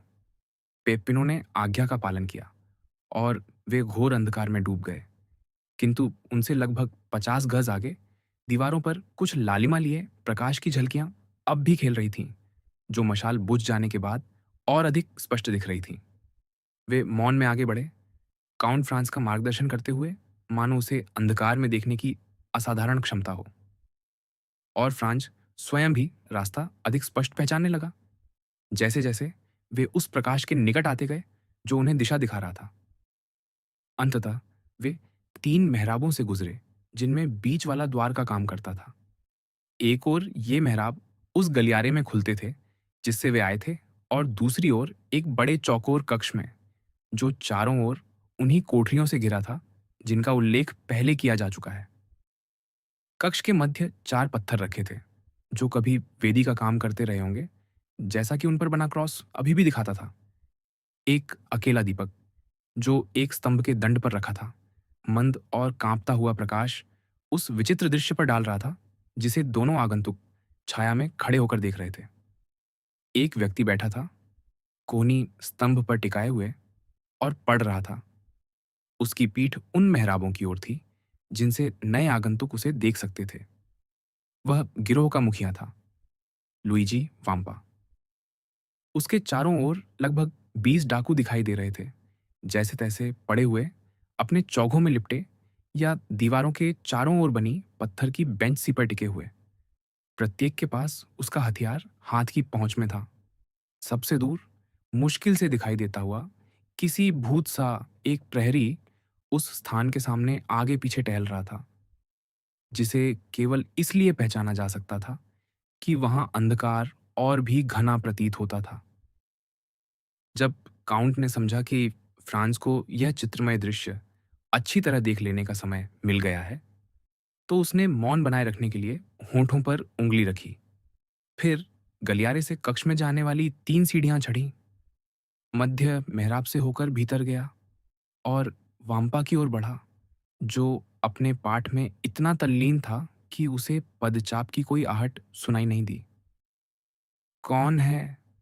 प्रहरी ने पुकारा, अधिक सतर्क होकर, क्योंकि उसने अपने मुखिया के पीछे दीपक के प्रकाश में एक छाया बढ़ती देखी थी।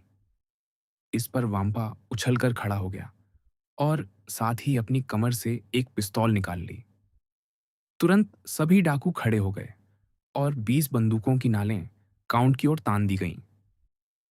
अरे अरे, उसने शांत स्वर में कहा, चेहरे की एक मांसपेशी हल्की सी फड़कती हुई।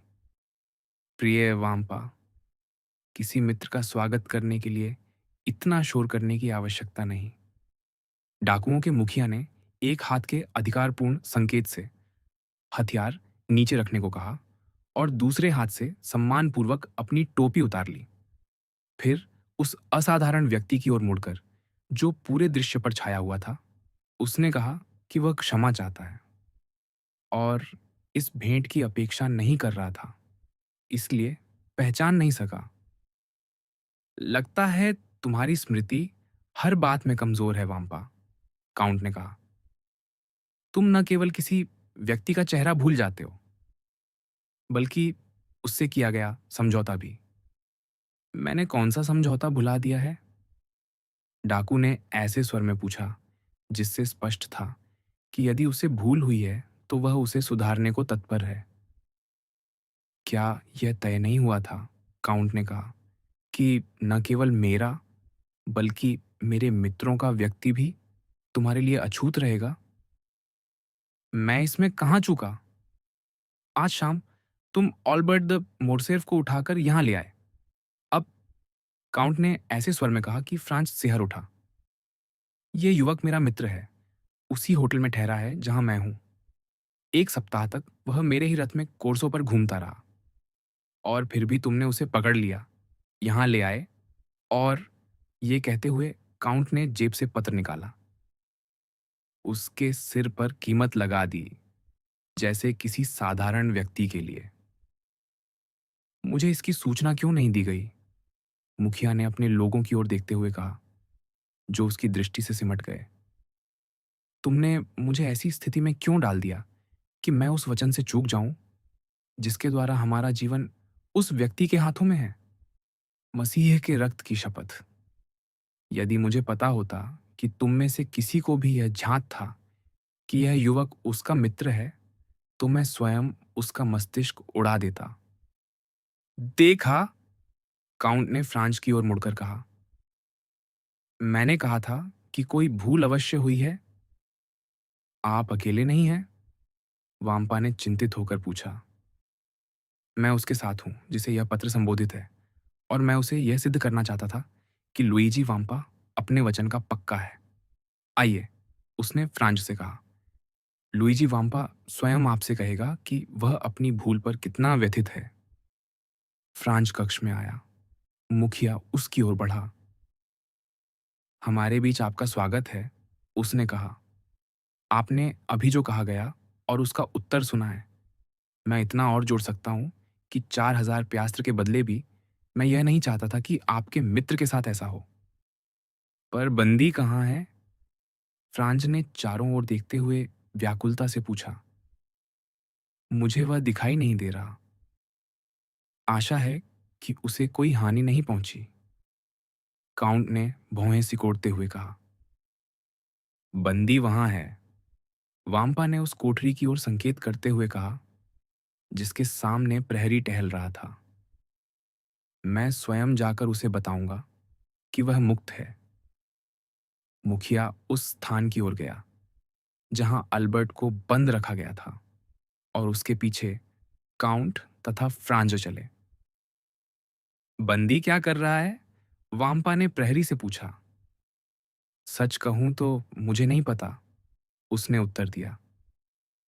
1 घंटे से अधिक समय से मैंने उसे हिलते तक नहीं सुना। आइए, वाम्पा ने कहा। काउंट और फ्रांस 7-8 सीढ़ियां चढ़े, मुखिया के पीछे पीछे, जिसने कुंडी खिसकाकर द्वार खोल दिया। पास वाले कक्ष की तरह ही जल रहे दीपक के प्रकाश में उन्होंने अल्बर्ट को देखा, जो एक डाकू द्वारा दिए गए चौगे में लिपटा हुआ कोने में गहरी नींद सो रहा था। इसे देखो, काउंट ने अपनी विशेष मुस्कान के साथ कहा। उस व्यक्ति के लिए बुरा नहीं जिसे कल सुबह 7 बजे गोली मार दी जानी थी। वाम्पा ने सोते हुए व्यक्ति को एक प्रकार के सम्मान के साथ देखा। स्पष्ट था कि इस साहस के प्रमाण ने उसे प्रभावित किया था। आप ठीक कहते हैं, उसने कहा। यह अवश्य ही आपके मित्रों में से एक होगा। फिर अल्बर्ट के पास जाकर उसके कंधे को छूते हुए बोला, जागिए।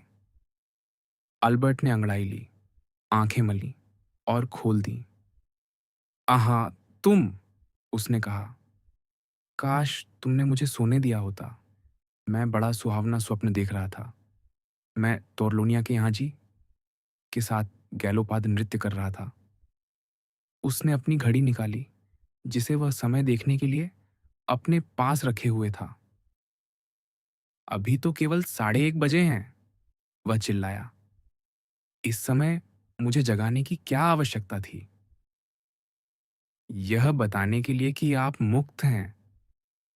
मेरे प्रिय, अल्बर्ट ने पूरी शांति से कहा, भविष्य में हमारे महान सम्राट नेपोलियन का यह सूत्र याद रखना, मुझे केवल तब जगाना जब बुरी खबर हो। यदि तुम मुझे सोने देते तो मैं अपना नृत्य पूरा कर लेता और जीवन भर तुम्हारा आभारी रहता। तो क्या फिरौती दे दी गई? नहीं। तो मैं मुक्त कैसे हुआ? कोई ऐसा व्यक्ति आया है जिसे मैं किसी बात से इनकार नहीं कर सकता। यहां, यहीं। तो ईश्वर की शपथ, वह बड़ा उदार व्यक्ति होगा। अल्बर्ट ने चारों ओर देखा और फ्रांस को पहचान लिया। क्या, मेरे प्रिय फ्रांस, क्या तुम इतने समर्पित मित्र हो? नहीं, फ्रांज ने कहा। वह मैं नहीं, बल्कि हमारा पड़ोसी मोंटे क्रिस्तो का काउंट है। अरे, ये तो अद्भुत है, अल्बर्ट ने हंसते हुए कहा और अपनी क्रवाट तथा कफ ठीक किए। आप वास्तव में एक अत्यंत बहुमूल्य मित्र हैं, अल्बर्ट ने कहा, और मैं आशा करता हूं कि आप मुझे सदा के लिए अपना अरणी समझेंगे। पहले गाड़ी के प्रसंग के लिए और फिर इसके लिए। उसने काउंट की ओर हाथ बढ़ाया। काउंट ने उसे थामते समय सिहरन अनुभव की। फिर भी उसने हाथ मिलाया। डाकू यह पूरा दृश्य विस्मय से देख रहा था। स्पष्ट था कि वह अपने कैदियों को अपने सामने कांपते देखने का अभ्यस्त था, किंतु यहां एक ऐसा व्यक्ति था जिसकी उपहासपूर्ण और जिज्ञासु मुद्रा क्षण भर को भी डगमगाई नहीं थी। फ्रांस को यह देखकर प्रसन्नता हुई कि अल्बर्ट ने डाकू के सामने भी अपने देश का सम्मान बनाए रखा था। मेरे प्रिय अल्बर्ट, उसने कहा, यदि तुम शीघ्रता करो, तो अभी भी समय है कि हम रात का अंत तोरलोनिया के यहाँ कर सकें। तुम वहीं से अपनी गैलोपात फिर आरंभ कर सकते हो, जहाँ छोड़ी थी। और इस प्रकार तुम्हारे मन में लुइजी के प्रति कोई दुर्भावना नहीं रहेगी, जिसने इस पूरे प्रसंग में वास्तव में सम्मानजनक व्यवहार किया है। निश्चय ही, अल्बर्ट ने कहा। तुम ठीक कहते हो। हम 2 बजे तक वहां पहुंच सकते हैं। लुइजी, उसने आगे कहा, क्या यहां से विदा लेने से पहले कोई और औपचारिकता शेष है? कोई नहीं, डाकू ने उत्तर दिया। आप उतने ही स्वतंत्र हैं जितनी हवा। तो फिर मैं आपको दीर्घायु और सौभाग्य की कामना करता हूं। आइए, सज्जनों, आइए। यह कहकर अल्बर्ट फ्रांस और काउंट के साथ सीढ़ियों से नीचे उतरा और चौकोर कक्ष को पार किया। सभी डाकू हाथों में अपनी टोपियां लिए खड़े थे। पेपिनो, मुखिया ने कहा, मुझे मशाल दो। आप क्या कर रहे हैं? काउंट ने पूछा। मैं आपको मार्ग दिखाऊंगा, उसने कहा। आपके लिए मैं इतना तो कर ही सकता हूं। गडेरिए के हाथ से जलती हुई मशाल लेकर वह अपने अतिथियों से आगे चला, किसी सेवक की तरह नहीं, बल्कि मानो कोई राजा राजदूतों के दल का नेतृत्व कर रहा हो। प्रवेश पर पहुंचकर उसने झुककर अभिवादन किया। और अब, उसने कहा, जो कुछ हुआ उसके लिए मैं पुनः क्षमा चाहता हूं और आशा करता हूं कि आप मेरे प्रति कोई दुर्भावना नहीं रखेंगे। कुछ भी नहीं, काउंट ने कहा। वैसे भी तुम अपनी भूलों की इतनी शूरवीरता से पूर्ति कर देते हो कि मनुष्य उन्हें करने के लिए लगभग तुम्हारा आभारी हो जाता है। सज्जनों, मुखिया ने दोनों युवकों की ओर मुड़कर कहा, यह निमंत्रण शायद बहुत आकर्षक न लगे, पर यदि कभी आप मुझे फिर मिलने की इच्छा करें, तो जहां भी मैं रहूं, आपका स्वागत होगा। फ्रांस और अल्बर्ट ने झुककर अभिवादन किया। काउंट सबसे पहले बाहर गया, उसके पीछे अल्बर्ट, और अंत में फ्रांस रुका। क्या आप मुझसे कुछ पूछना चाहते हैं? वाम्पा ने मुस्कुराते हुए कहा। हाँ, फ्रांज ने उत्तर दिया। मैं यह जानना चाहता हूं कि जब हम आए थे, तब आप इतनी तल्लीनता से कौन सी पुस्तक पढ़ रहे थे? सीजर की टिप्पणियां, डाकू ने कहा। वह मेरा प्रिय पठन है। क्या तुम आ नहीं रहे? अल्बर्ट ने पुकारा। हाँ, आ रहा हूं, फ्रांज ने कहा और संकरे मार्ग से दूसरों के पीछे चला। वे मैदान के पार चल पड़े। ओह, एक क्षण, अल्बर्ट ने पीछे मुड़ते हुए कहा। क्या मैं? और उसने वाम्पा की मशाल से अपना सिगार जला लिया। अब, उसने कहा, जितनी शीघ्रता हो सके, मैं रात का अंत ब्राचियानो के यहां करने को अत्यंत उत्सुक हूं। गाड़ी वहीं खड़ी थी, जहां उन्होंने छोड़ी थी। काउंट ने अली से अरबी में एक शब्द कहा और घोड़े पूरी गति से चल पड़े। अल्बर्ट की घड़ी के अनुसार ठीक 2 बजे दोनों मित्र सभा कक्ष में प्रविष्ट हुए। उनकी वापसी से हलचल मच गई, परंतु वे साथ साथ आए थे, इसलिए अल्बर्ट के विषय में जो भी चिंताएं थीं, वे तुरंत समाप्त हो गईं। कल आपने मुझसे गैलोपात का वचन दिया था, अल्बर्ट ने काउंटेस के पास जाकर कहा। इसे पूरा कराने में मैं कुछ देर से आया हूं, पर यहां उपस्थित मेरा मित्र, जिसकी विश्वसनीयता आप जानती हैं, साक्षी देगा कि इसमें मेरा कोई दोष नहीं है। उसी क्षण संगीतकार वॉल्ट जज छेड़ रहे थे। अल्बर्ट ने काउंटेस की कमर में बांह डाली और उसे नृत्य करने वालों के भंवर में ले गया। फ्रांज इस बीच उस असाधारण सिहरन के विषय में सोच रहा था, जो मोंटे क्रिस्तो के काउंट के पूरे शरीर में उस क्षण दौड़ गई थी जब वह अल्बर्ट का हाथ थामने के लिए लगभग विवश हुआ था। भेंट। अगले दिन जागते ही अल्बर्ट ने सबसे पहले यह प्रस्ताव रखा कि वह और फ्रांस काउंट से मिलने जाए। उसने पिछली शाम ही उसे धन्यवाद दे दिया था, पर उसे लगा कि जिस सेवा के लिए उसने उसका उपकार किया था, उसके लिए उसे 2 बार धन्यवाद दिया जाना चाहिए। फ्रांस, जो भय से मिश्रित एक आकर्षण के कारण काउंट की ओर खींचता चला जाता था, अल्बर्ट के साथ गया, क्योंकि वह उसे अकेले उस व्यक्ति के पास जाने नहीं देना चाहता था। दोनों को बैठक कक्ष में ले जाया गया। 5 मिनट बाद काउंट प्रकट हुआ। मैं आज सुबह वही बात फिर दोहराने की अनुमति चाहता हूँ, अल्बर्ट ने उसकी ओर बढ़ते हुए कहा, जो कल मैं पूरी तरह व्यक्त नहीं कर सका, और वह यह कि आपने जो सहायता मुझे दी, उसे मैं कभी नहीं भूलूंगा, और यह स्मरण रखूंगा कि मैं लगभग अपना जीवन आपको ही देनदार हूँ। मेरे प्रिय पड़ोसी, काउंट ने हंसते हुए उत्तर दिया, आप अपने ऋण को बढ़ा चढ़ाकर बता रहे हैं। मैंने तो केवल आपकी यात्रा के खर्च में 20,000 फ्रांक बचा दिए, इससे अधिक कुछ नहीं किया। जैसा कि आप देख रहे हैं, यह उल्लेख के योग्य भी नहीं है। और जहां तक आपकी बात है, उसने जोड़ा, तो मैं आपके असाधारण धैर्य और शीतलता के लिए आपको बधाई देता हूं। और मैं कैसे व्यवहार करता, अल्बर्ट ने कहा।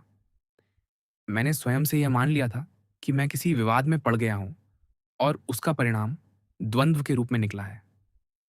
मैं उन डाकुओं को यह दिखाना चाहता था कि संसार के हर देश में लोग लड़ते हैं, पर लड़ते हुए केवल एक फ्रांसीसी ही मजाक करता है।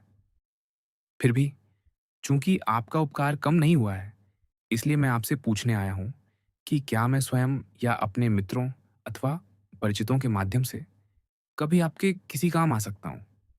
मेरे पिता मोरसेर्फ, जो मूलतः स्पेनी हैं, फ्रांस और स्पेन दोनों में उच्च पदों पर हैं। इसलिए मैं स्वयं को और उन सभी को जो मुझसे स्नेह रखते हैं, आपकी सेवा में प्रस्तुत करता हूं। ठीक है, काउंट ने कहा, मुझे स्वीकार करना होगा कि मैं आपके इस प्रस्ताव की अपेक्षा कर रहा था, और इसे कृतज्ञता के साथ स्वीकार करता हूं। मैं पहले ही आपसे एक बड़ी सहायता मांगने का विचार बना चुका था। कौन सी सहायता? मैं कभी पेरिस नहीं गया। मैं उस नगर को नहीं जानता। सचमुच? अल्बर्ट ने आश्चर्य से कहा। आप इतने समय तक पेरिस देखे बिना कैसे रह सके? यह अविश्वसनीय है। फिर भी ऐसा ही है। पर आपकी ही तरह मुझे भी लगता है कि अब बुद्धिमान संसार की राजधानी से अनभिज्ञ रहना मेरे लिए संभव नहीं है। इसके अतिरिक्त यदि कोई मुझे पेरिस के समाज से परिचित करा सकता, तो शायद मैं ये आवश्यक यात्रा बहुत पहले कर चुका होता। पर वहां मेरे कोई संबंध नहीं है। क्या? आप जैसे व्यक्ति के? अल्बर्ट ने कहा। आप बहुत कृपालु हैं, पर चूंकि मैं अपने लिए इससे अधिक कोई गुण नहीं मानता कि मैं धन में अगुआदो या रॉथस्चाइल्ड से प्रतिस्पर्धा कर सकता हूं, और चूंकि मैं पेरिस शेयर बाजार में निवेश करने नहीं जा रहा, इसलिए यही विचार मुझे रोकता रहा। अब आपके प्रस्ताव के कारण मैंने निश्चय कर लिया है। तो क्या आप वचन देते हैं? ये कहते समय काउंट ने एक विचित्र मुस्कान के साथ कहा कि जब मैं फ्रांस आऊंगा, तब आप मेरे लिए उस समाज के द्वार खोल देंगे जहां मैं उतना ही विदेशी होऊंगा जितना कोई ह्यूरोन या कोचीन चाइनी। इस विषय में तो निसंकोच और पूरे मन से, अल्बर्ट ने उत्तर दिया। और भी इसलिए, मेरे प्रिय फ्रांस, मुझ पर अधिक हंसो मत, क्योंकि आज सुबह मुझे एक पत्र मिला है जो पेरिस के समाज में अत्यंत प्रतिष्ठित संबंधों वाले एक उत्तम परिवार से मेरे गठबंधन की बात करता है। विवाह द्वारा गठबंधन? फ्रांस ने हंसते हुए पूछा। हाँ, निश्चय ही। जब तुम पेरिस लौटोगे, तो मुझे वहां स्थिर और शायद पिता भी पाओगे। यह मेरी स्वाभाविक गंभीरता के अनुकूल होगा। क्या नहीं, किसी भी स्थिति में, काउंट, मैं फिर कहता हूं, मैं और मेरा परिवार पूरी तरह आपके लिए उपलब्ध हैं। मैं स्वीकार करता हूं, काउंट ने कहा। मैं आपको आश्वस्त करता हूं कि मैं बहुत समय से जिन योजनाओं पर विचार कर रहा था, उन्हें कार्यान्वित करने के लिए इसी अवसर की प्रतीक्षा कर रहा था। फ्रांस को तनिक भी संदेह नहीं था कि ये वही योजनाएं थीं जिनका उल्लेख काउंट ने मोंटे क्रिस्टो की गुफाओं में संक्षेप में किया था। वह उसके चेहरे को ध्यान से देखता रहा, यह समझने के लिए कि उसे पेरिस किस उद्देश्य से ले जाएगा। पर उस व्यक्ति की आत्मा में झांकना अत्यंत कठिन था, विशेषकर तब जब वह उसे मुस्कान के आवरण में छिपा लेता था। आइए, काउंट, अल्बर्ट ने उत्साह से कहा, क्या यह उन धुंधली योजनाओं में से एक नहीं है जो यात्रा के समय बनाई जाती हैं और पहली ही हवा में उड़ जाती हैं? नहीं, काउंट ने कहा, मैं पेरिस जाना चाहता हूं। मुझे वहां जाना ही होगा। कब? तुम स्वयं कब वहां रहोगे? मैं? अल्बर्ट ने कहा, लगभग 15 दिन या 3 सप्ताह में। तो फिर, काउंट ने कहा, मैं तुम्हें 3 महीने देता हूं। और 3 महीने बाद?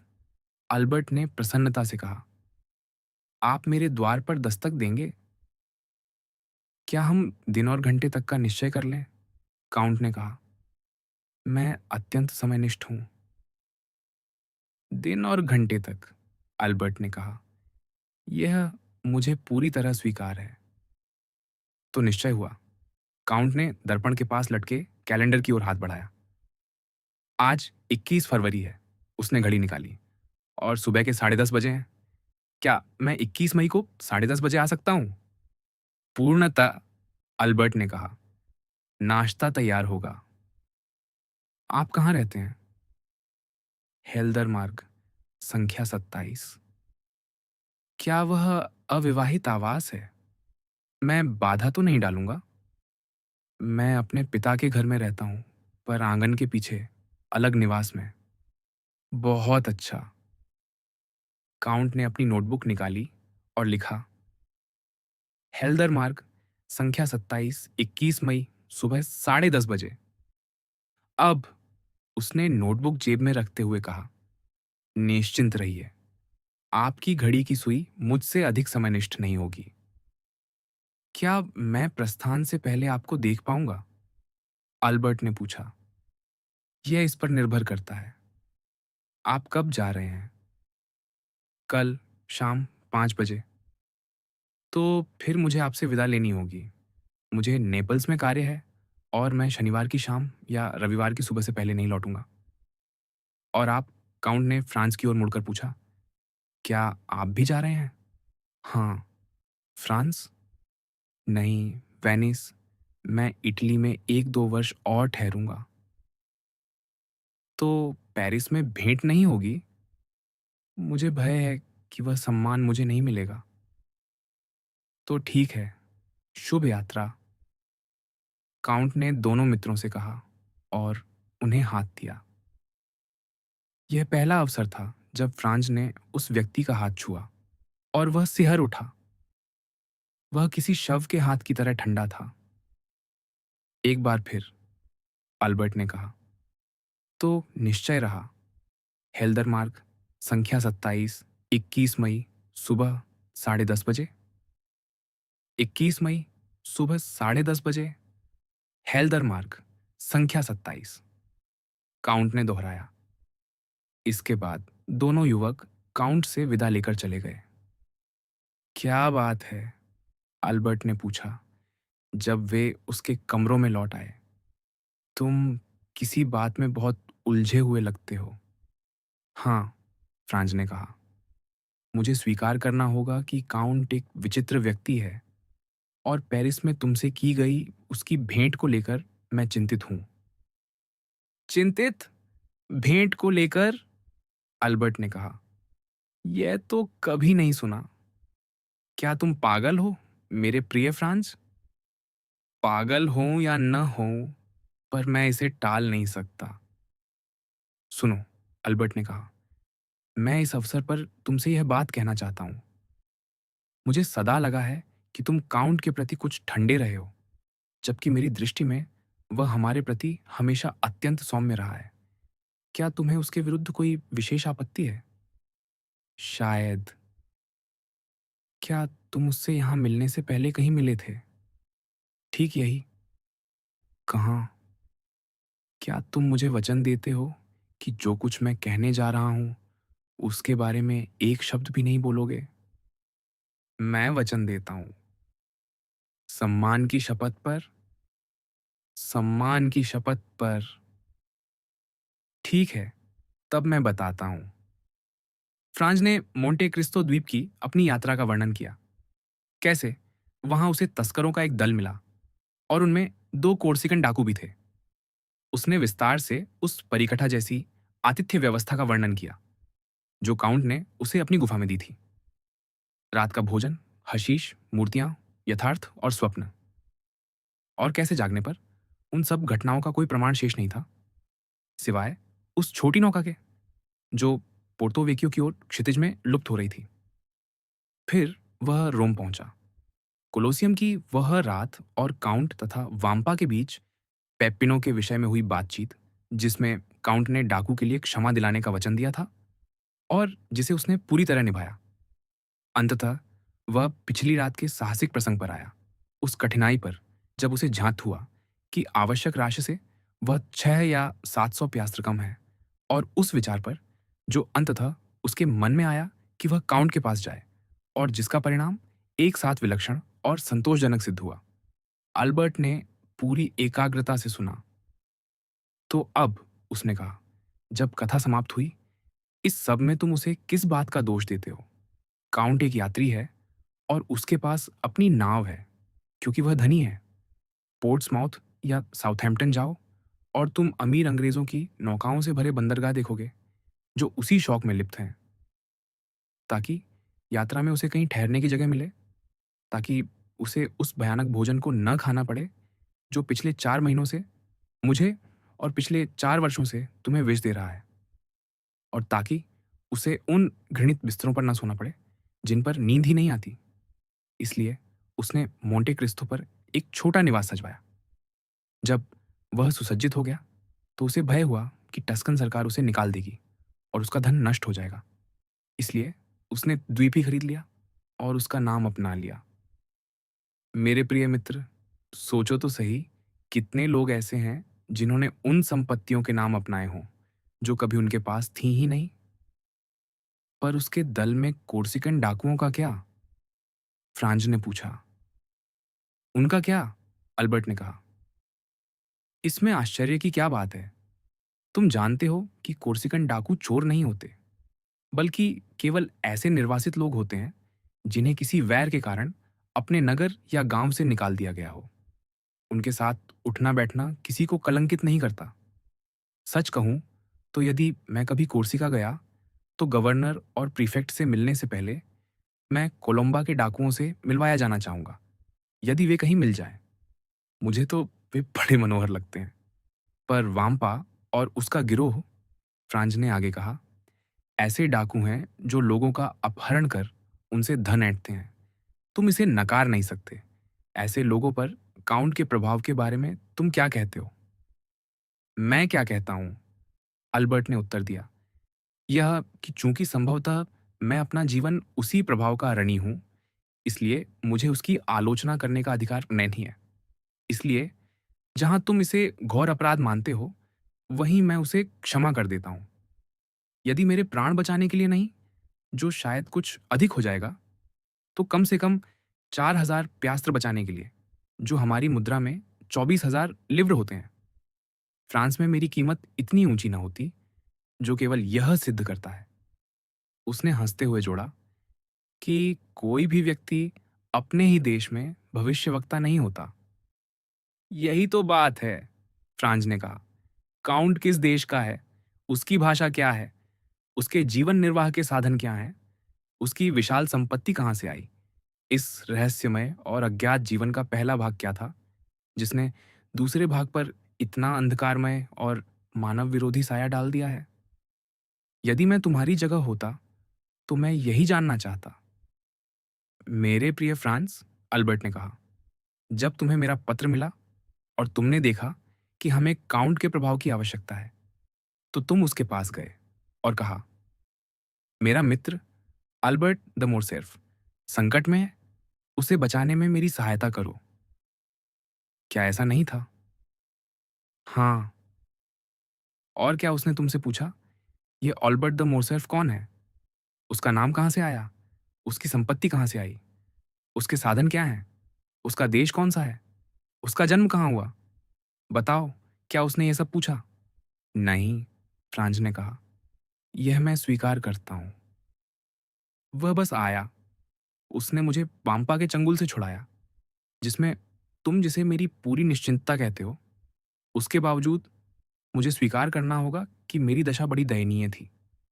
और अब ऐसी सेवा के बदले यदि वह मुझसे वही मांगता है जो पेरिस से गुजरने वाले किसी भी रूसी या इतालवी राजकुमार के लिए प्रतिदिन किया जाता है, अर्थात उसे समाज में परिचित कराना, तो मैं कैसे मना कर सकता हूं? ऐसा कहना तो पागलपन है। यह स्वीकार करना होगा कि इस बार सामान्यतः जैसा नहीं होता था, ऑल्बर्ट के पास सभी तर्क थे। ठीक है, फ्रांस ने आह भरते हुए कहा, जैसा तुम्हें उचित लगे वैसा करो, क्योंकि जो कुछ तुमने कहा है वह अत्यंत प्रभावशाली है। पर यह तथ्य बना रहता है कि मोंटे क्रिस्टो का काउंट एक अत्यंत विचित्र व्यक्ति है। मोंटे क्रिस्टो का काउंट परोपकारी है। उसने तुम्हें पेरिस आने का उद्देश्य नहीं बताया, पर वह मोंतियों पुरस्कार में भाग लेने आ रहा है। और यदि उसे सफल होने के लिए केवल मेरे मत और उस अत्यंत क्रूप सज्जन के मत की आवश्यकता है जो उन्हें वितरित करता है, तो मैं पहला दूंगा और दूसरा भी दिला दूंगा। अब मेरे प्रिय फ्रांस, इस विषय को यहीं छोड़ो, भोजन करो और संत पीटर की अंतिम यात्रा पर चलो। जैसा अल्बर्ट ने कहा था वैसा ही हुआ। अगले दिन शाम 5 बजे दोनों युवक एक दूसरे से विदा हुए, अल्बर्ट द मोरसेर्फ पेरिस लौटने के लिए और फ्रांस डेपिनाई वेनिस में 15 दिन बिताने के लिए। पर गाड़ी में बैठने से पहले अल्बर्ट ने होटल के सेवक को मोंटे क्रिस्टो के काउंट के लिए एक कार्ड दिया। इतना दृढ़ निश्चय था कि उसका अतिथि भेंट में चूक न जाए। उस पर लिखा था, विकॉन्त अल्बर्ट द मोरसेर्फ, और उसके नीचे पेंसिल से 21 मई, सुबह 10:30 बजे, हेल्दर मार्ग, संख्या 27। अतिथि। 21 मई की सुबह हेल्दर मार्ग स्थित उस घर में जहां रोम में रहते समय ऑल्बर्ट द मोरसेर्फ ने मोंटे क्रिस्टो के काउंट से मिलने का निश्चय किया था, युवक के वचन का सम्मान करने के लिए सब कुछ तैयार किया जा रहा था। ऑल्बर्ट द मोरसेर्फ एक बड़े आंगन के कोने में बने एक पवेलियन या लॉज में रहता था, जिसके सामने बाहरी इमारतें थीं। इस लॉज की केवल 2 खिड़कियां सड़क की ओर खुलती थीं। शेष 3 आंगन की ओर बनी दीवार में थीं और 2 समकोण पर बगीचे की ओर खुलती थीं। आंगन और बगीचे के बीच साम्राज्य शैली की वास्तुकला के अरुचिकर स्वाद में निर्मित काउंट और काउंटेस द मोरसेर्फ का विशाल और फैशनेबल निवास स्थित था। पूरी संपत्ति एक दीवार से घिरी हुई थी जो सड़क से लगी थी और जिस पर स्थान स्थान पर फूलों से भरे गुलदान रखे थे। बीच में एक बड़ा लोहे का फाटक था जिस पर सोने से मढ़े भाले जड़े थे और जिसका उपयोग औपचारिक आवागमन के लिए किया जाता था। द्वारपाल की कोठरी के पास ही एक छोटा दरवाजा था जो सेवकों के लिए या फिर स्वामियों के लिए था, यदि वे पैदल आते जाते हों। इस पवेलियन के चयन के पीछे एक मां की सूक्ष्म दूरदर्शिता सहज ही समझी जा सकती थी। वह अपने पुत्र से अलग नहीं रहना चाहती थी, पर यह भी जानती थी कि विकॉन्त की आयु के एक युवक को पूर्ण स्वतंत्रता की आवश्यकता होती है। दूसरी ओर इसमें उस समृद्ध माता पिता के पुत्र की बुद्धिमान स्वार्थपरता भी देखी जा सकती थी, जो एक स्वतंत्र और आलसी जीवन के सुख भोगता था, उसके लिए सोने से मढ़े पिंजरे की तरह। सड़क की ओर खुलने वाली खिड़कियों से अल्बर्ट द मोरसेर्फ बाहरी संसार का निरीक्षण कर सकता था। बाहर की हलचल युवकों के लिए कितनी आवश्यक होती है जो सदा संसार को अपने क्षितिज से गुजरते देखना चाहते हैं, चाहे वह क्षितिज केवल सड़क तक ही क्यों न सीमित हो। फिर यदि यह प्रारंभिक निरीक्षण किसी ऐसी बात का संकेत देता जो निकट से देखने योग्य हो, तो अल्बर्ट द मोरसेर्फ उस छोटे दरवाजे से बाहर निकलकर अपनी जांच आगे बढ़ा सकता था, जो द्वारपाल की कोठरी के पास स्थित उसी दरवाजे के अनुरूप था जिसका पहले उल्लेख किया जा चुका है और जो विशेष ध्यान देने योग्य है। यह ऐसा छोटा दरवाजा था जिसे देखकर लगता था कि घर के निर्माण के दिन ही सब लोग उसे भूल गए हों और वह सदा के लिए उपेक्षा में पड़ा रहने को अभिशप्त हो। इतना धूल से ढका और छिपा हुआ वह प्रतीत होता था। किंतु निकट से देखने पर उसके ताले और कब्जे, जिन्हें नियमित रूप से तेल लगाया गया था, यह दर्शाते थे कि उसका उपयोग निरंतर और रहस्यमय रूप से किया जाता रहा है। यह चतुर छोटा दरवाजा अपने दो बड़े साथियों से होड़ करता हुआ द्वारपाल की निगरानी और अधिकार दोनों से बच निकलता था और हजार और एक रातों की प्रसिद्ध गुफा द्वार की भांति अली बाबा के जादुई तिल की तरह केवल किसी गूढ़ वाक्य या पहले से तय हल्की सी थपकी से ही खुलता था। इतनी धीमी आवाज में कहा गया शब्द या संसार की सबसे कोमल उंगलियों द्वारा किया गया संकेत। इस छोटे दरवाजे से प्रवेश करने पर एक चौड़ा शांत गलियारा मिलता था जो अपार्टमेंट के लिए प्रतीक्षा कक्ष का काम करता था। इसके अंत में दो कमरे थे। दाहिनी ओर आंगन की ओर खुलने वाला अल्बर्ट का भोजन कक्ष और बाईं ओर बगीचे की ओर खुलने वाला उसका छोटा बैठक कक्ष। खिड़कियों के सामने फैली हुई छड़ने वाली बेलों की कतारें इन दोनों कमरों के भीतर के दृश्य को आंगन और बगीचे से छिपा लेती थीं। और चूंकि ये भूतल पर स्थित एकमात्र कमरे थे, इसलिए यही वे कमरे थे जिन पर ताक झांक करने वाली दृष्टि पड़ सकती थी। पहली मंजिल पर यही दो कमरे फिर से थे और उनके साथ एक तीसरा जो प्रतीक्षा कक्ष के ऊपर स्थित था। पहली मंजिल के ये तीन कमरे एक बैठक कक्ष, एक शयन कक्ष और एक बुधवार थे। नीचे का बैठक कक्ष केवल धूम्रपान कक्ष था, किसी अल्जीरियाई दीवान की तरह। ऊपर का बुधवार शयन कक्ष से जुड़ा था और एक गुप्त द्वार द्वारा सीढ़ियों तक जाता था। स्पष्ट था कि हर प्रकार की सावधानी बरती गई थी। पहली मंजिल के ऊपर एक विशाल स्टूडियो था जिसे भीतर की दीवारें और विभाजन हटाकर बड़ा कर दिया गया था ताकि अव्यवस्था का ऐसा क्षेत्र बन सके जहां कलाकार और डैंडी के बीच प्रभुत्व की लड़ाई चलती थी। यही वह विश्राम स्थल था जहां अल्बर्ट की क्रमिक सनकों का भंडार इकट्ठा किया गया था। शिकार के सींग, बांस और बांसुरियां, पूरा का पूरा ऑर्केस्ट्रा। क्योंकि एक समय अल्बर्ट ने संगीत के लिए रुचि नहीं बल्कि एक सनक पाल ली थी। चित्रफलक, रंग पट्टिकाएं और पेस्टल। क्योंकि संगीत की सनक के बाद चित्रकला की लहर आई और अंततः फॉइल, मुक्केबाजी के दस्ताने, तलवारें और हर प्रकार की छड़ें। क्योंकि अंत में उस समय के फैशनेबल युवकों की तरह ऑल्बर्ट द मोरसेर्फ ने संगीत और चित्रकला की अपेक्षा उन तीन कलाओं पर कहीं अधिक ध्यान दिया जो समाज के प्रभुत्वशाली वर्ग के एक सदस्य की शिक्षा बनाती है: तलवारबाजी, मुक्केबाजी और डंडे का अभ्यास। इसी कक्ष में वह क्रमशः ग्रेजिए, कुक्स और शार्ल लेबूशे से भेंट करता था। इस विशेष कक्ष के शेष साज सामान में फ्रांसुआ प्रथम के समय के संदूक थे जो चीनी चीनी मिट्टी के बर्तनों, जापानी फूलदानों, लूका देल्ला रोबिया की फयांस और बेर्नार दे पालिसी की थालियों से भरे थे। और प्राचीन कुर्सियां थीं जिन पर संभवतः हेनरी चतुर्थ या सुली, लुई 13वें या रिशल्यू बैठ चुके हों। क्योंकि उनमें से दो दो पर खुदे हुए नीले डाल थे जिन पर शाही मुकुट से सुशोभित फ्रांसीसी फ्लेयर द लीस दमक रही थी और वे स्पष्ट रूप से लुब्र या किसी अन्य शाही महल के संग्रह से आई प्रतीत होती थीं। इन गहरे आवरण वाली कुर्सियों पर यूं ही चमकीले रंगों के समृद्ध वस्त्र डाले हुए थे जिन्हें या तो फौरसी सूर्य में रंगा गया था या कलकत्ता अथवा चांदन नगर की स्त्रियों की उंगलियों से उजागर किया गया था। ये कहना असंभव था कि ये कपड़े वहां क्यों रखे थे। वे अपने स्वामी को भी अज्ञात किसी भविष्य की प्रतीक्षा कर रहे थे, आंखों को आनंद देते हुए, और इस बीच अपनी रेशमी और स्वर्णिम आभा से कक्ष को आलोकित कर रहे थे। सम्मान के स्थान पर एक पियानो रखा था जो रोलर और ब्लांशे द्वारा गुलाब की लकड़ी से बनाया गया था। वह आधुनिक बैठक कक्ष के अनुरूप बनाया गया था, फिर भी अपने सघन और गूंजदार ढांचे में एक पूरा ऑर्केस्ट्रा समेटे हुए था और बीथोवेन, वेबर, मोत्सार्ट, हाइडन, ग्रेत्री और पोरपोरा की कृतियों के भार से कराहता प्रतीत होता था। इसके बाद हर ओर, दीवारों पर, द्वारों के ऊपर, छत पर तलवारें, कटारें, क्रिस, गदाएं, कुल्हाड़ियाँ, सुनहरी दमास्कीन या जड़ाऊ कवचों के पूरे-पूरे साज सामान टंगे थे।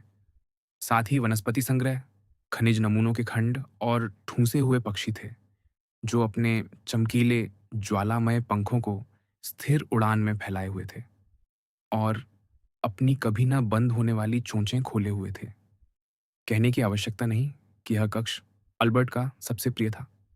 किंतु जिस दिन भेंट निश्चित थी, उस दिन युवक, यद्यपि पूरी तरह तैयार था, फिर भी घर के भीतर पहनने वाले साधारण वस्त्रों में भूतल के छोटे बैठक कक्ष में आकर बैठ गया था।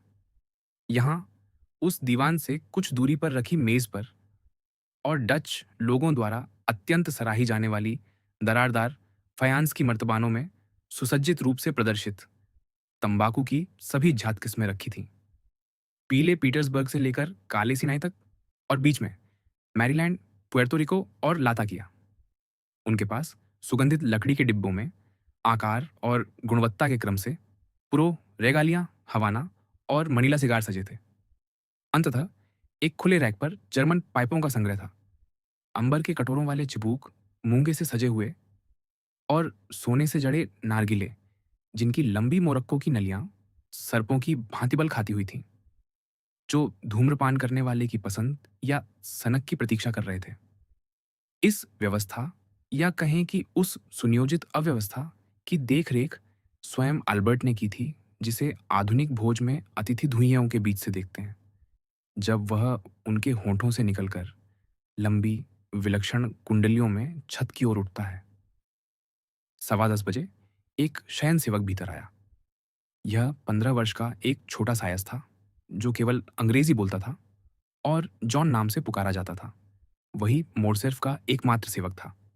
स्वाभाविक ही साधारण दिनों में मुख्य भवन का रसोइया उसके लिए उपलब्ध रहता था, और बड़े अवसरों पर उसके पिता काउंट का सेवक भी। यह सेवक, जिसका नाम जर्माइन था और जिसे अपने युवा स्वामी का पूर्ण विश्वास प्राप्त था, अखबारों का एक पुलिंदा लिए हुए था, जिसे उसने मेज पर रखा, और पत्रों का एक बंडल, जो उसने अल्बर्ट को दिया। अल्बर्ट ने पत्रों पर सरसरी नजर डाली और उनमें से 2 चुने, जिनके सुगंधित लिफाफे सुंदर हस्तलिपि में संबोधित थे। उसने उन्हें खोला और कुछ ध्यान से पढ़ा। ये पत्र कैसे आए? उसने पूछा।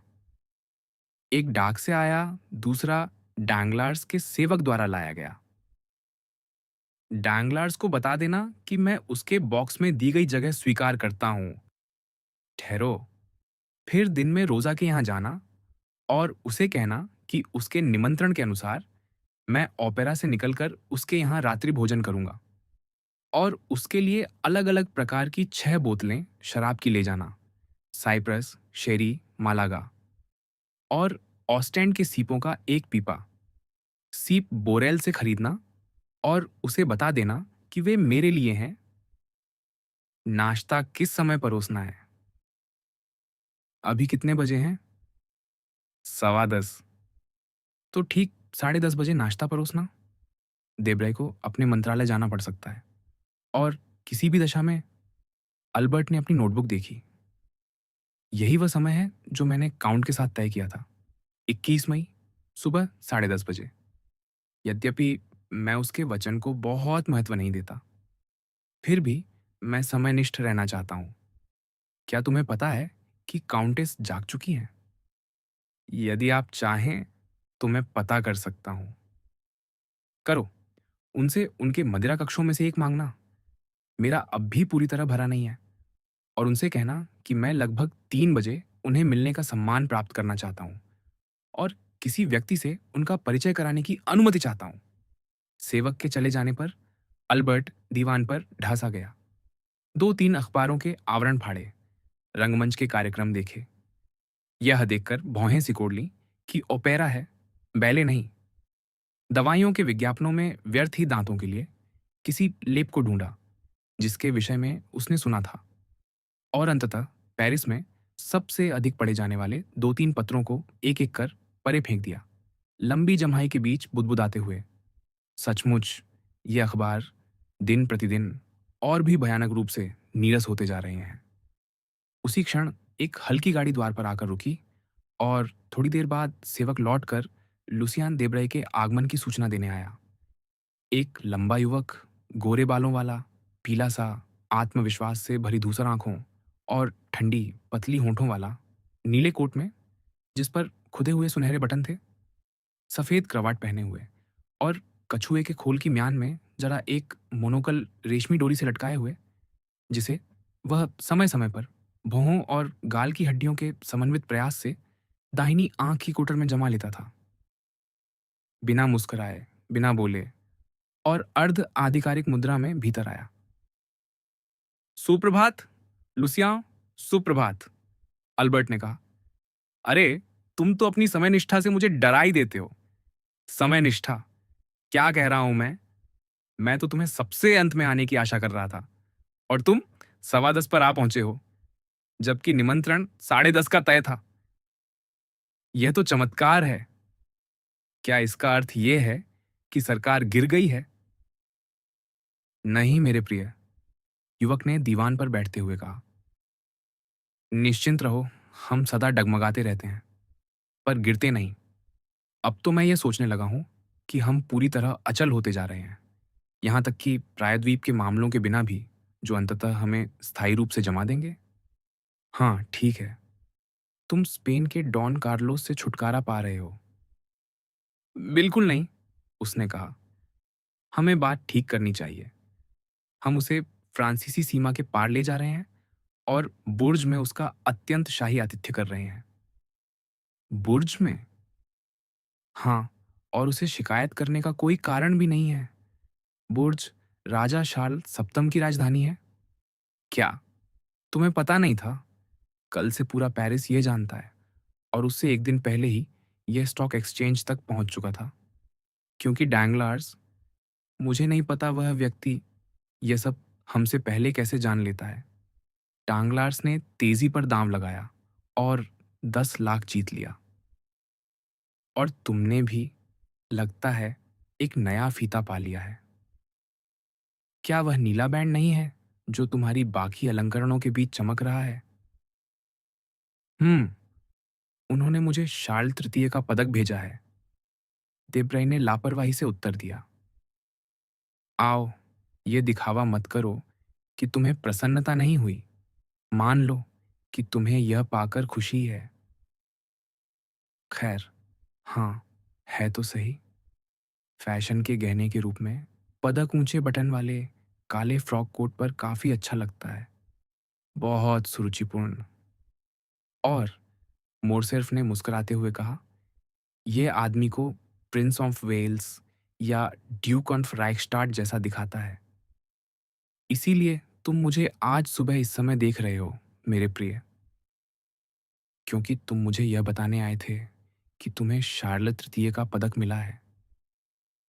नहीं, क्योंकि मैंने पूरी रात पत्र भेजते हुए बिताई है। 25 कूटनीतिक संदेश। आज भोर में जब मैं घर पहुंचा तो सोने की कोशिश की, पर सिरदर्द ने घेर लिया। इसलिए मैं 1 घंटे की सवारी के लिए निकल पड़ा। बोआत बूलोन में भूख और ऊब, ये दो शत्रु जो शायद ही कभी साथ आक्रमण करते हैं, मुझ पर एक साथ टूट पड़े और किसी कार्लिस्ट रिपब्लिकन गठबंधन की तरह मिल गए। तभी मुझे याद आया कि आज सुबह तुम्हारे यहाँ भोज है, इसलिए मैं आ गया हूँ। मुझे भूख लगी है, मुझे खिलाओ। मैं ऊब गया हूँ, मुझे मनोरंजन दो। एक मेजबान के रूप में मेरा कर्तव्य है कि मैं दोनों करूं, मेरे प्रिय मित्र, अल्बर्ट ने कहा, सेवक के लिए घंटी बजाते हुए, जबकि लुसियां अखबारों के मुड़े हुए पन्नों को उस छड़ी की नोक से उलट पलट रहा था जिसे वह फिरोजे जड़ी सुनहरी मूठ से पकड़े हुए था। जरमय, एक गिलास शहरी और एक बिस्कुट। और जब तक वे आते हैं, मेरे प्रिय लुसियाओं, एक सिगार ले लो। तस्करी का, स्वाभाविक ही।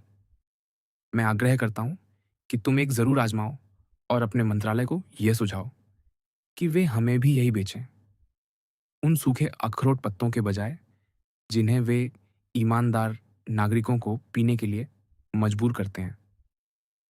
अरे नहीं, जैसे ही तुम्हें पता चलेगा कि वे सरकार से आए हैं, तुम उन्हें घृणित मानोगे और छूने से इनकार कर दोगे। वैसे भी यह गृह मंत्रालय का विषय नहीं है। यह अप्रत्यक्ष कर विभाग का मामला है। ह्यूमान के पास आवेदन करो। अप्रत्यक्ष कर विभाग, गलियारा ए, कक्ष 26। कमाल है, अल्बर्ट ने कहा। मुझे आश्चर्य है कि तुम कितना जानते हो। पर लो, सिगार ले लो। आह, मेरे प्रिय विकौंत, लुसिया ने कहा, एक मनीला सिगार को चांदी मढ़े कैंडलस्टिक में जल रही गुलाबी मोमबत्ती से जलाते हुए और दीवान पर ढहते हुए, तुम कितने सौभाग्यशाली हो कि तुम्हारे पास करने को कुछ नहीं है। तुम समझ ही नहीं सकते कि तुम कितने सौभाग्यशाली हो। और तुम क्या करते, मेरे राज्यों को शांत करने वाले हंसमुख मित्र? मोरसेर्फ ने हल्के व्यंग्य के साथ पूछा। यदि तुम्हारे पास करने को कुछ भी ना होता, क्या?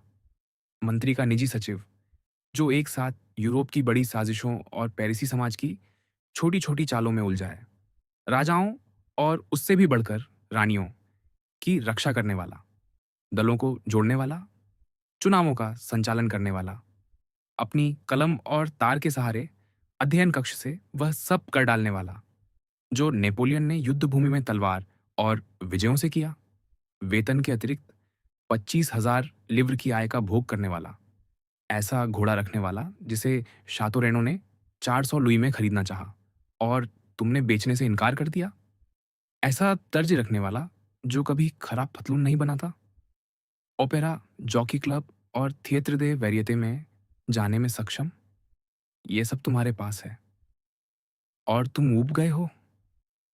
खैर, मेरे पास तुम्हारे मनोरंजन के लिए कुछ है।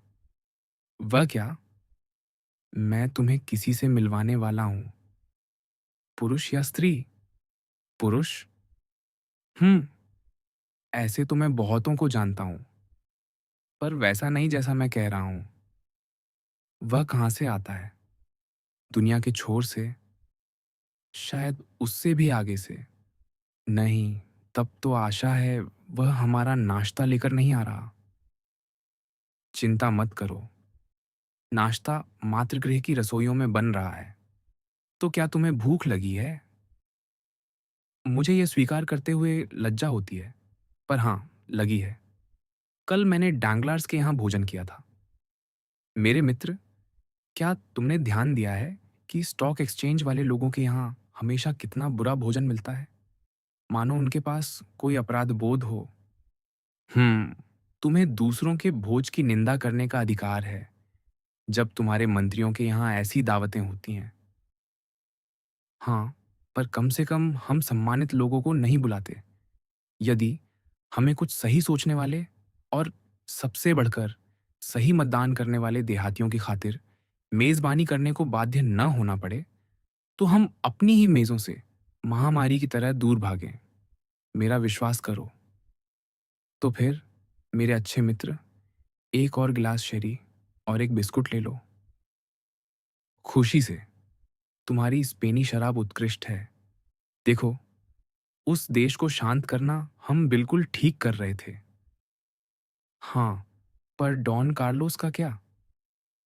डॉन कार्लोस को क्लैरेट पीने दो और 10 साल में हम उसके बेटे का विवाह छोटी रानी से करा देंगे। और यदि तुम तब भी मंत्रालय में रहे, तो इससे तुम्हें गोल्डन फ्लीस मिल जाएगा। मुझे लगता है, ऑल्बर्ट, कि आज सुबह तुम मुझे ब्रह्मों से खिलाने पर तुले हुए हो। आह, मानना पड़ेगा कि यही आहार पेट को सबसे अच्छा तृप्त करता है। पर ठहरो, मैं प्रतीक्षा कक्ष में बोशां की आवाज़ सुन रहा हूँ। तुम बहस कर सकते हो, इससे समय कट जाएगा। किस विषय पर बहस? अखबारों पर।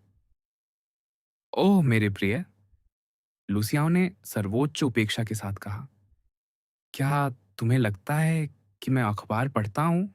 तो और भी अच्छा, तब तुम उन पर और जोरदार बहस कर सकते हो। पोशां, सेवक ने घोषणा की। आओ आओ, तीखी कलम, अल्बर्ट ने उठते हुए और युवक से मिलने जाते हुए कहा। जैसा कि तुम देख रहे हो, देबराई यहाँ है। वह तुम्हें बिना पढ़े ही नफरत करता है। वह बिल्कुल ठीक करता है, बोशान ने कहा। मैं भी वैसा ही हूं। मैं उसे बिना जाने ही आलोचना करता हूं। सुप्रभात। तो तुम्हें यह बात पहले से पता है? निजी सचिव ने मुस्कुराते हुए और पत्रकार से हाथ मिलाते हुए कहा। जैसा कि तुम देख रहे हो, पोषा ने उत्तर दिया। और बाहर इसके बारे में क्या कहा जा रहा है? बाहर कहाँ? इस अनुग्रह वर्ष 1838 में बाहर तो बहुत सी नक्षत्र राशियां हैं। उस समालोचनात्मक राजनीतिक में जहां तुम इतनी उज्ज्वलता से चमकते हो। वे कहते हैं कि यह पूरी तरह योग्य है और तुमने इतना लाल बोया है कि उससे थोड़ा नीला उगाना स्वाभाविक है। अरे, यह तो बिल्कुल बुरा नहीं, लुसियाओ ने कहा। मेरे प्रिय बोशा, तुम हमारे साथ क्यों नहीं हो? अपनी बुद्धि के बल पर तुम 3-4 वर्षों में अपनी किस्मत बना लेते। मैं तुम्हारी सलाह मानने को तैयार हूं, जैसे ही मुझे ऐसा कोई शासन दिखे जो कम से कम 6 महीने टिकने की गारंटी दे। अब एक बात, प्रिय अल्बर्ट, क्योंकि मुझे बेचारे लुसियाओं को सांस लेने का अवसर देना है। क्या हम नाश्ता करेंगे या दोपहर का भोजन? मुझे सदन में उपस्थित होना है। जैसा कि तुम देख रहे हो, हमारे पेशे में सब कुछ गुलाब नहीं है। सिर्फ नाश्ता? हम दो और अतिथियों की प्रतीक्षा कर रहे हैं और जैसे ही वे आएंगे, हम आरंभ कर देंगे। और ये लोग किस प्रकार के हैं जिनकी प्रतीक्षा तुम नाश्ते के लिए कर रहे हो? एक कुलीन और एक राजनयिक। तो कुलीन के लिए मुश्किल से 2 घंटे और राजनयिक के लिए पूरे 2 घंटे प्रतीक्षा करनी पड़ेगी। मैं अंतिम व्यंजन के लिए लौट आऊंगा। मेरे लिए कुछ स्ट्रॉबेरी, कॉफी और सिगार बचा रखना। मैं सदन में भेड़ के मांस की एक कटलेट ले सकता हूँ। कृपया ऐसा मत करो, बोशा, क्योंकि चाहे वह कुलीन मोंतमोरांसी ही क्यों ना हो और राजनयिक मेटरनिक ही क्यों ना हो, हम फिर भी ठीक 10:30 बजे नाश्ता करेंगे। तब तक देबराई जो कर रहा है वही करो। मेरी शेरी और बिस्कुट छको। तो ठीक है, मैं रुक जाता हूँ। आज सुबह मुझे सचमुच किसी चीज से ध्यान हटाने की आवश्यकता है। अरे अरे, तुम तो बिल्कुल देबराई जैसे हो। मैंने तो सोचा था कि जब सरकार उदास होती है तब विपक्ष प्रसन्न रहता है। आह, तुम्हें पता नहीं, मेरे मित्र, मेरे लिए क्या रखा है। आज सुबह मुझे निचले सदन में डांगलार्स का भाषण सुनना होगा और आज शाम उसकी पत्नी के यहाँ राज्य के एक पीयर की त्रासदी। धिक्कार है इस संवैधानिक सरकार पर। कहते हैं हमारे पास विकल्प था तो हमने यही क्यों चुना। मैं समझ गया, तुम्हें कुछ आनंद संचित करने की आवश्यकता है। डांगलार्स के भाषणों के विरुद्ध कुछ मत कहो, देबराई ने कहा। वह तुम्हारे पक्ष में मतदान करता है, वह विपक्ष में है। धिक्कार है, यही तो सबसे बुरा है, बोशा ने कहा। इसीलिए मैं प्रतीक्षा कर रहा हूं कि तुम उसे ऊपरी सदन में भेज दो, जहां मैं मनचाहा हंस सकूं।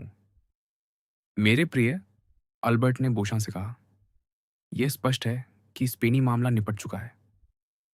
आज सुबह तुम बहुत चिड़चिड़े हो, इसलिए मुझे तुम्हें याद दिलाना होगा कि गपशप स्तंभ मेरे और यूजेनी डैंगलार्स के बीच विवाह की चर्चा कर रहे हैं। इसी कारण मैं पूरे विवेक से तुम्हें उस व्यक्ति की वाक्पटुता के विरुद्ध बोलने की अनुमति नहीं दे सकता जो किसी दिन मुझसे कह सकता है, आप जानते हैं, मैं अपनी बेटी को 2 मिलियन की दहेज दे रहा हूं।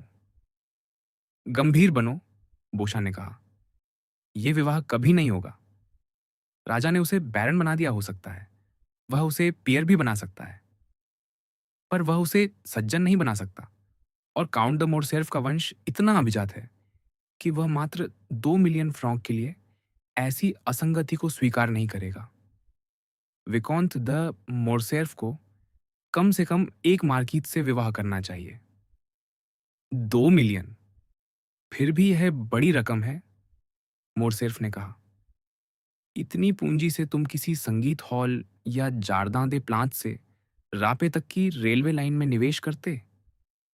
इसे नजरअंदाज करो, मोरसेल्फ, देब्राई ने लापरवाही से कहा।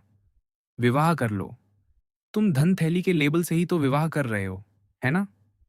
फिर क्या फर्क पड़ता है? बेहतर है कि उस लेबल पर एक शून्य अधिक हो और एक ढाल कम। तुम्हारे अपने कुल चिह्न पर 7 काले पक्षी हैं। तुम 3 अपनी पत्नी को दे दो और अपने लिए 4 रखो। यह तो उस व्यक्ति से भी एक अधिक है जो लगभग फ्रांस का राजा था और जिसका प्रथम चचेरा भाई जर्मनी का सम्राट था। लूसिया, कसम से मुझे लगता है तुम सही हो, अल्बर्ट ने अन्यमनस्क भाव से उत्तर दिया। निश्चय ही मैं सही हूं। वैसे भी हर करोड़पति उतना ही कुलीन होता है जितना कोई अवैध जन्मा या हो सकता है। चुप रहो देब्रय, बोशा ने हंसते हुए कहा। यहां शातो रेनो आ रहा है जो तुम्हें अपने पूर्वज रेनो दे मोंतोबा की तलवार से आर पार कर सकता है, ताकि तुम्हें ऐसी चुटकुलेबाजी की आदत से छुटकारा मिले। तब वह निश्चय ही अपने स्तर से नीचे उतरेगा, लुसियाओ ने प्रत्युत्तर दिया, क्योंकि मैं नीच जन्म का और अत्यंत तुच्छ हूं। बोशां चिल्लाया। ये सुनो, सरकार बेरांजे गा रही है। हे भगवान, हम कहाँ जा पहुंचे हैं? शातो रेनो, मैक्सिमिलियन मोरेल। शयन सेवक ने दोनों नए आगंतुकों की घोषणा की।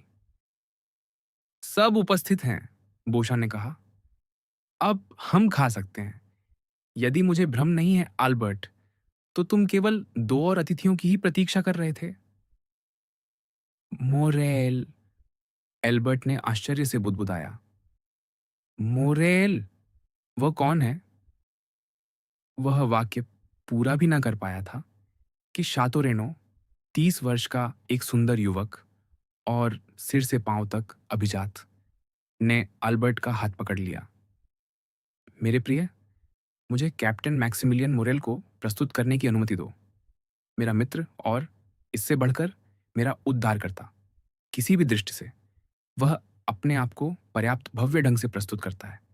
विकौंत, मेरे नायक का अभिवादन करो।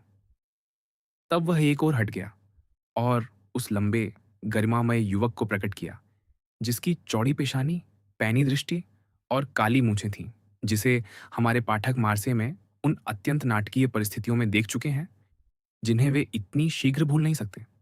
उसके चौड़े वक्ष पर लीजन एंड ऑफ ऑनर का क्रॉस सुसज्जित था और उसने एक समृद्ध वर्दी पहन रखी थी, आधी फ्रांसीसी, आधी ओरिएंटल, जो उसकी सैन्य मुद्रा को और उभार देती थी।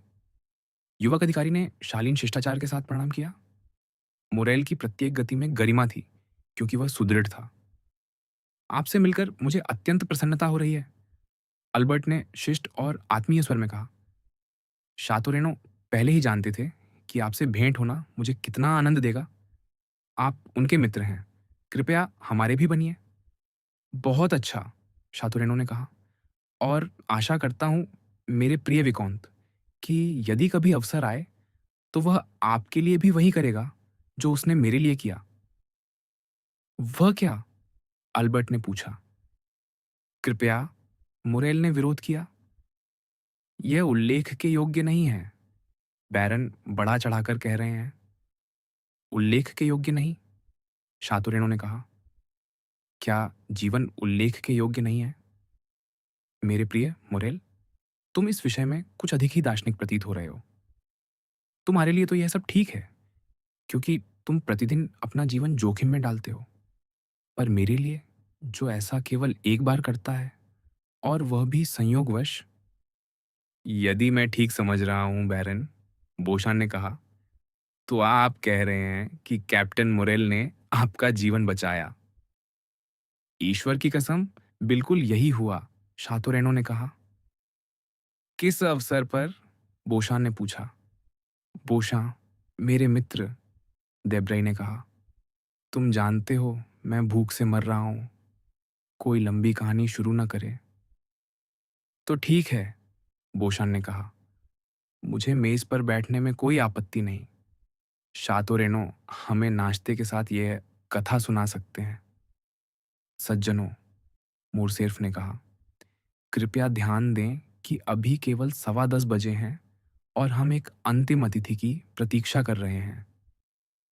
निस्संदेह, देब्रई ने कहा, एक राजनयिक। राजनयिक या कुछ और, मुझे ठीक नहीं पता, मोरसेल्फ ने कहा। मैं इतना जानता हूं कि मैंने उसे अपनी ओर से एक कार्य सौंपा था, जिसे उसने मेरी पूर्ण संतुष्टि के साथ पूरा किया। यदि मैं राजा होता, तो तुरंत उसे सभी आदेशों का नाइट बना देता, गार्टर और गोल्डन फलीस सहित। यदि वे दोनों मेरे पास होते, तो जब तक हम नाश्ते के लिए नहीं जा रहे, देब्राई ने कहा, बैरन, जैसा हम कर रहे हैं, एक गिलास शेरी ले लीजिए और हमें यह कथा सुनाइए। तुम जानते हो कि मुझे अफ्रीका जाने का विचार आया था। तुम्हारे पूर्वजों ने तुम्हें पहले ही मार्ग दिखा दिया था, मोरसेल्फ ने सुसंस्कृत ढंग से कहा। हाँ, पर मुझे संदेह है कि तुम्हारा उद्देश्य उनके समान हमारे उद्धारकर्ता की समाधि को मुक्त कराना था। तुम ठीक कहते हो, बोशां, युवा अभिजात ने कहा। मेरा उद्देश्य तो केवल शौकिया पिस्तौल प्रयोग था। तुम जानते हो, मुझे द्वंद्व से घृणा है।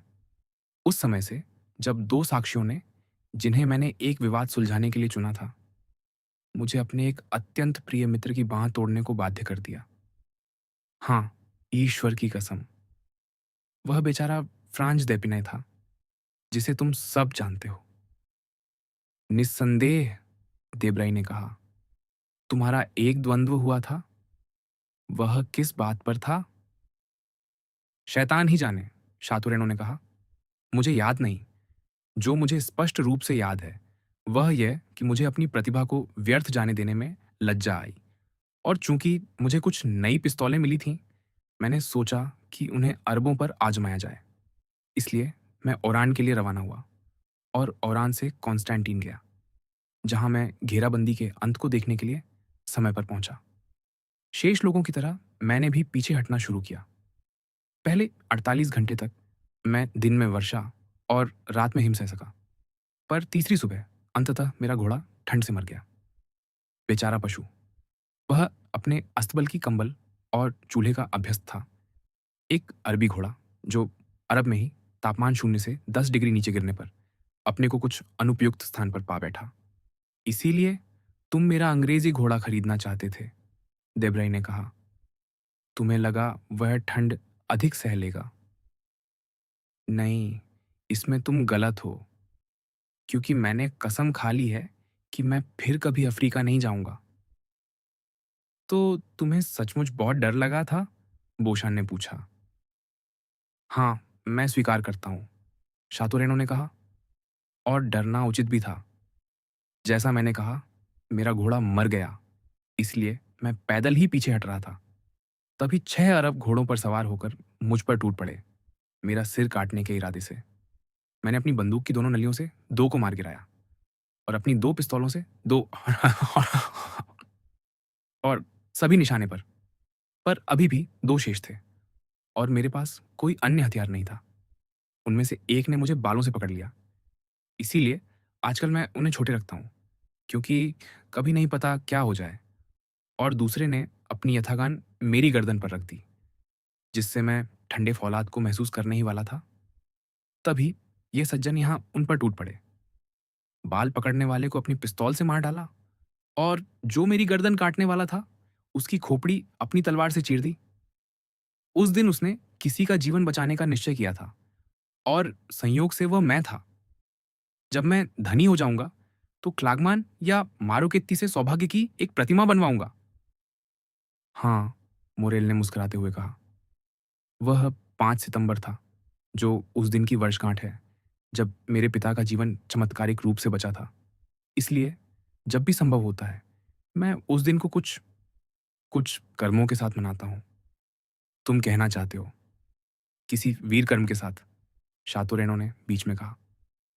संक्षेप में, सौभाग्यशाली व्यक्ति मैं था, पर बात यहीं समाप्त नहीं होती। ठंडे फौलाद से बचाने के बाद उसने मुझे ठंड से भी बचाया। संत मार्टिन की तरह अपनी आधी चादर देकर नहीं, बल्कि पूरी चादर देकर। फिर उसने मुझे भूख से भी बचाया, बांट कर। बताओ, क्या शे फेलिक्स का कोई पाटे? बोशा ने अनुमान लगाया। नहीं, उसका घोड़ा। हम दोनों ने उसे बड़े चाव से खाया। वह सख्त था। घोड़ा? मोरसेफ ने हंसते हुए पूछा। नहीं, उसका बलिदान, शातुरेनो ने उत्तर दिया। देब्राई से पूछो कि क्या वह किसी अजनबी के लिए अपना अंग्रेजी घोड़ा बलिदान करेगा। अजनबी के लिए नहीं, देब्राई ने कहा, किसी मित्र के लिए शायद। मुझे अनुमान था कि आप मेरे मित्र बनेंगे, बैरन, मोरेल ने कहा।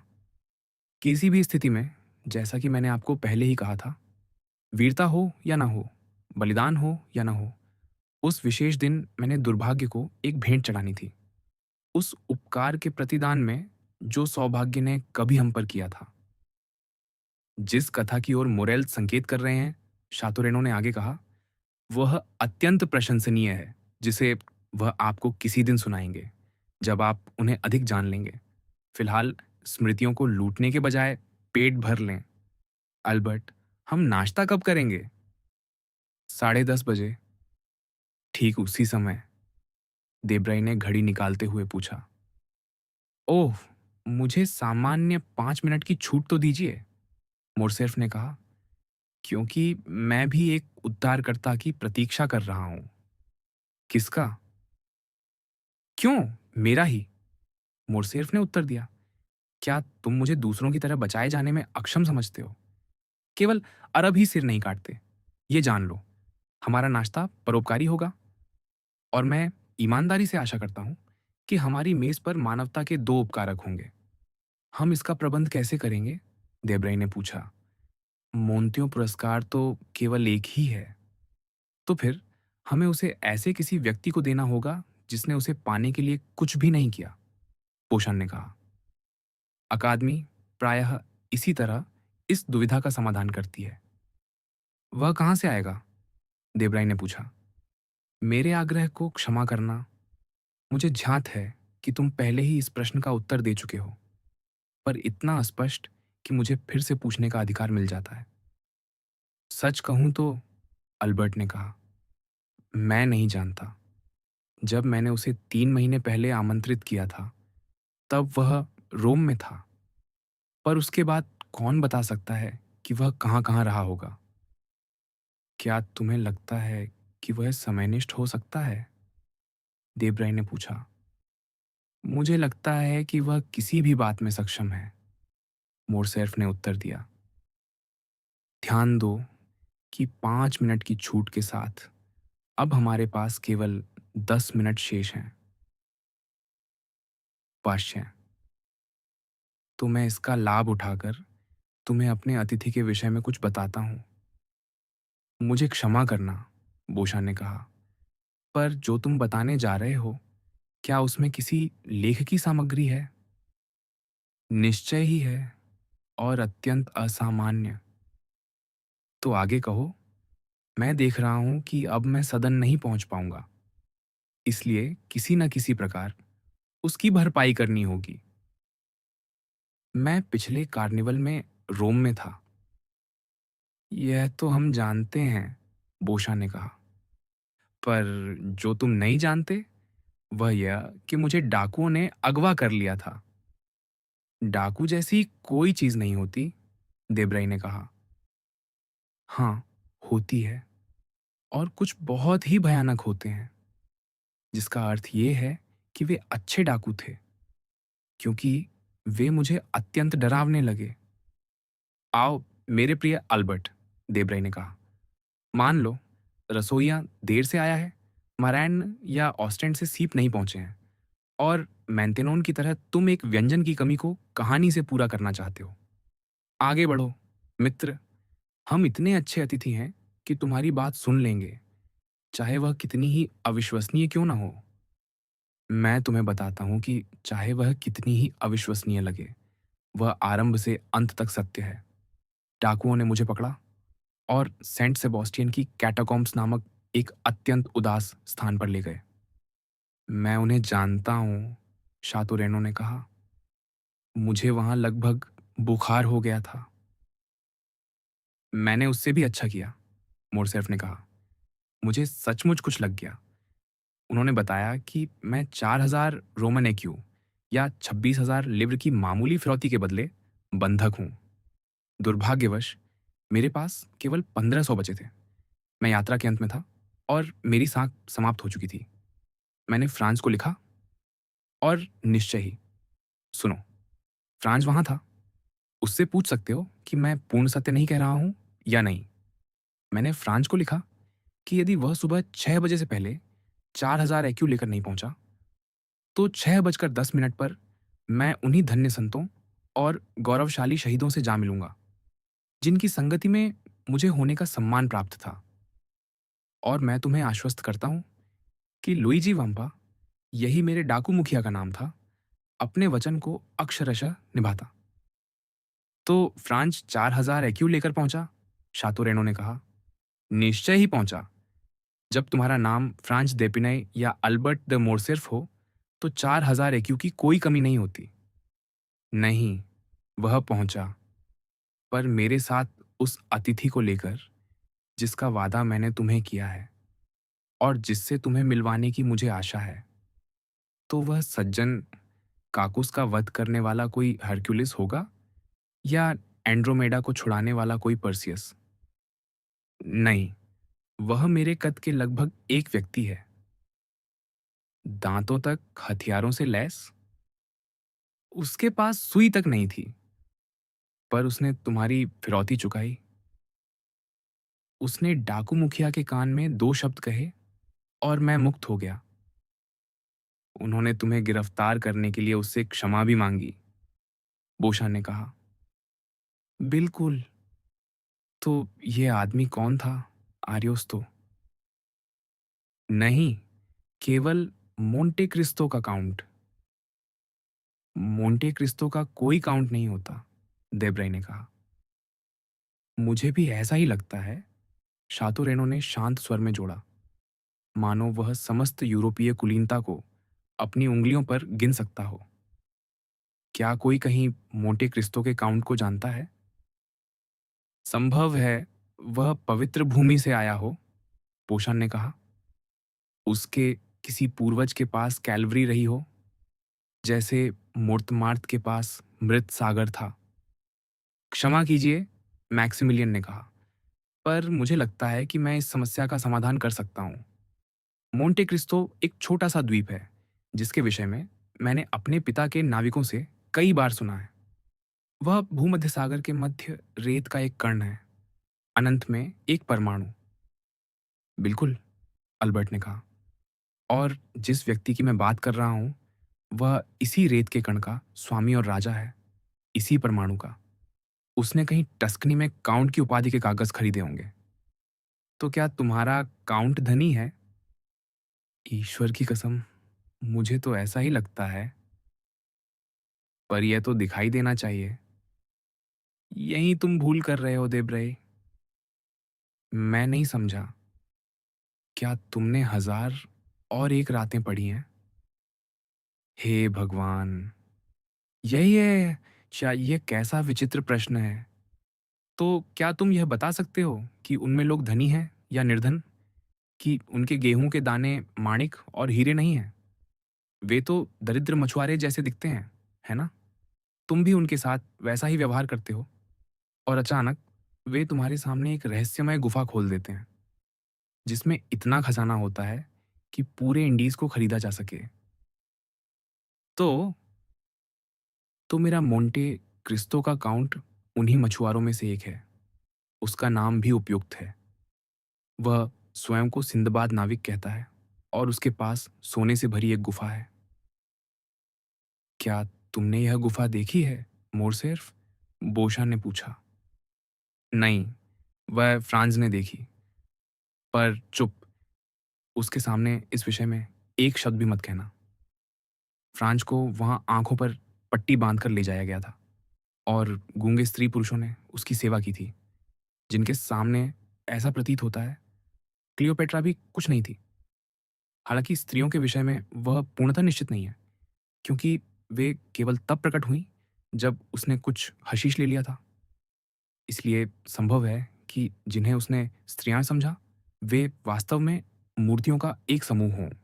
युवकों ने मोरसेर्फ की ओर ऐसे देखा, मानो कहना चाह रहे हों, प्रिय मित्र, क्या तुमने विवेक खो दिया है या हमें छेड़ रहे हो? यही सत्य है, मुरेल ने विचारमग्न स्वर में कहा। मैंने भी पेनलोन नामक एक वृद्ध नाविक से कुछ ऐसा ही सुना था, जैसा मोरसेर्फ बता रहे हैं। आह! अल्बर्ट चिल्लाया। अच्छा हुआ कि मोरेल मेरे समर्थन में आ गया। तुम्हें यह अच्छा नहीं लग रहा, है ना, कि उसने मेरी भूल-भुलैया में ये सूत का गोला खींच दिया है? हमें क्षमा करो, देब्रे ने कहा, पर तुम जो कह रहे हो, वह कुछ अधिक ही असंभव प्रतीत होता है। धिक्कार है, अल्बर्ट ने कहा, सिर्फ इसलिए कि तुम्हारे राजदूत और कौंसिल तुम्हें इसके विषय में कुछ नहीं बताते। उनके पास समय ही कहाँ है। वे तो विदेशों में अपने ही देशवासियों को सताने में व्यस्त रहते हैं। अरे अरे, तुम क्रोधित हो रहे हो और हमारे बेचारे दूतों पर निकाल रहे हो। ऊपर वाले की कसम, तुम उनसे हमारी रक्षा की अपेक्षा कैसे कर सकते हो? सदन प्रतिदिन उनकी तनख्वाह कुतरता जाता है, यहाँ तक कि अब किसी को ढूंढना ही कठिन हो गया है। क्या तुम राजदूत बनना चाहोगे, अल्बर्ट? मैं तुम्हें कॉन्स्टेंटिनोपल भिजवा दूंगा। नहीं, धन्यवाद। ताकि सुल्तान, पहली ही बार जब मैं मेहमत अली के पक्ष में एक शब्द कहूं, मेरे सचिवों को गला घोंटने के लिए रस्सी भिजवा दे। देखा, देब्राई ने कहा, पर इसका यह अर्थ नहीं कि मेरा मोंटे क्रिस्टो का काउंट अस्तित्वहीन है। सबका अस्तित्व होता है। क्या चमत्कार है! निस्संदेह सबका होता है, पर उसके जैसा नहीं। हर किसी के पास कालिदास, राजसी दीर्घाएं, कासौबा जैसी हथियार सज्जा, 6,000 फ्रांक के घोड़े और यूनानी प्रेमिकाएं नहीं होती। क्या तुमने इस यूनानी प्रेमिका को देखा? निश्चय ही, देखा भी और सुना भी। मैंने उसे थित्रोवाले में देखा और एक दिन तब सुना जब मैंने काउंट के साथ भोजन किया। तो तुम्हारा यह असाधारण व्यक्ति भोजन भी करता है? यदि करता है तो इतना कम कि उसका उल्लेख करने योग्य नहीं। देखा, वह तो पिशाच है। हंसना हो तो हंस लो। यही ठीक वही राय थी जो काउंटेस जी की थी, जो, जैसा कि तुम जानते हो, लॉर्ड रुथवेन से परिचित थीं। अरे, ये तो शानदार है, बोशा ने कहा। एक ऐसे व्यक्ति के लिए जो पत्रकार नहीं है, ये कॉन्स्टिट्यूशनल के प्रसिद्ध समुद्री सर्प का उत्तर है। एक पिशाच, बिल्कुल वही। एक जंगली दृष्टि जिसकी पुतली इच्छा अनुसार फैलती या सिकुड़ती है, देब्राई ने कहा। अत्यंत विकसित मुखकोण, शानदार ललाट, फीका सा रंग, काली दाढ़ी, दांत सफेद और नुकीले, शिष्टाचार भी वैसे ही। बिल्कुल यही है लुसियाओं, मोरसेफ ने कहा। तुमने उसे अक्षरशः वर्णित कर दिया। हाँ, तीखे और नुकीले शिष्टाचार। वह व्यक्ति मुझे अक्सर सेरा देता था। उदाहरण के लिए, एक दिन जब हम साथ साथ एक फांसी देखते हुए खड़े थे, तो मुझे लगा मैं मूर्छित हो जाऊंगा। फांसी देने वाले को अपना काम करते और दंडित व्यक्ति की चीखें सुनने से अधिक, उस व्यक्ति को देखकर और उसे ठंडेपन से सभी कल्पनीय यातनाओं पर बोलते सुनकर। क्या वह तुम्हें कोलोसियम के खंडहरों में टहलाने नहीं ले गया ताकि तुम्हारा रक्त चूस सके, मोरसेर्फ? बोशान ने पूछा। और तुम्हें मुक्त करने के बाद क्या उसने तुमसे किसी ज्वलंत रंग के चर्मपत्र पर हस्ताक्षर नहीं कराए, जिसके द्वारा तुमने अपनी आत्मा उसे सौंप दी, जैसे एसाव ने अपना जन्मसिद्ध अधिकार सौंप दिया था?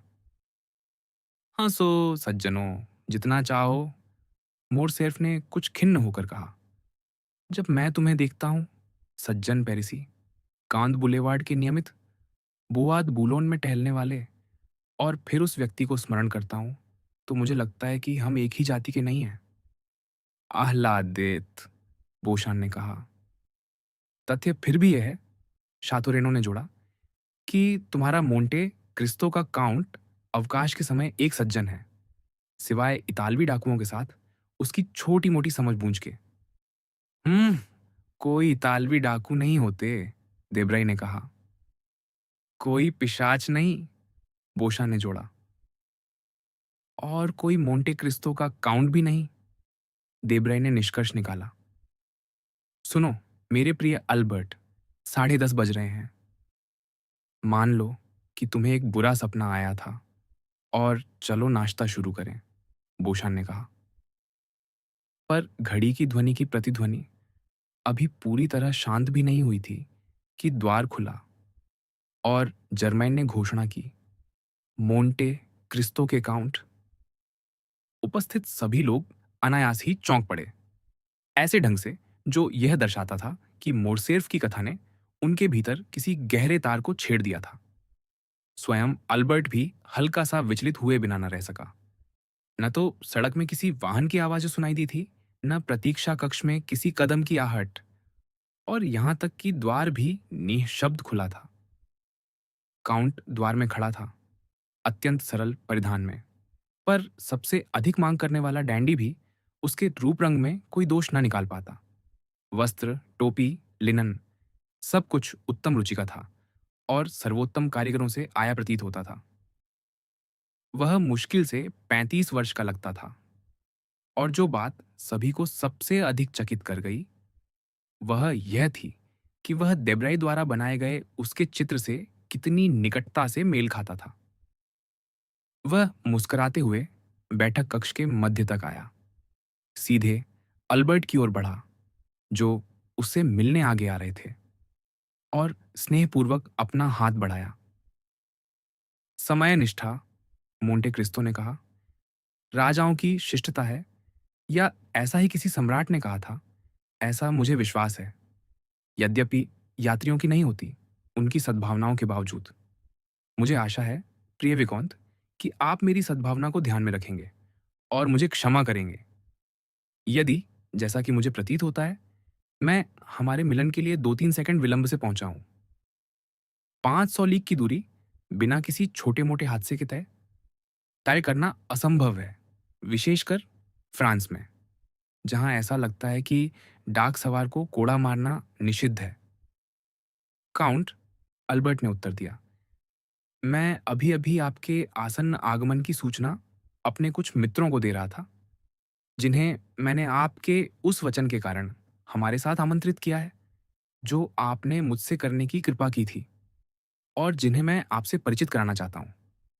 ये हैं शातोरेनो के काउंट, जो अपना कुलीन वंश शार्लमैन के पलाडिनों तक ले जाते हैं और जिनके पूर्वज गोलमेज पर बैठे थे। लुसियां देब्राई, गृह मंत्री के निजी सचिव। बोशां, एक भयावह पत्रकार, और फ्रांसीसी सरकार का संकट, जिनके विषय में यहाँ उनकी प्रसिद्धि के बावजूद संभव है आपने इटली में कभी न सुना हो, क्योंकि उनका पत्र वहां वितरित नहीं होता। और अंत में मैक्सिमिलियन मोरेल, सिपाही रेजिमेंट का एक कप्तान। यहां तक काउंट शिष्टता से झुकता रहा, पर एक प्रकार की अंग्रेजी शीतलता और निर्विकारता के साथ।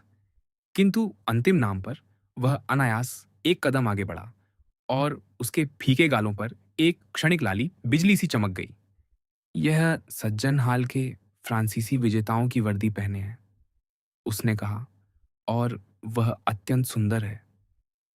यह बताना असंभव था कि कौन सी भावना ने काउंट की आवाज को इतना गहन कंपन दिया और उसकी आंख को चमका दिया। वही आंख जो बिना किसी कारण के सदा इतनी सुंदर, शांत और निर्मल रहती थी। क्या आपने हमारे अफ्रीकी सैनिक कभी नहीं देखे? अल्बर्ट ने पूछा। कभी नहीं, काउंट ने कहा, और तुरंत स्वयं पर पूर्ण नियंत्रण पा लिया। तो काउंट, अल्बर्ट ने कहा, इस वर्दी के नीचे सेना के सबसे साहसी और सबसे कुलीन हृदयों में से एक धड़कता है।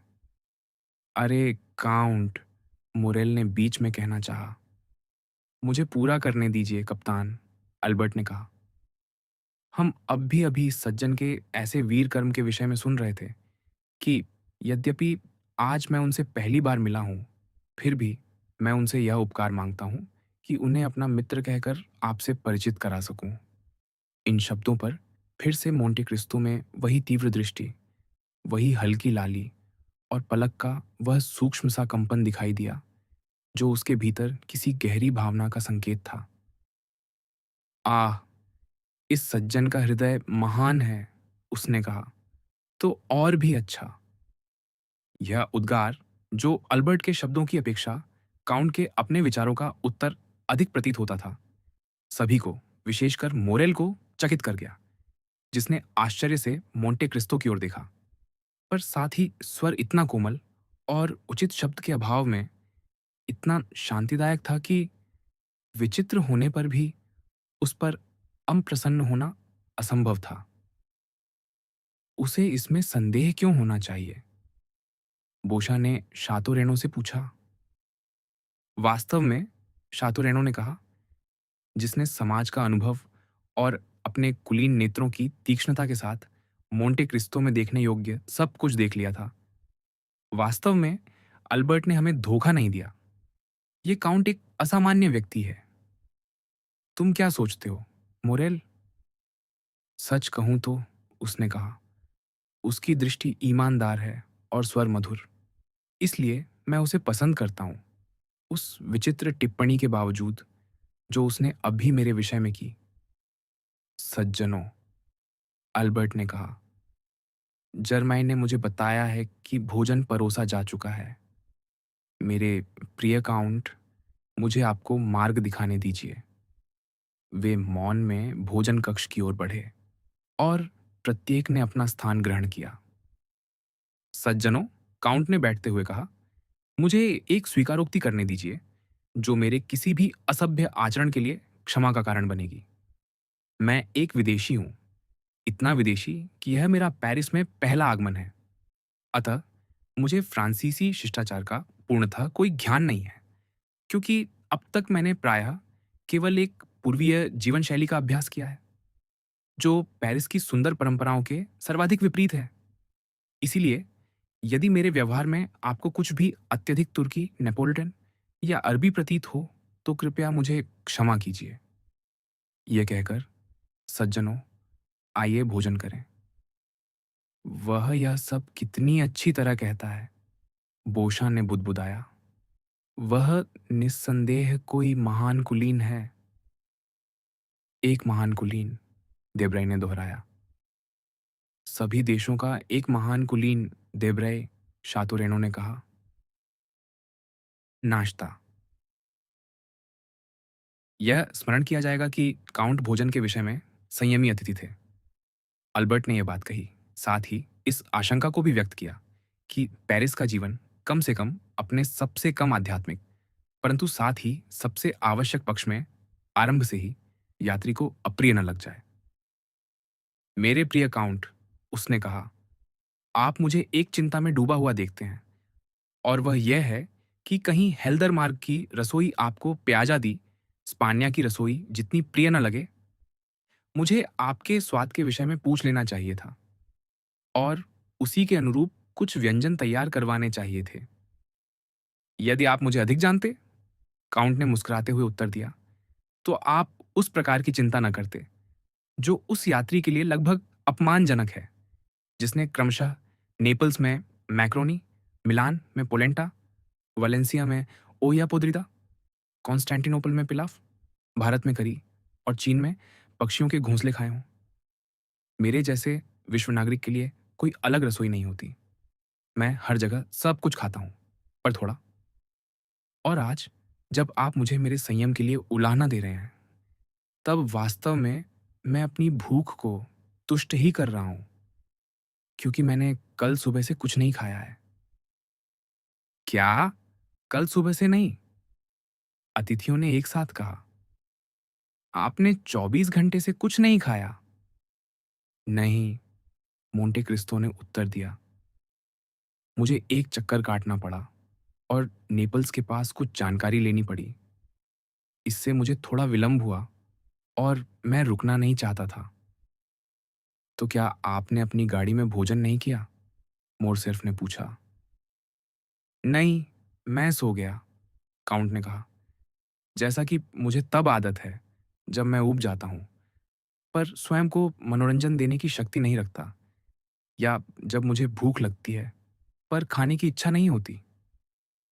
तो क्या आप नींद को नियंत्रित कर सकते हैं? मोरेल ने पूछा। कमोबेश। क्या इसके लिए आपके पास कोई नुस्खा है? एक अचूक। वह तो हमारे जैसे अफ्रीकियों के लिए अमूल्य होगा, मोरेल ने कहा, जिनके पास हमेशा खाने को कुछ नहीं होता और प्रायः पीने को भी कुछ नहीं होता। हाँ, मोंटे क्रिस्तो ने कहा, दुर्भाग्यवश मेरी यह तैयारी, जो मेरे जैसे उस व्यक्ति के लिए उत्कृष्ट है, जो अत्यंत असाधारण जीवन जीता है, किसी सेना को दी जाए तो बहुत खतरनाक सिद्ध होगी, क्योंकि वह आवश्यकता पड़ने पर जाग ही नहीं पाएगी। क्या हम वह नुस्खा जान सकते हैं? देब्राय ने पूछा। निस्संदेह, मोंटे क्रिस्तो ने कहा, इसमें कोई रहस्य नहीं है। यह उत्कृष्ट अफीम का मिश्रण है, जिसे मैं स्वयं कैंटन से लाया था, ताकि मुझे उसके शुद्ध होने का निश्चय रहे, और पूर्व से प्राप्त सर्वोत्तम हशीश, अर्थात वह जो टिग्रिस और यूफ्रेटिस के बीच से आता है। इन दोनों को समान मात्रा में मिलाकर गोलियां बना ली जाती हैं, जिन्हें आवश्यकता पड़ने पर लिया जा सकता है। परिणाम 10 मिनट के भीतर सामने आ जाता है। बैरन फ्रांस देपेनाई से पूछिए। मेरा विचार है कि उसने इसे एक बार आजमाया था। हाँ, मोरसेर्फ ने कहा, उसने इसका उल्लेख मुझसे किया था और उस अवसर की उसकी स्मृति बहुत सुखद है। और क्या आप यह दवा सदा अपने साथ रखते हैं? पोषण ने पूछा, जो एक पत्रकार होने के कारण अत्यंत अविश्वासी था। सदा, मोंटे क्रिस्तो ने कहा। क्या आपसे यह पूछना असावधानी होगी कि आप हमें ये बहुमूल्य गोलियां दिखाएं? बोशा ने आगे कहा, ये आशा करते हुए कि वह अजनबी को पकड़ सके। बिल्कुल नहीं, काउंट ने कहा, और उसने अपनी जेब से एक अद्भुत डिब्बा निकाला, जो एक ही पन्ने से बना था और सोने के पेंच से बंद था। पेंच ढीला करते ही मटर के दाने के आकार की एक छोटी हरित सी गोली दिखाई दी, जिसमें तीखी और व्याप्त गंध थी।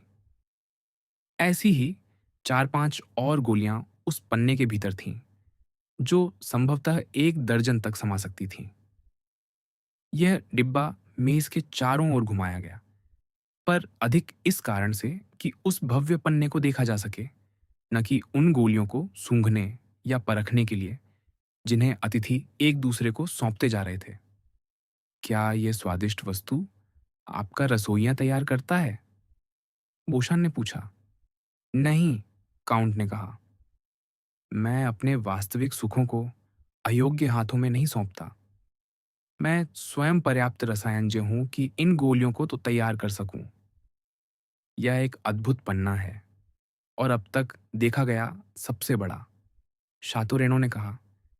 यद्यपि मेरी माता के पास भी कुछ अत्यंत उल्लेखनीय पारिवारिक आभूषण हैं। मेरे पास ऐसे 3 थे, मोंटे क्रिस्तो ने आगे कहा। एक मैंने सुल्तान को दिया, जिसने उसे अपनी तलवार पर जड़वाया। दूसरा मैंने हमारे परम पवित्र पिता पोप को दिया, जिन्होंने उसे अपनी ताजपोशी में उस पन्ने के सामने जड़वाया, जो लगभग वैसा ही था, यद्यपि इतना सुंदर नहीं, और जिसे उनके पूर्ववर्ती पायस सप्तम को सम्राट नेपोलियन ने दिया था। तीसरा मैंने अपने लिए रखा और उसे खोखला करवा दिया, जिससे उसका मूल्य आधा रह गया, पर वह उस उपयोग के लिए अधिक उपयुक्त हो गया जो मैं उससे लेना चाहता था। सब लोग विस्मय से मोंटे क्रिस्तो को देखने लगे। वह इतनी स्वाभाविकता से बोल रहा था कि यह स्पष्ट नहीं था कि वह सत्य कह रहा है या पागल है।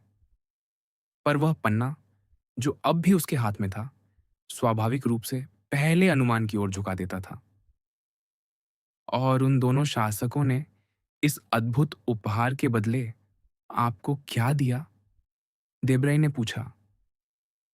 सुल्तान ने मुझे एक स्त्री की स्वतंत्रता दी, काउंट ने उत्तर दिया, और परम पवित्र पिता ने एक मनुष्य का जीवन। इस प्रकार अपने जीवन में एक बार मैं उतना ही शक्तिशाली था, मानो ईश्वर ने मुझे किसी सिंहासन की सीढ़ियों पर जन्म लेने दिया हो। वह पेपिनो ही था जिसे आपने मुक्त किया, है ना? मोरसेर्फ चिल्ला उठा। वही तो था जिसे आपकी क्षमा का लाभ मिला। संभव है, मोंटे क्रिस्तो ने मुस्कुराते हुए कहा। आप कल्पना भी नहीं कर सकते कि यह सुनकर मुझे कितना आनंद हुआ, मोरसेर्फ ने कहा।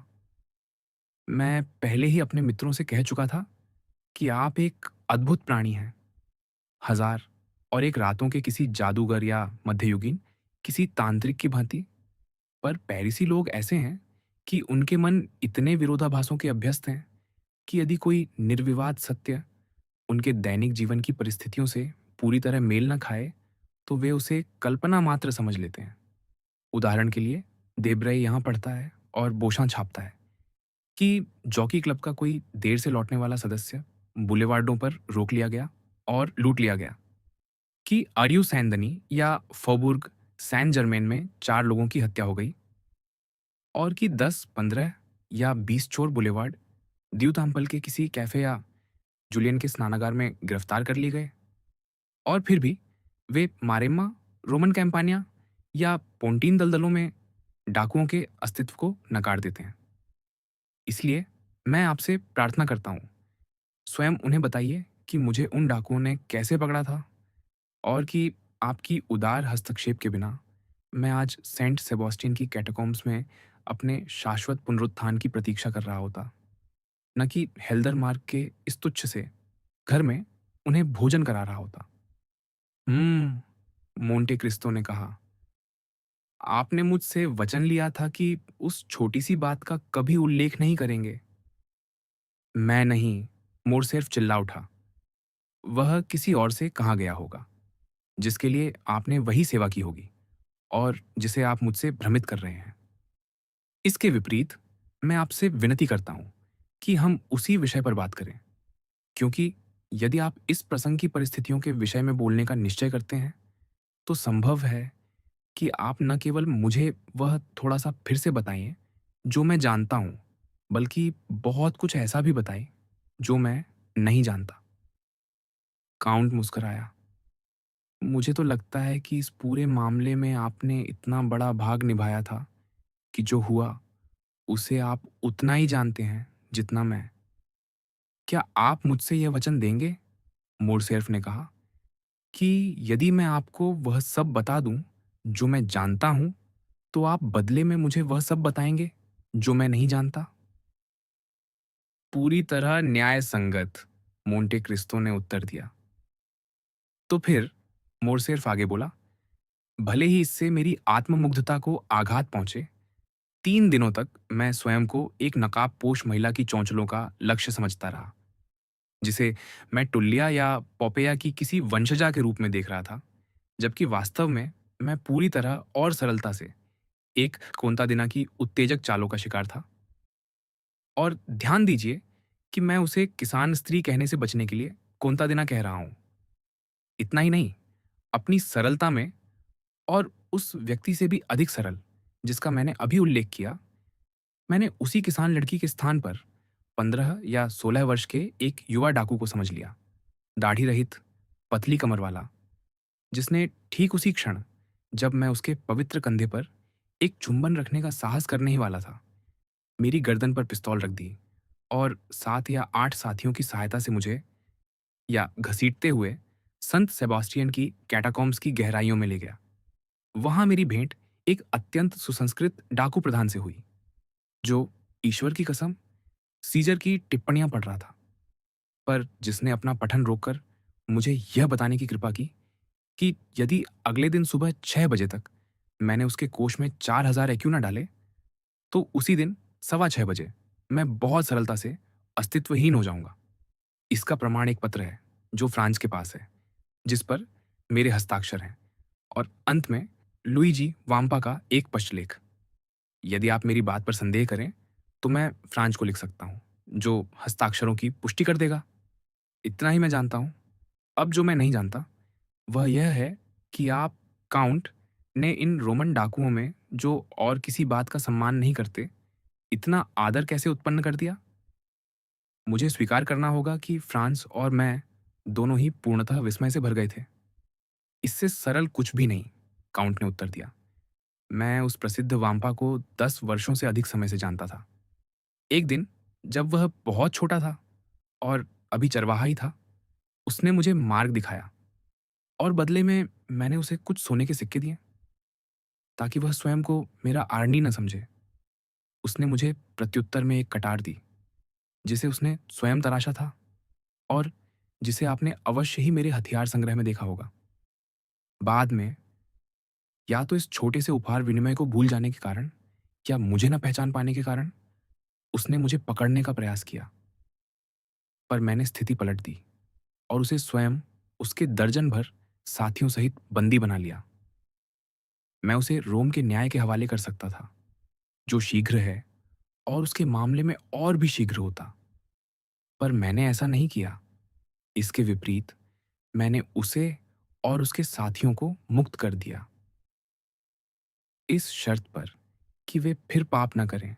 पत्रकार ने हंसते हुए कहा।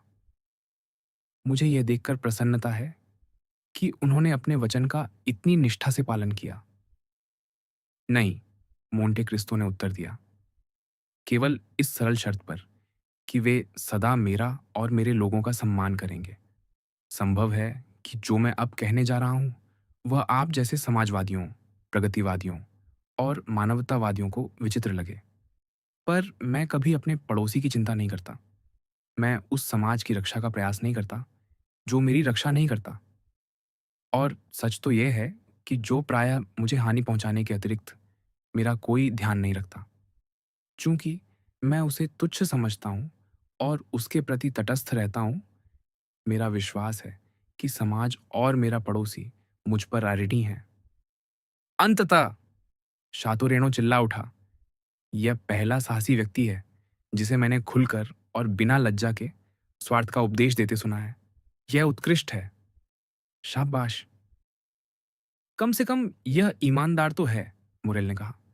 पर मुझे पूरा विश्वास है कि काउंट ने कम से कम एक बार तो उन सिद्धांतों के विपरीत आचरण किया होगा जिन्हें उन्होंने अभी इतनी दृढ़ता से हमारे सामने रखा है। मैंने उन सिद्धांतों के विपरीत कब आचरण किया? मोंटे क्रिस्तो ने पूछा, जो बीच बीच में मैक्सिमिलियन की ओर इतनी गहन दृष्टि से देख रहा था कि वह साहसी युवक पहले ही उस स्पष्ट और भेदक निगाह के सामने अपनी आंखें झुका चुका था। मुझे ऐसा प्रतीत होता है, मुरेल ने कहा, कि मोरसेर्फ को मुक्त करके, जो आपके लिए पूर्णतः अपरिचित था, आपने अपने पड़ोसी और समाज दोनों की सेवा की, जिसका वह सबसे सुंदर अलंकरण है, बोशा ने गंभीर स्वर में कहा और एक ही घूंट में शैंपेन का गिलास खाली कर दिया। काउंट, मोरसेर्फ चिल्ला उठा, आप यहां तर्क के जाल में फंस गए हैं। आप, जिनके पास उन सबसे कठोर रूप से तार्किक मस्तिष्कों में से एक है जिनसे मैं कभी मिला हूं। और आप देखेंगे कि अब जो बात स्पष्ट रूप से सिद्ध होने जा रही है वह ये है कि आप स्वार्थी नहीं, बल्कि इसके विपरीत एक परोपकारी हैं। आह काउंट, आप स्वयं को एक पूर्वीय, एक लेवांती, एक मलय, एक भारतीय, एक चीनी, एक जंगली कहते हैं। आप मोंटे क्रिस्तो को अपना कुल नाम और सिंदबाद नाविक को अपना ईसाई नाम बताते हैं।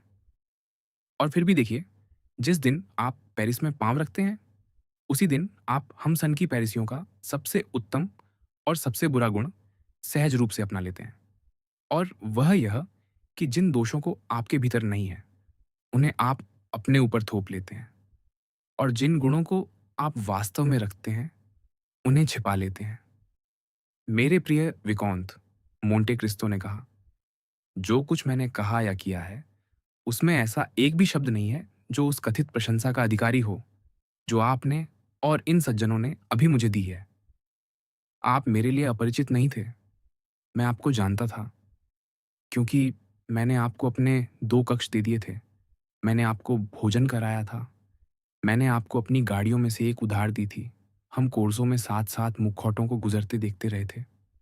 और पियाज़ा देल पोपोलो की एक खिड़की से हमने वह फांसी देखी थी, जिसका आप पर इतना गहरा प्रभाव पड़ा था कि आप लगभग बीमार ही पड़ गए थे। मैं इन सभी सज्जनों से पूछता हूँ, क्या मैं अपने अतिथि को उन भयानक डाकुओं के हाथों छोड़ सकता था, जैसा कि आप उन्हें कहते हैं? इसके अतिरिक्त, जैसा कि आप जानते हैं, आपको बचाने में मेरा एक व्यक्तिगत हित भी था, और वह यह कि जब मैं फ्रांस आऊं तो आप मुझे पेरिस के सभ्य समाज में प्रवेश दिलाएं। उस समय आप उस उद्देश्य को केवल एक धुंधली और क्षणिक योजना समझते रहे होंगे, पर आज, जैसा कि आप देख रहे हैं, वह पूरी तरह वास्तविक है। और आपको या तो उसे स्वीकार करना होगा या अपना वचन तोड़ना होगा। मैं उसे निभाऊंगा, मोरसेल्फ ने कहा। पर मुझे भय है, मेरे प्रिय काउंट, कि आप बहुत निराश होंगे। आप जो पर्वतीय प्रदेशों, चित्रमय घटनाओं और अद्भुत क्षितिजों के अभ्यस्त हैं, यहाँ आपको उस प्रकार का रत्ती भर भी रोमांच नहीं मिलेगा जिसकी आदत आपके साहसिक जीवन ने आपको डाल दी है। हमारा चिम्बोराजो मोमार्त्र है, हमारे हिमालयमो वालेरियाओं हैं, और हमारा महान मरुस्थल प्लेन द ग्रेनेल, और वहाँ भी वे एक आर्टिजियन कुआं खोद रहे हैं ताकि कारवाओं को पानी मिल सके। हमारे यहाँ चोर हैं, सच है, और काफ़ी हैं भी, यद्यपि लोग जितना कहते हैं उतने नहीं। पर ये चोर सबसे तुच्छ सिपाही की मुखबिरी से अनंत गुना अधिक डरते हैं जितना वे राज्य के सबसे बड़े पीर से। अंततः फ्रांस इतना नीरस देश है और पेरिस इतना अधिक सभ्य नगर कि हमारे 85 विभागों में, मैं 85 कहता हूँ क्योंकि मैं कोर्सिका को फ्रांस का भाग नहीं मानता, इन 85 विभागों में आपको एक भी ऐसा छोटा पहाड़ नहीं मिलेगा जिस पर टेलीग्राफ न लगा हो, न ही ऐसी कोई गुफा जिसके भीतर थोड़ी सी भी कालिमा शेष हो, और जहां किसी पुलिस आयुक्त ने गैस लैंप न लगा दिया हो। इसलिए मेरे प्रिय काउंट, आपके लिए मैं केवल एक ही सेवा कर सकता हूँ, और मैं पूरी तरह आपके अधीन हूँ। यह कहने की आवश्यकता नहीं कि मैं आपको हर जगह परिचित कराऊंगा या अपने मित्रों से कराऊंगा। वैसे भी आपको इसकी आवश्यकता नहीं है। आपका नाम, आपकी संपत्ति और आपकी बुद्धि, मोंटे क्रिस्तो ने हल्की सी व्यंग्यपूर्ण मुस्कान के साथ झुककर अभिवादन किया, आपको बिना किसी परिचय के कहीं भी स्वयं प्रस्तुत होने और वहां स्वागत पाने के लिए पर्याप्त होंगे। वास्तव में केवल एक ही प्रकार से मैं आपकी सेवा कर सकता हूँ। यदि पेरिसी जीवन और उसकी सुविधाओं का मेरा अनुभव या बाजार से मेरी परिचितता आपको उपयोगी लगे, तो मैं आपके लिए उपयुक्त निवास ढूंढने को पूर्णतः तत्पर हूँ। मैं आपको अपने यहाँ ठहरने का प्रस्ताव देने का साहस नहीं कर सकता, जैसा कि मैंने रोम में किया था। मैं जो अहंकार का उपदेश नहीं देता, पर पूर्णतः अहंकारी हूँ, क्योंकि यहाँ मेरे अतिरिक्त किसी की भी छाया के लिए स्थान नहीं है, सिवाय किसी स्त्री की छाया के। आह! यह तो एक अत्यंत वैवाहिक अपवाद है, काउंट ने कहा। और वास्तव में आपने रोम में मुझसे प्रस्तावित विवाह के विषय में कुछ कहा था। क्या मुझे आपके भावी सुख के लिए आपको बधाई देनी चाहिए? विषय विचाराधीन है, मोरसेल्फ ने कहा। जिसका अर्थ है शायद, देब्राई ने कहा। कदापि नहीं, मोरसेल्फ ने उत्तर दिया। मेरे पिता इसके लिए अत्यंत इच्छुक हैं, और मुझे शीघ्र ही आपको, यदि मेरी पत्नी से नहीं तो कम से कम मेरी मंगेतर से परिचित कराने की आशा है। यूजनी डैंगलार्स। यूजनी डैंगलार्स, काउंट ने विस्मय से कहा। एक क्षण, क्या उसके पिता बैरन डैंगलार्स नहीं हैं? हाँ, मोरसेल्फ ने कहा, पर हाल ही में बनाए गए बैरन। इससे क्या अंतर पड़ता है? मोंटे क्रिस्तो ने कहा। यदि उसने राज्य के लिए कोई ऐसी सेवा की हो जो उस सम्मान की अधिकारी थी। निश्चय ही की, बोशान ने कहा। यद्यपि स्वभाव से उदारवादी था, उसने 1829 में राजा शार्ल दशम के लिए 6 मिलियन फ्रांक का ऋण व्यवस्थित किया, जिन्होंने उसे बैरन बनाया, और लीजन ऑफ ऑनर का नाइट भी, अर्थात वह रिबन पहनता है, जैसा कि आप सोच सकते हैं, कमरकोट के बटन होल में नहीं, बल्कि सीधे अपने कोट पर। मोरसेल्फ हंस पड़ा। आओ बोशां, मेरे प्रिय, यह सब ले कॉर्सैर और ले शारीवारी के लिए बचा कर रखो, पर कम से कम मेरे सामने मेरे भावी ससुर को बख्श दो। फिर वह मोंटे क्रिस्तो की ओर मुड़ा। पर आपने अभी उनका उल्लेख ऐसे किया मानो आप उन्हें जानते हो। मैं नहीं जानता, मोंटे क्रिस्तो ने लापरवाही से कहा, पर ऐसा प्रतीत होता है कि शीघ्र ही उनसे परिचय हो जाएगा, क्योंकि लंदन की रिचर्ड और ब्लाउंट, वियना की आर्नस्टाइन और एस्केलेस, तथा रोम की थॉमसन और फ्रेंच फर्मों ने मेरे नाम पर वहां आरण सीमा खोल रखी है। अंतिम दो नाम लेते समय मोंटे क्रिस्तो ने आंख के कोने से मैक्सिमिलियन मोरेल की ओर देखा। संभव है वह युवक पर कोई प्रभाव उत्पन्न करना चाहता हो। और यदि ऐसा था, तो वह निराश नहीं हुआ। मैक्सिमिलियन ऐसे सिहर उठा, मानो उसे विद्युत का झटका लगा हो। थॉमसन और फ्रेंच? उसने पूछा। क्या आप उस फर्म को जानते हैं? वे शाश्वत नगर में मेरे बैंकर हैं, काउंट ने शांत स्वर में उत्तर दिया। क्या उनके विषय में मैं आपकी कोई सेवा कर सकता हूँ? काउंट, संभव है आप हमें एक ऐसी समस्या सुलझाने में सहायता करें जो अब तक असुलझी रही है। उस फर्म ने कभी हमारे घराने के लिए एक महान उपकार किया था, और फिर भी न जाने क्यों वह सदा उसका खंडन करती रही है। मैं इसकी जांच करूंगा, काउंट ने झुककर कहा। पर डांगलार्स का विषय हमें बहुत दूर ले आया है, मोरसेफ ने कहा। उस कार्य से जिसके लिए हमें यहाँ विचार करना था, अर्थात मोंटे क्रिस्टो के काउंट के लिए उपयुक्त निवास ढूंढना। आइए सज्जनों, अपने अपने मस्तिष्क लगाएं। हम इस नवनगरागत अतिथि को हमारी महान नगरी में कहाँ ठहराएं?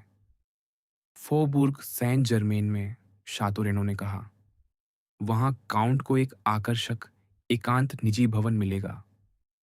अरे, देब्राई ने कहा, शातोरेनो, तुम्हें अपने उस उदास और नीरस फबुर्ग सैन जर्मेन के सिवा कुछ नहीं सूझता। उनकी बात मत सुनिए, काउंट। शौसे दांतां में जाइए, वही पेरिस का वास्तविक केंद्र है। बुलेवार्ड द लोपेरा, बोशन ने कहा। पहली मंजिल पर बालकनी वाला एक अपार्टमेंट। वहां काउंट अपने चांदी के धागों से खड़े गद्दे मंगवा सकता है, और जब वह अपना चिबूक पीता या अपनी गोलियां निगलता होगा, तो पूरी नगरी को अपनी आंखों के सामने से गुजरते देख सकेगा। मोरेल, क्या तुम्हारे पास कोई सुझाव नहीं है? शातोरेनो ने पूछा। क्या तुम्हें कोई विचार नहीं सूझता? हाँ, निश्चय ही, युवक ने मुस्कुराते हुए कहा। पर मैं यह देखने की प्रतीक्षा कर रहा था कि क्या काउंट को अभी अभी दिए गए किसी सुंदर प्रस्ताव ने आकर्षित किया है। अब चूंकि उन्होंने उत्तर नहीं दिया, तो मैं साहस करके उन्हें पोमपादुर शैली के एक मनोहर छोटे से घर में एक अपार्टमेंट की पेशकश कर सकता हूँ, जिसे मेरी बहन पिछले 1 वर्ष से र्यू मेस्ले में किराए पर लिए हुए है। क्या तुम्हारी कोई बहन है? मोंटे क्रिस्तो ने पूछा। हाँ काउंट, अत्यंत उत्तम बहन। विवाहित पिछले 9 वर्षों से। क्या वह सुखी है? काउंट ने आगे पूछा। जितना कोई भी मानव प्राणी हो सकता है, मैक्सिमिलियन ने उत्तर दिया। उसने उसी पुरुष से विवाह किया जिसे वह प्रेम करती थी, उस पुरुष से जो हमारे दुर्भाग्य के समय भी हमारे प्रति निष्ठावान रहा, इमैनुएल एर्बो। मोंटे क्रिस्तो के होंठों पर एक हल्की मुस्कान उभरी। मैं छुट्टी पर रहते हुए वहीं ठहरा हुआ हूँ, मैक्सिमिलियन ने आगे कहा, और उसी बहनोई इमैनुएल के साथ मैं काउंट के लिए किसी भी जानकारी के विषय में पूर्णतः उपलब्ध रहूंगा जिसकी उन्हें आवश्यकता हो। एक क्षण, अल्बर्ट ने कहा, इससे पहले कि मोंटे क्रिस्तो उत्तर दे पाते। सावधान रहो मोरेल, तुम एक यात्री सिंदबाद नाविक को पारिवारिक जीवन के पिंजरे में बंद करना चाह रहे हो। यह व्यक्ति पेरिस देखने आया है, और तुम इसे एक कुलपति बनाना चाहते हो। ऐसा बिल्कुल नहीं, मुरेल ने मुस्कुराते हुए उत्तर दिया। मेरी बहन 25 वर्ष की है, और मेरे बहनोई 30 के। वे युवा, प्रसन्नचित्त और संतुष्ट हैं। किसी भी स्थिति में काउंट पूरी तरह स्वतंत्र होंगे। वे अपने मेजबानों से तभी मिलेंगे जब स्वयं नीचे आना चाहेंगे। धन्यवाद, धन्यवाद, मोंटे क्रिस्तो ने कहा।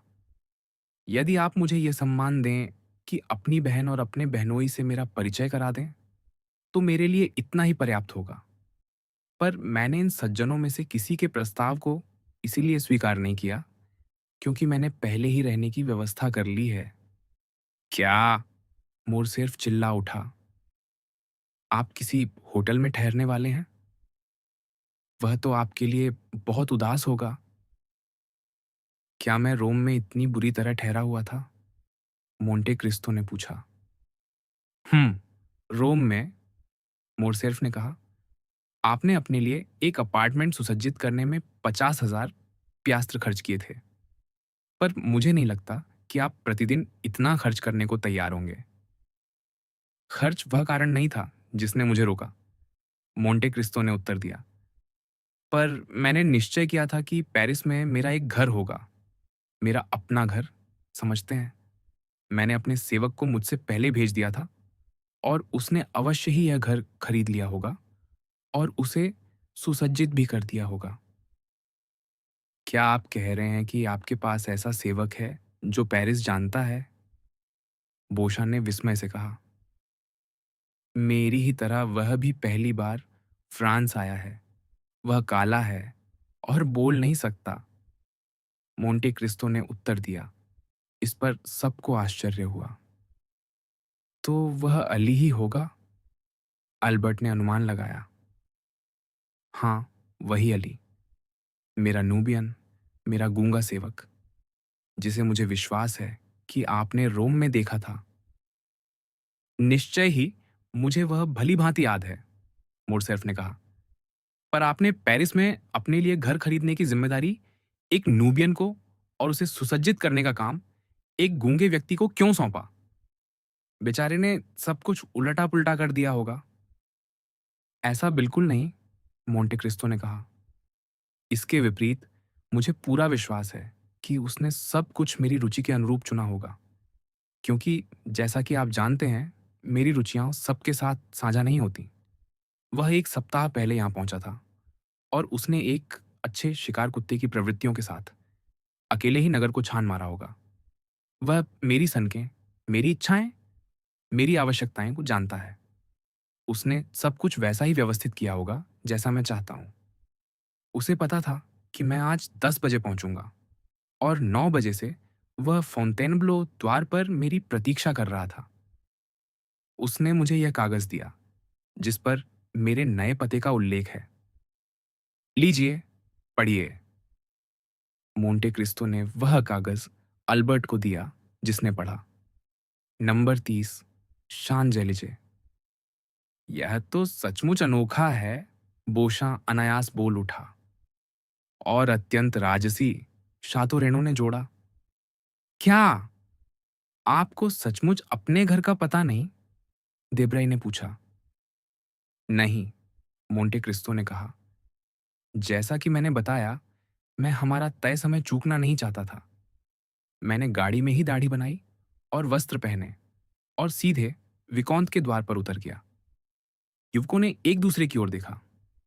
वे नहीं समझ पा रहे थे कि मोंटे क्रिस्तो अभिनय कर रहा है या नहीं, पर इस व्यक्ति की हर बात, उसकी विचित्रता के बावजूद, इतनी सरलता से कही जाती थी कि उसे असत्य मानना असंभव था। और फिर वह झूठ क्यों बोले? तो हमें इसी से संतोष करना होगा, बोशा ने कहा, कि हम काउंट को वे सभी छोटी-छोटी सुविधाएं उपलब्ध करा दें जो हम दे सकते हैं। मेरी ओर से एक पत्रकार के रूप में मैं उन्हें पेरिस के सभी थिएटर भेंट करता हूँ। मैं आपका धन्यवाद करता हूँ, मोंटे क्रिस्तो ने मुस्कुराते हुए कहा। पर मेरे बटलर को पहले ही आदेश दे दिया गया है कि वह उनमें से प्रत्येक में मेरे लिए एक-एक बॉक्स किराए पर ले ले। क्या आपका बटलर भी कोई गूंगा नूबियन है? देब्राई ने पूछा। नहीं, काउंट ने कहा, केवल आपके ही देश का एक व्यक्ति। यदि कोर्सिका का निवासी किसी का भी देशवासी कहा जा सकता है, पर आप उसे जानते हैं, मोरसेर्फ। कहीं वही तो नहीं, अच्छे सिग्नोर बर्तुच्चियो, जो खिड़कियां किराए पर लेने में इतने निपुण हैं। वही, आप उनसे मेरे यहाँ उस दिन मिले थे जब मुझे आपको भोजन पर आमंत्रित करने का सम्मान प्राप्त हुआ था। वह एक उत्कृष्ट व्यक्ति है, कुछ सैनिक, कुछ तस्कर और संक्षेप में हर उस चीज का थोड़ा सा, जो कोई हो सकता है। मैं यह शपथ नहीं ले सकता कि वह किसी छोटी सी बात, जैसे किसी को छुरा घोंप देना, के कारण कभी पुलिस के झमेले में नहीं पड़ा हो। और आपने इस ईमानदार विश्व नागरिक को अपना बटलर चुन लिया, काउंट, देब्राई ने कहा। वह आपसे हर वर्ष कितना चुरा लेता है? मैं आपको वचन देता हूँ, उतना ही जितना कोई और। मुझे पूरा विश्वास है, वह ठीक वही है जिसकी मुझे आवश्यकता है। वह कभी अस्वीकार नहीं करता और मैं उसे रखे हुए हूँ। तो फिर? शातो रेनो ने कहा, आपका गृहस्थापन पूरा है। शांज एलिजे पर एक हवेली, सेवक, एक बटलर। बस एक ही वस्तु का अभाव है, एक प्रेयसी।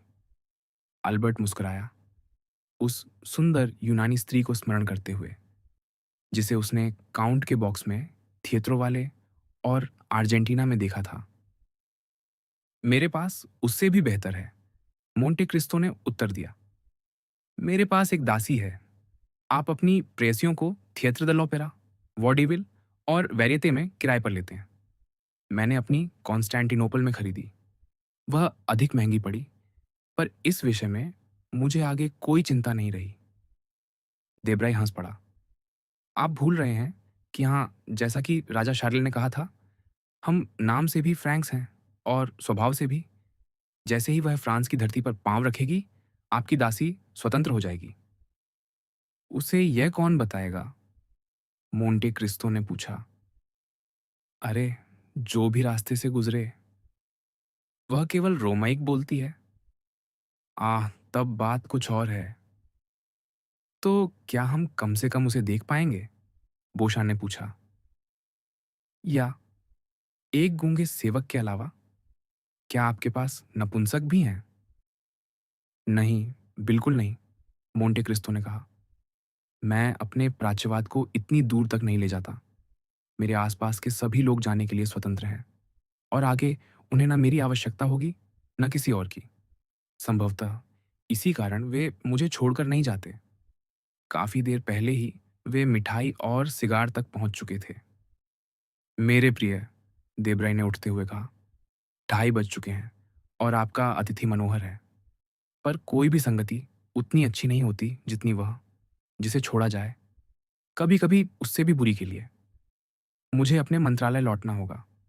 मैं मंत्री से काउंट का उल्लेख करूंगा और हमें यह पता लगाना होगा कि वह कौन है। सावधान, मोरसेफ ने कहा, अधिक चतुर लोग इस खोज को छोड़ चुके हैं। हमारे पास गुप्तचर कार्य के लिए 3 मिलियन का बजट है। मानता हूं कि वह प्रायः पहले ही खर्च हो जाता है, पर कोई बात नहीं, इसके लिए 50,000 तो बच ही जाएंगे। और जब तुम्हें पता चल जाए कि वह कौन है, तो मुझे बताओगे? मैं वचन देता हूं। अलविदा, अल्बर्ट। सज्जनों, आपका अत्यंत विनीत सेवक। जाते समय देवराय ने प्रतीक्षा कक्ष में ऊंची आवाज में कहा, मेरी गाड़ी लाओ। बहुत अच्छा, बोशान ने अल्बर्ट से कहा।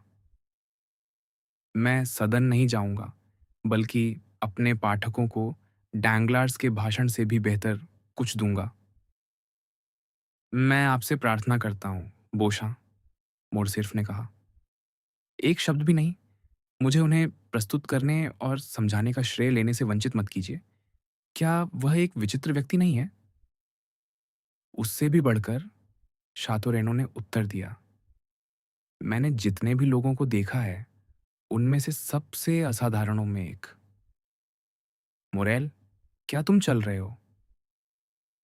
मुझे बस काउंट को अपना कार्ड दे देना है, जिन्होंने कृपापूर्वक 14 अरियू मेस्ले पर हमसे मिलने का वचन दिया है। आप निश्चिंत रहें कि मैं ऐसा करने में चूकूंगा नहीं, काउंट ने झुककर कहा। और मैक्सिमिलियन, मोरेल बैरन, शातो रेनो के साथ बाहर चला गया, मोंटे क्रिस्टो को मोरसेर्फ के साथ अकेला छोड़ते हुए। परिचय। जब अल्बर्ट मोंटे क्रिस्टो के साथ अकेला रह गया, तो उसने कहा, काउंट, मुझे आपका मार्गदर्शक बनने का दायित्व इस उदाहरण से आरंभ करने दीजिए। एक कुंवारे युवक का निवास। आप, जो इतालवी महलों के अभ्यस्त हैं, ये देखकर रुचि लेंगे कि पेरिस में एक युवक कितने थोड़े से स्थान में रह सकता है, और फिर भी सबसे दयनीय आवासों में न गिना जाए। जैसे जैसे हम एक कक्ष से दूसरे में जाएंगे, हम खिड़कियां खोलते चलेंगे ताकि आप खुलकर श्वास ले सकें। मोंटे क्रिस्टो भोजन कक्ष और नीचे के बैठक कक्ष को पहले से जानते थे। सबसे पहले अल्बर्ट उन्हें अपनी अटारी में ले गया। यह, जैसा कि स्मरण होगा, उसका सबसे प्रिय कक्ष था। मोंटे क्रिस्टो उन सब वस्तुओं का मूल्यांकन करने में पूर्णतः सक्षम थे जिन्हें अल्बर्ट ने वहां एकत्र किया था। पुराने संदूक, जापानी चीनी मिट्टी, पूर्वीय वस्त्र, वेनिसी कांच के आभूषण और संसार के हर देश के हथियार। वे इन सबसे परिचित थे और एक दृष्टि में ही शताब्दी, देश और उत्पत्ति पहचान लेते थे। मोरसेल्फ ने सोचा था कि वह स्वयं विवरण देगा, पर इसके विपरीत काउंट के मार्गदर्शन में वह स्वयं को पुरातत्व, खनिज विज्ञान और प्राकृतिक इतिहास के पाठ लेते हुए पाया। वे फिर पहली मंजिल पर लौट आए और अल्बर्ट ने अतिथि को बैठक कक्ष में ले गया। यहाँ दीवारों पर आधुनिक चित्र टंगे थे, दुपरे के परिदृश्य जिनमें लंबी सरकंडियां, पतले वृक्ष, रंभाती गायें और अद्भुत आकाश थे। दिलाक्रुआ के अरब सवार, बहती हुई श्वेत बरनूस पहने, चमकती पेटियों और दमास्कीन हथियारों से सुसज्जित, जिनके घोड़े उन्मत्त होकर अपनी ही कोख काट रहे थे और सवार लोहे की गदाओं से एक दूसरे पर प्रहार कर रहे थे। बुलांजे के जलरंग, जो नोटर डाम पेरिस के समूचे काव्य को उस ऊर्जा के साथ चित्रित करते थे जो चित्रकार को कवि का समकक्ष बनाती है। दियाज की कृतियां, जिनमें फूल फूलों से अधिक सुंदर और सूर्य स्वयं सूर्य से अधिक उज्ज्वल था। देकाउम के चित्र, साल्वातोर रोसा के समान रंगीन पर अधिक काव्यात्मक। गिरो और मुलर के पेस्टल, जिनमें देवदूत मुखी बालक और कुमारी रूप स्त्रियां थीं। दौजा की स्केचबुक से फटे पन्ने, जो पूर्व की यात्राओं में ऊंट की काठी पर या किसी मस्जिद के गुंबद के नीचे कुछ ही क्षणों में बनाए गए थे। संक्षेप में, वह सब कुछ जो आधुनिक कला उन कलाओं के बदले में दे सकती है जो बीते युगों के साथ लुप्त हो चुकी हैं।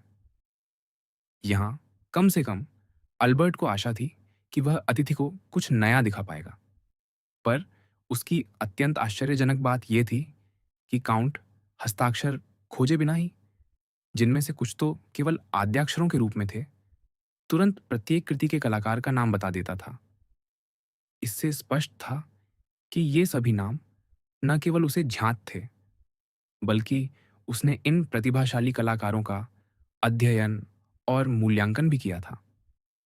बैठक कक्ष से वे शयन कक्ष में गए। यह एक साथ सुरुचिपूर्ण और स्वाद में संयमी था। यहाँ केवल एक ही चित्र था, पर वह लियोपोल्ड रोबेर्ट का था, अपने दमकते स्वर्ण फ्रेम में अत्यंत भव्य। उस चित्र ने तुरंत मोंटे क्रिस्टो का ध्यान आकर्षित किया। वह 3 तेज कदमों में कमरे को पार कर उसके सामने रुक गया। चित्र में 25-26 वर्ष की एक युवती थी, गहरे वर्ण की, जिसकी दहकती आंखें आलसी पलकों के नीचे ढकी थीं। उसने कातालान मछुआरिन का मनोहर परिधान पहना रखा था, लाल काले बोड़ीस के साथ, और उसके बाल सुनहरी पिनों से संवारे गए थे। वह समुद्र की ओर देख रही थी, जिससे उसकी सुघड़ आकृति आकाश और तरंगों के 2 नीलों की पृष्ठभूमि पर उभर आती थी। यदि कमरे में अंधेरा न होता, तो एल्बर्ट उस विवर्ण पीतता को देख लेता जो काउंट के गालों पर फैल गई थी, और उस तंत्रिकीय कंपकंपी को भी जिसने उसके कंधों और वक्ष को हिला दिया था। एक क्षण का मौन छा गया, जिसमें मोंटे क्रिस्टो की दृष्टि अटल रूप से चित्र पर जमी रही। आपके पास वहां एक अत्यंत सुंदर प्रेयसी है, विकौंत, उसने पूर्णतः शांत स्वर में कहा, और यह परिधान, जो निश्चय ही किसी नृत्य समारोह के लिए सोचा गया होगा, उस पर आश्चर्यजनक रूप से फपता है। आह, अल्बर्ट ने कहा, यदि आपने इस एक के अतिरिक्त कोई और चित्र देखा होता, तो मैं इस भ्रांति को क्षमा न करता। आप मेरी माता को नहीं जानते। वही उस चित्र में है जिसे उन्होंने 6 या 8 वर्ष पहले किसी कल्पित परिधान में बनवाया था। समानता इतनी सजीव है कि मुझे अब भी 1830 की वही माँ दिखाई देती हैं। काउंटेस ने यह चित्र अपने लिए बनवाया था जब काउंट अनुपस्थित थे। निस्संदेह वह उनके लौटने पर उन्हें सुखद आश्चर्य देना चाहती थी, पर विचित्र रूप से यह चित्र मेरे पिता को अप्रिय लगा, और यह कैनवस, जो, जैसा कि आप देख रहे हैं, लियोपोल्ड रोबेर्ट की उत्कृष्ट कृतियों में से एक है, उस अरुचि को दूर न कर सका जो उन्होंने इसके प्रति पाल ली थी। आपसे निजी रूप से कहूँ, मेरे प्रिय काउंट, तो ये सत्य है कि मोर्सेफ उच्च सदन के अत्यंत कर्तव्यनिष्ठ पीयर और सिद्धांतों के लिए प्रसिद्ध जनरल हैं, पर कला के बहुत कम जानकार। ये बात मेरी माता पर लागू नहीं होती। वह स्वयं अत्यंत सुंदर चित्र बनाती है और ऐसी कृति के प्रति उनका सम्मान इतना अधिक है कि वे इसे पूरी तरह त्याग नहीं सकती थी। इसलिए उन्होंने यह मुझे दे दिया ताकि मेरे घर में यह मोर्सेफ को कम उद्वेलित करे। शीघ्र ही मैं आपको उनका चित्र भी दिखाऊंगा जिसे ग्रो ने बनाया है।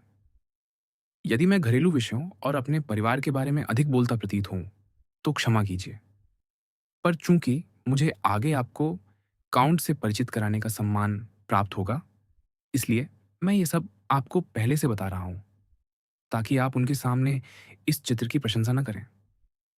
किसी भी स्थिति में इसके चारों ओर एक दुखद आभा है। मेरी माता बहुत कम ही मेरे घर आती हैं बिना इसे देखे, और उससे भी कम अवसरों पर इसे देखती है बिना रोए।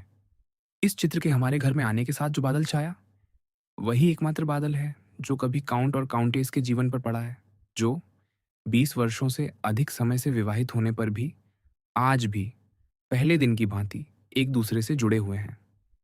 मोंटे क्रिस्तो ने अल्बर्ट की ओर शीघ्रता से दृष्टि डाली, मानो उसके शब्दों के पीछे कोई छिपा हुआ अर्थ खोज रहा हो। पर यह स्पष्ट था कि युवक ने अपने सरल हृदय की पूर्ण स्पष्टता के साथ ही बात कही थी। अब जब आपने मेरी सारी संपत्ति देख ली है, वह आगे बोला, तो मुझे अनुमति दीजिए कि मैं उसे आपको अर्पित कर दूं, चाहे वह कितनी ही तुच्छ क्यों ना हो। इसे यहाँ अपना ही घर समझिए, और ताकि आप और अधिक सहज अनुभव करें, कृपया मेरे साथ काउंट दे मोर्सेफ के यहाँ चलिए।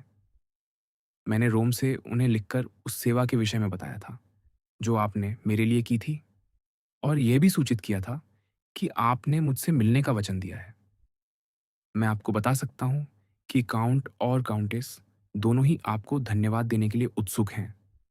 मैं जानता हूँ कि आप हर बात से कुछ हद तक ऊबे हुए हैं, और कि सिंदबाद नाविक पारिवारिक जीवन के दृश्यों से बहुत अधिक प्रभावित नहीं होता। आपने उनसे कहीं अधिक रोमांचक दृश्य देखे हैं। फिर भी पेरिसी जीवन में दीक्षा के रूप में मुझे आपको दैनिक शिष्टाचार, भेंटों और परिचयों का यह क्रम भेंट करने दीजिए। मोंटे क्रिस्तो ने उत्तर में झुककर अभिवादन किया। उसने इस प्रस्ताव को न उत्साह के साथ स्वीकार किया, न अनिच्छा से। उसे उसने उन सामाजिक परंपराओं में से एक माना जिनका पालन हर सुसंस्कृत व्यक्ति को करना पड़ता है। अल्बर्ट ने अपने सेवक को बुलाया और उसे यह संदेश देने भेजा कि मोंटे क्रिस्तो का काउंट शीघ्र ही काउंट और काउंटेस द मोर्सेफ से भेंट करने आएगा। इसके बाद अल्बर्ट और काउंट उसके पीछे पीछे चले। काउंट के पूर्व कक्ष में पहुंचने पर अतिथि ने स्वागत कक्ष के द्वार के ऊपर एक ढाल देखी जो अत्यंत भव्य रूप से जड़ी हुई थी और कक्ष की साज सज्जा से सामंजस्य बैठाती थी। इससे स्पष्ट होता था कि इस कुल चिन्ह को हवेली का स्वामी कितना महत्व देता है। मोंटे क्रिस्तो उसके सामने रुक गया और उसे ध्यानपूर्वक देखने लगा। नीले क्षेत्र पर 7 मरले स्वर्ण रंग के तिरछी पट्टी में स्थित, निस्संदेह यह आपके परिवार का कुल चिन्ह है।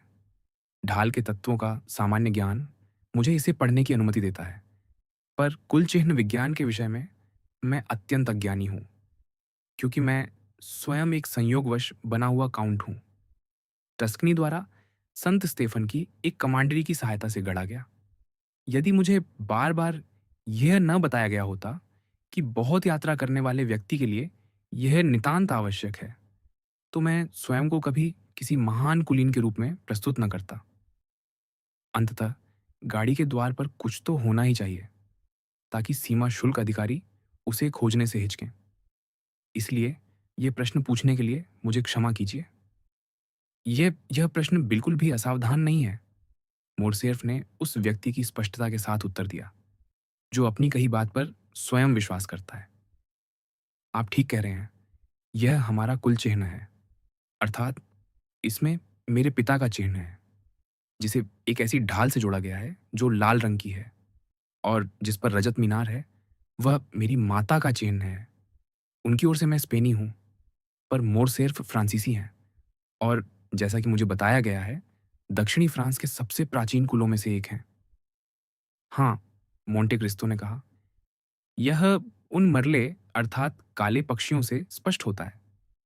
पवित्र भूमि को जीतने वाले या उसे जीतने का प्रयास करने वाले लगभग सभी क्रूसेडरों ने या तो क्रॉस को अपना चिन्ह बनाया, उस मिशन के संकेत के रूप में जिसे उन्होंने अपनाया था, या फिर प्रवासी पक्षियों को उस दीर्घ यात्रा के प्रतीक के रूप में जिसे वे विश्वास के पंखों पर पूरी करने की आशा रखते थे। आपके पितृपक्ष के किसी पूर्वज ने अवश्य ही धर्म युद्धों में भाग लिया होगा, और यदि वह केवल संत लुई द्वारा संचालित धर्म युद्ध ही रहा हो, तो भी वह हमें 13वीं शताब्दी तक ले जाता है, जो अपने आप में एक अत्यंत सुंदर बात है। संभव है, मोरसेर्फ ने कहा। मेरे पिता के अध्ययन कक्ष में कहीं एक वंश वृक्ष है जो इन प्रश्नों का उत्तर दे देगा। कभी उस पर एक टीका भी थी जो दौजिए और जौकूर के लिए बहुत मूल्यवान होती। आजकल मैं इन बातों की परवाह नहीं करता, पर मुझे आपको यह बताना चाहिए, काउंट, और यह आपके मार्गदर्शक के रूप में मेरे दायित्व के अंतर्गत आता है, कि हमारी इस जनप्रिय सरकार के अंतर्गत लोग इन विषयों को लेकर अत्यधिक चिंतित होने लगे हैं। तो आपकी सरकार को फ्रांसीसी इतिहास से उन दो घोषणाओं से बेहतर कुछ चुनना चाहिए था, जिन्हें मैंने आपके सार्वजनिक स्मारकों पर देखा है और जिनका कुल चिह्न विज्ञान में कोई अर्थ नहीं निकलता। और आप, विकॉन्ट, मोंटे क्रिस्टो ने मोरसेर्फ की ओर मुड़ते हुए आगे कहा, अपनी सरकार से अधिक सौभाग्यशाली हैं क्योंकि आपका कुल चिह्न वास्तव में सुंदर और प्रेरक है। हाँ, यही बात है।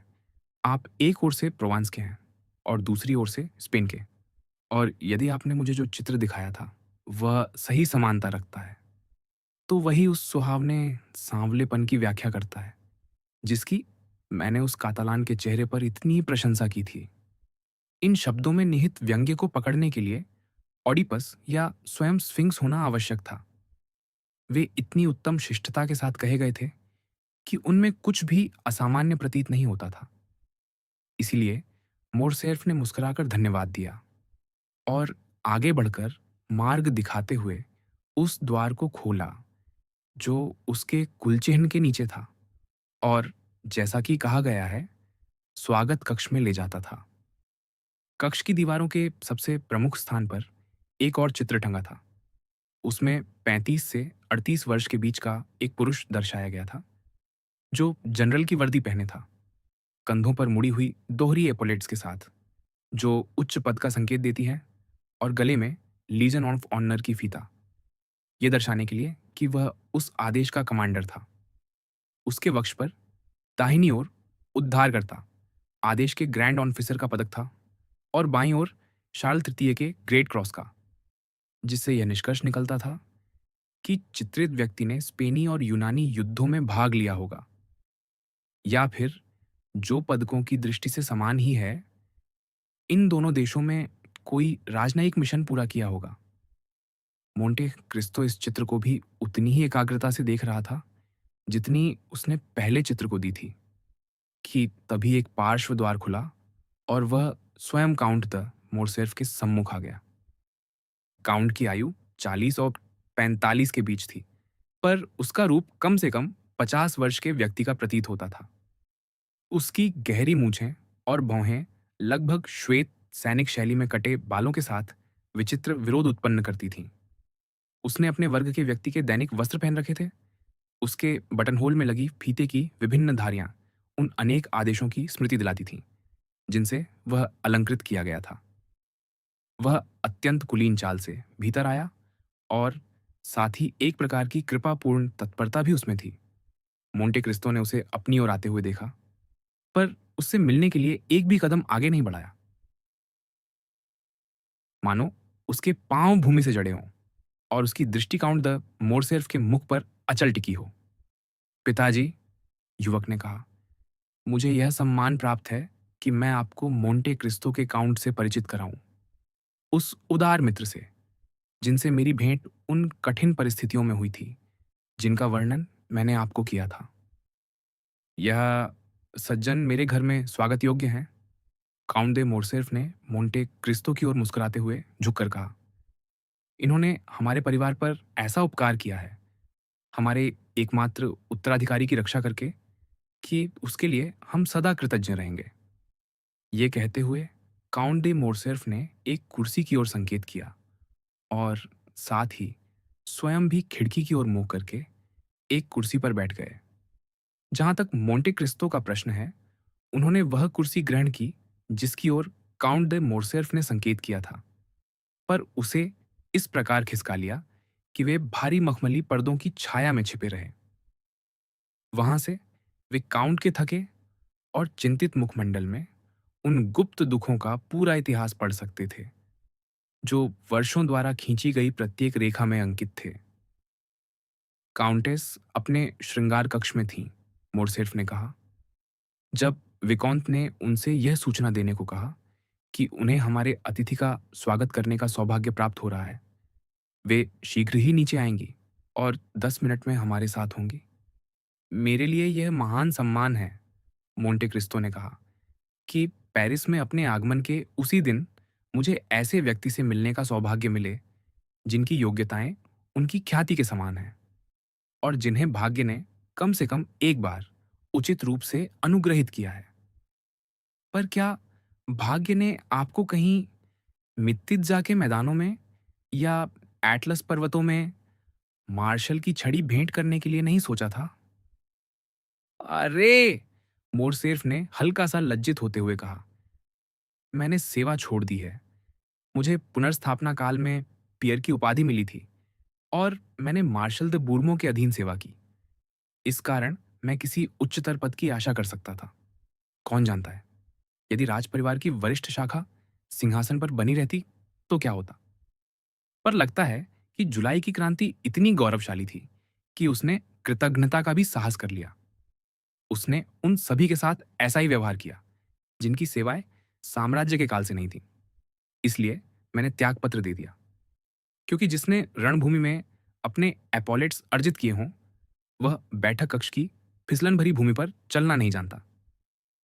मैंने अपनी तलवार रख दी और राजनीति तथा उद्योग की ओर मुड़ गया। मैंने उपयोगी कलाओं का अध्ययन किया। मैं यह सब अपने देश की 20 वर्षों की सेवा के दौरान करना चाहता था, पर समय नहीं मिला। ऐसी ही बातें आपकी जाति की श्रेष्ठता को बनाए रखती हैं, मोंटे क्रिस्तो ने उत्तर दिया। आप एक उत्तम कुल के कुलीन, विशाल संपत्ति के उत्तराधिकारी ने पहले साधारण पंक्तियों से ऊपर उठना स्वीकार किया, जो अत्यंत दुर्लभ है। फिर जनरल, राज्य के पियर और लीजन ऑफ ऑनर के कमांडर बन जाने के बाद भी आपने दूसरी बार शागिर्दी स्वीकार की, बिना किसी अपेक्षा के और बिना किसी अन्य पुरस्कार के, सिवाय इसके कि एक दिन आप अपने सह मनुष्यों के लिए उपयोगी सिद्ध हो सके। यह वास्तव में उत्कृष्ट है। मैं इससे भी आगे कहूंगा, यह उदात्त है। अल्बर्ट मोंटे क्रिस्तो को विस्मय से देख और सुन रहा था।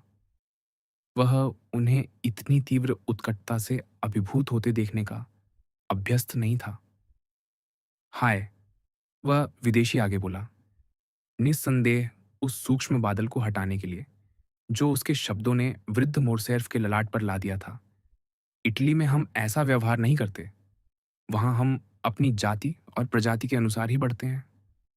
वही पत्तियां, वही ऊंचाई और प्रायः वही निरर्थकता जीवन भर बनाए रखते हुए। पर काउंट द मोरसेफ ने उत्तर दिया, इटली आपके जैसे मूल्यवान व्यक्ति के लिए मातृभूमि नहीं है और फ्रांस भी सभी के प्रति कृतज्ञ नहीं होता। वह अपने बच्चों के साथ कठोर व्यवहार करता है, पर विदेशियों का प्रायः भव्य स्वागत करता है। ओह पिताजी, अल्बर्ट ने मुस्कुराते हुए कहा, आप स्पष्ट रूप से मोंटे क्रिस्तो के काउंट को नहीं जानते। उन्हें इस संसार की वस्तुओं में नहीं, बल्कि कहीं और संतोष मिलता है और वे किसी भी सम्मान की आकांक्षा नहीं रखते सिवाय उनके जो उनके पासपोर्ट पर समा सके। ये मेरी अब तक की सबसे सटीक परिभाषा है, उस अजनबी ने कहा। आपने अपने भविष्य पर स्वयं नियंत्रण रखा, काउंट द मोरसेफ ने आह भरते हुए कहा। और फूलों से सजा मार्ग चुना।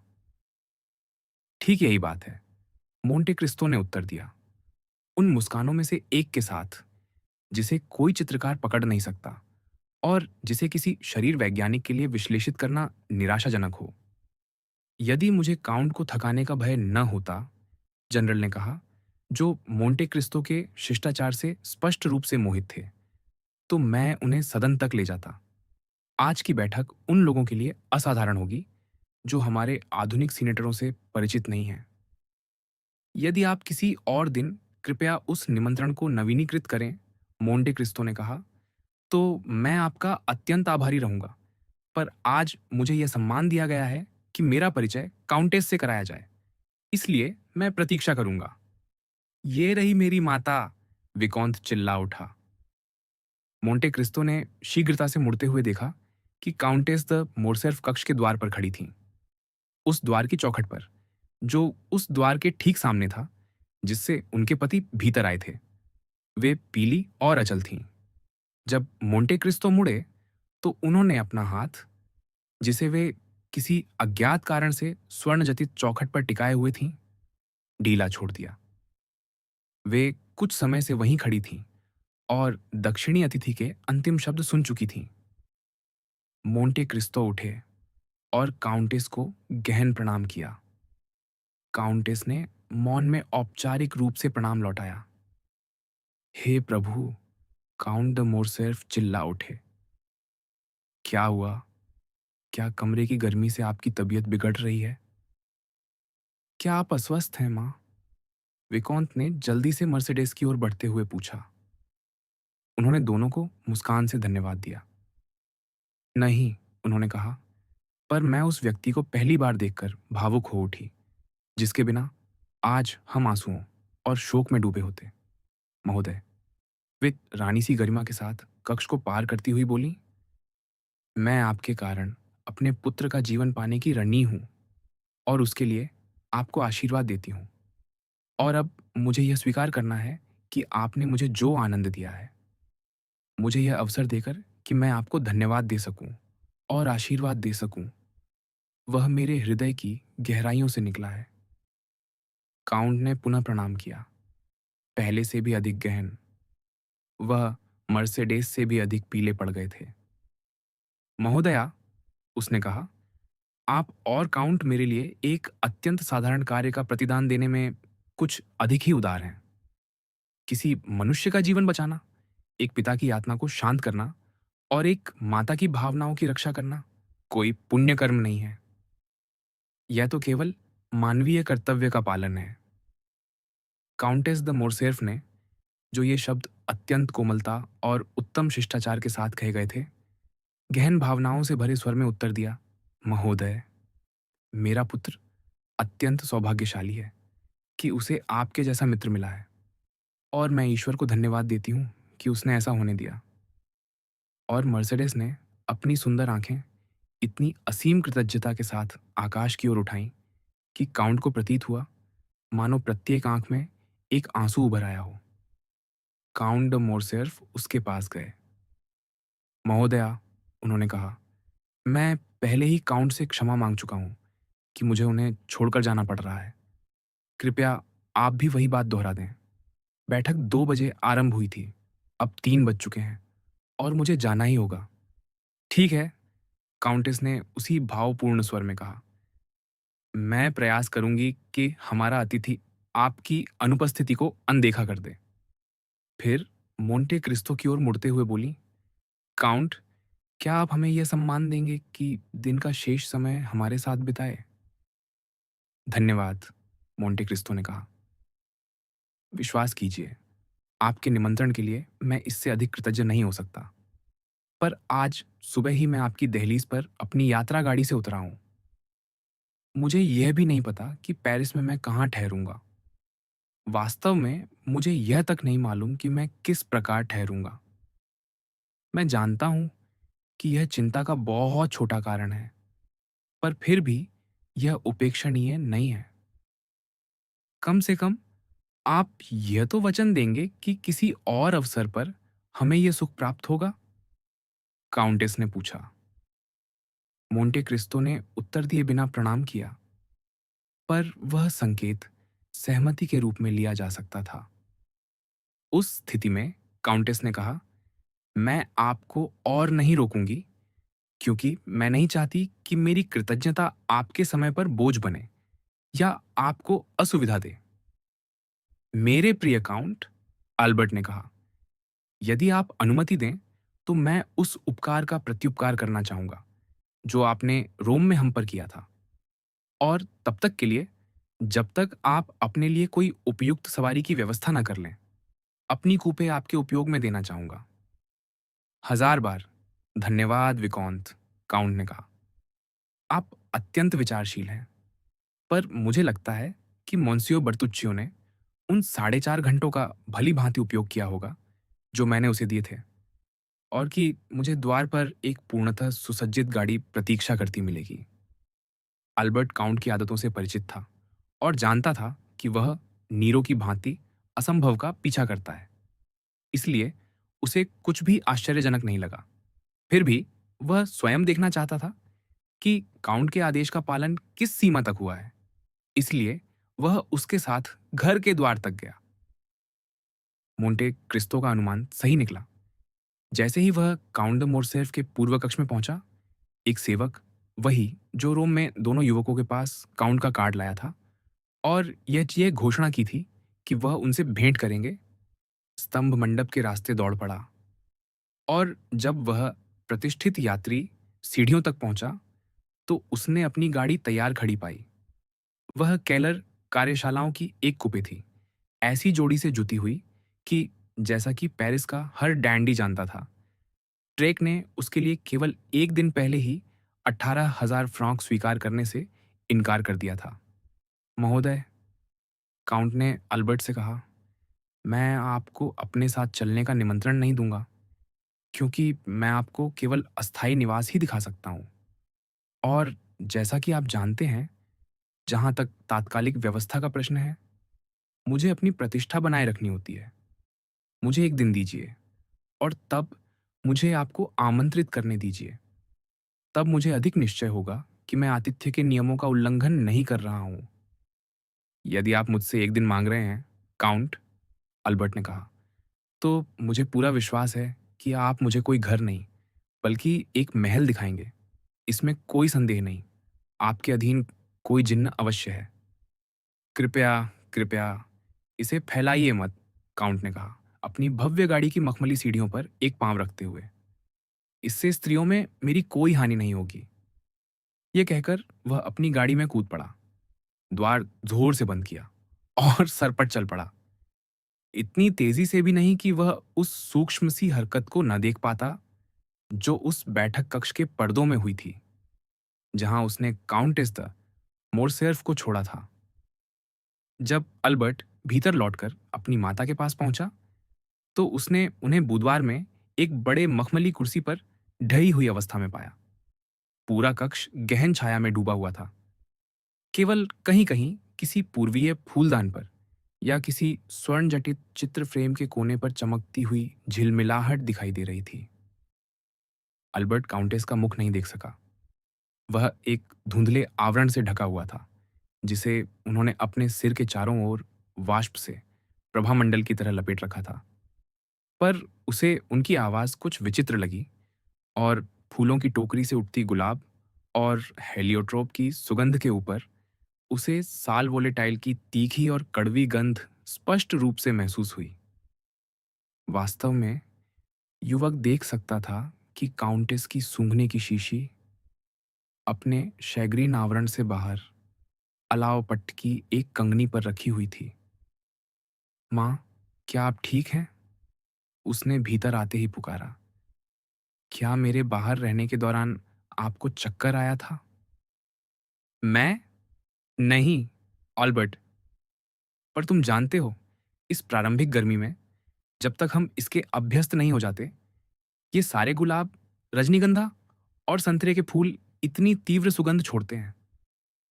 तो फिर, माँ, मोरसेल्फ ने घंटी की ओर हाथ बढ़ाते हुए कहा, हमें इन्हें आपके श्रृंगार कक्ष में भिजवा देना चाहिए। आप वास्तव में अस्वस्थ हैं। जब आप भीतर आई थीं, तब भी आप बहुत पीली थीं। क्या तुम्हें लगा कि मैं पीली थी, अल्बर्ट? पीला रंग आप पर बहुत फबता है, माँ। फिर भी पिताजी और मैं दोनों चिंतित थे। क्या तुम्हारे पिता ने इस पर ध्यान दिया? मर्सिडीज ने व्यग्रता से पूछा। मुझसे तो नहीं। तुम्हें याद है, उन्होंने यह बात स्वयं तुमसे कही थी। मुझे याद नहीं, काउंटेस ने कहा। अल्बर्ट के बुलाने पर एक सेवक भीतर आया। इन फूलों को पूर्व कक्ष या श्रृंगार कक्ष में ले जाओ, विकॉन्त ने कहा। काउंटेस को इनसे असुविधा हो रही है। सेवक ने आज्ञा का पालन किया। एक लंबा मौन छा गया, जो उतनी ही देर तक रहा जितनी देर उसे अपना काम पूरा करने में लगी। यह मोंटे क्रिस्टो की उपाधि क्या है? काउंटेस ने पूछा, जब सेवक अंतिम फूलदान लेकर चला गया।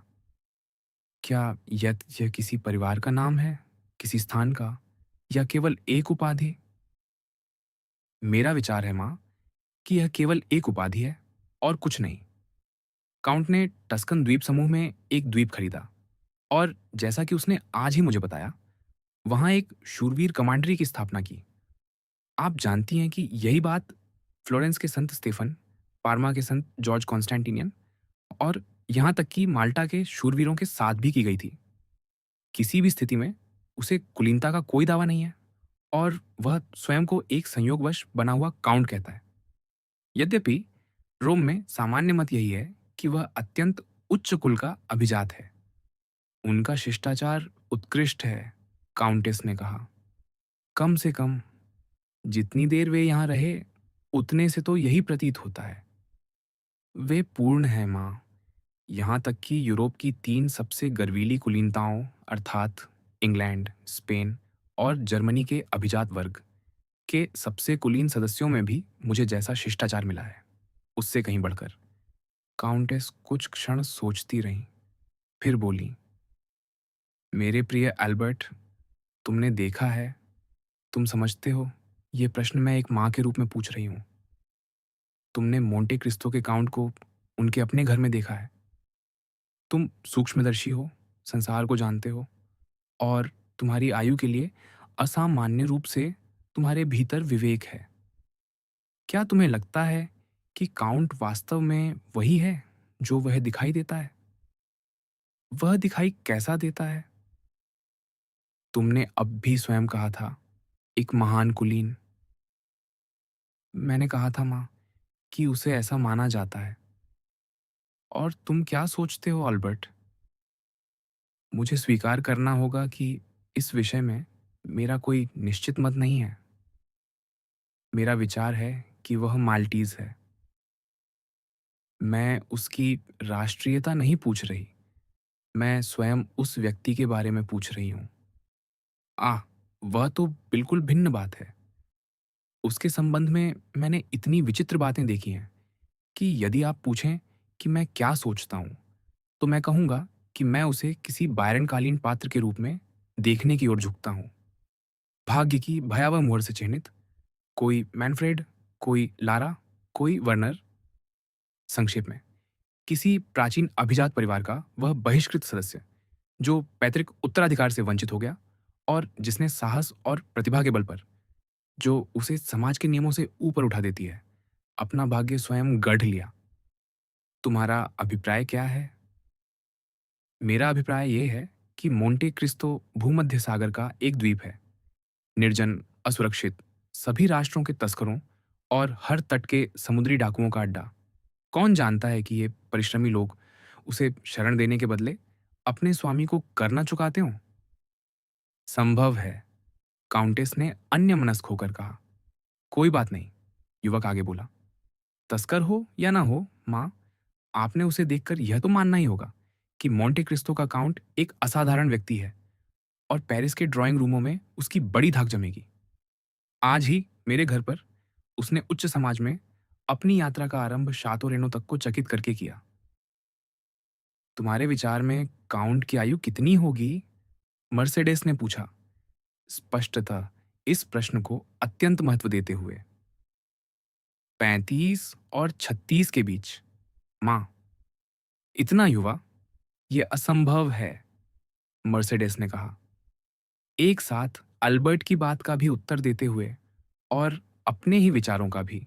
फिर भी यह सत्य है, 3-4 बार उसने मुझसे कहा, निश्चय ही बिना किसी पूर्व योजना के, कि उस समय वह 5 वर्ष का था, किसी और अवसर पर 10 और किसी तीसरे पर 12। मैं सबसे छोटे विवरण तक को लेकर इतना जिज्ञासु था कि मैंने तिथियों की तुलना की और कभी कोई असंगति नहीं पाई।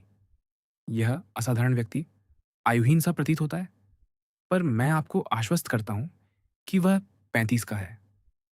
किसी भी दशा में, माँ, उसकी आंखों की चमक, उसके बालों का गाढ़ापन और उसका ललाट, जो यद्यपि पीला है पर रेखाहीन, याद कीजिए, यह ऐसा व्यक्ति है जो न केवल सक्रिय है बल्कि अभी भी युवा है। काउंटेस ने सिर झुका लिया, मानो विचारों के एक भारी भार के नीचे दब गई हों, जिसने उन्हें पूर्णतः अपने में समेट लिया हो। और इस व्यक्ति ने तुमसे स्नेह कर लिया है, अल्बर्ट। वह तुम्हारा मित्र बनना चाहता है? उन्होंने तंत्रिकीय सिहरन के साथ पूछा। मुझे ऐसा ही लगता है, माँ। और क्या तुम भी उसे पसंद करते हो? हाँ, फ्रांस डेपिनाई के इस प्रयास के बावजूद कि वह मुझे यह विश्वास दिलाए कि वह परलोक से लौटा हुआ कोई प्रेत है। काउंटेस भय से सिमट गई और तनावपूर्ण स्वर में बोली, ऑल्बर्ट, मैंने तुम्हें सदा नई जान पहचान से सावधान किया है। अब तुम पुरुष हो और मुझे सलाह देने की आयु में हो। फिर भी मैं दोहराती हूँ, अल्बर्ट, सावधान रहो। मेरी प्रिय माँ, आपकी सलाह से लाभ उठाने के लिए मुझे पहले यह जानना होगा कि मुझे किससे सावधान रहना है। काउंट कभी जुआ नहीं खेलता। वह केवल पानी पीता है जिसमें थोड़ा सा स्पेनी मदिरा मिला होता है। और उसने स्वयं को इतना धनी बताया है कि वह मुझसे धन उधार ले ही नहीं सकता। ऐसा करना उसे हास्यास्पद बना देगा। काउंट से मुझे क्या भय हो सकता है? तुम ठीक कहते हो, उसकी माता ने कहा। मेरी चिंता मूर्खतापूर्ण है, विशेषकर उस व्यक्ति के विषय में जिसने तुम्हारा जीवन बचाया। वैसे, ऑल्बर्ट, क्या तुम्हारे पिता ने उनका उचित स्वागत किया? हमारे लिए काउंट के प्रति केवल शिष्ट होना पर्याप्त नहीं, उससे अधिक होना चाहिए। काउंट द मोरसेर्फ कभी कभी इतने व्यस्त रहते हैं और उनका कार्य उन्हें इतना घेर लेता है कि अनजाने में। मेरे पिता पूर्ण थे, माँ, अल्बर्ट ने बीच में कहा। मैं इससे भी आगे कहूंगा। काउंट द्वारा किए गए 2-3 अत्यंत सूक्ष्म प्रशंसात्मक वाक्यों से वे बहुत प्रसन्न दिखाई दिए, इतने सधे और सटीक, मानो वह उन्हें पिछले 30 वर्षों से जानते हों। उन प्रशंसात्मक छोटे छोटे तीरों में से प्रत्येक ने मेरे पिता को इतना रिझाया, उसने हंसते हुए जोड़ा, कि वे संसार के सबसे घनिष्ठ मित्रों को भी अलग कर दें। और काउंट ड मोरसेफ तो उन्हें सदन तक ले जाना चाहते थे ताकि वे उनका भाषण सुन सकें। काउंटेस ने कुछ नहीं कहा। वे इतनी गहरी तन्मयता में डूबी थीं कि उनकी आंखें धीरे धीरे बंद हो गईं। युवक उनके सामने खड़ा उस पुत्र स्नेह से उन्हें निहारता रहा, जो उन संतानों में अधिक कोमल और स्नेहिल होता है जिनकी माताएं अभी युवा और सुंदर होती हैं। फिर उनकी आंखें बंद होते देख उसने एक क्षण उनके श्वास प्रश्वास को सुना, मधुर और स्थिर, और यह समझकर कि वे सो गई हैं, दबे पांव हट गया और सावधानी से उस कक्ष का द्वार खोला जहां उन्हें छोड़ाया था। धिक्कार है इस आदमी पर, उसने सिर हिलाते हुए बुदबुदाया। मैंने रोम में उससे कहा था कि पेरिसी समाज में वह धूम मचा देगा। अब मैं उसके प्रभाव को एक अचूक तापमापी से नाप सकता हूं। मेरी माता ने उस पर टिप्पणी की तो निस्संदेह वह असाधारण ही होगा। वह अस्तबलों की ओर गया, इस गुप्त खींच को मन में संजोए कि बिना सोचे समझे ही मोंटे क्रिस्तो के काउंट ने ऐसी जोड़ी प्राप्त कर ली थी जो किसी भी पारखी की दृष्टि में उसकी भूरे घोड़ों की जोड़ी को फीका कर दे। मनुष्य, उसने कहा, निश्चय ही समान नहीं होते।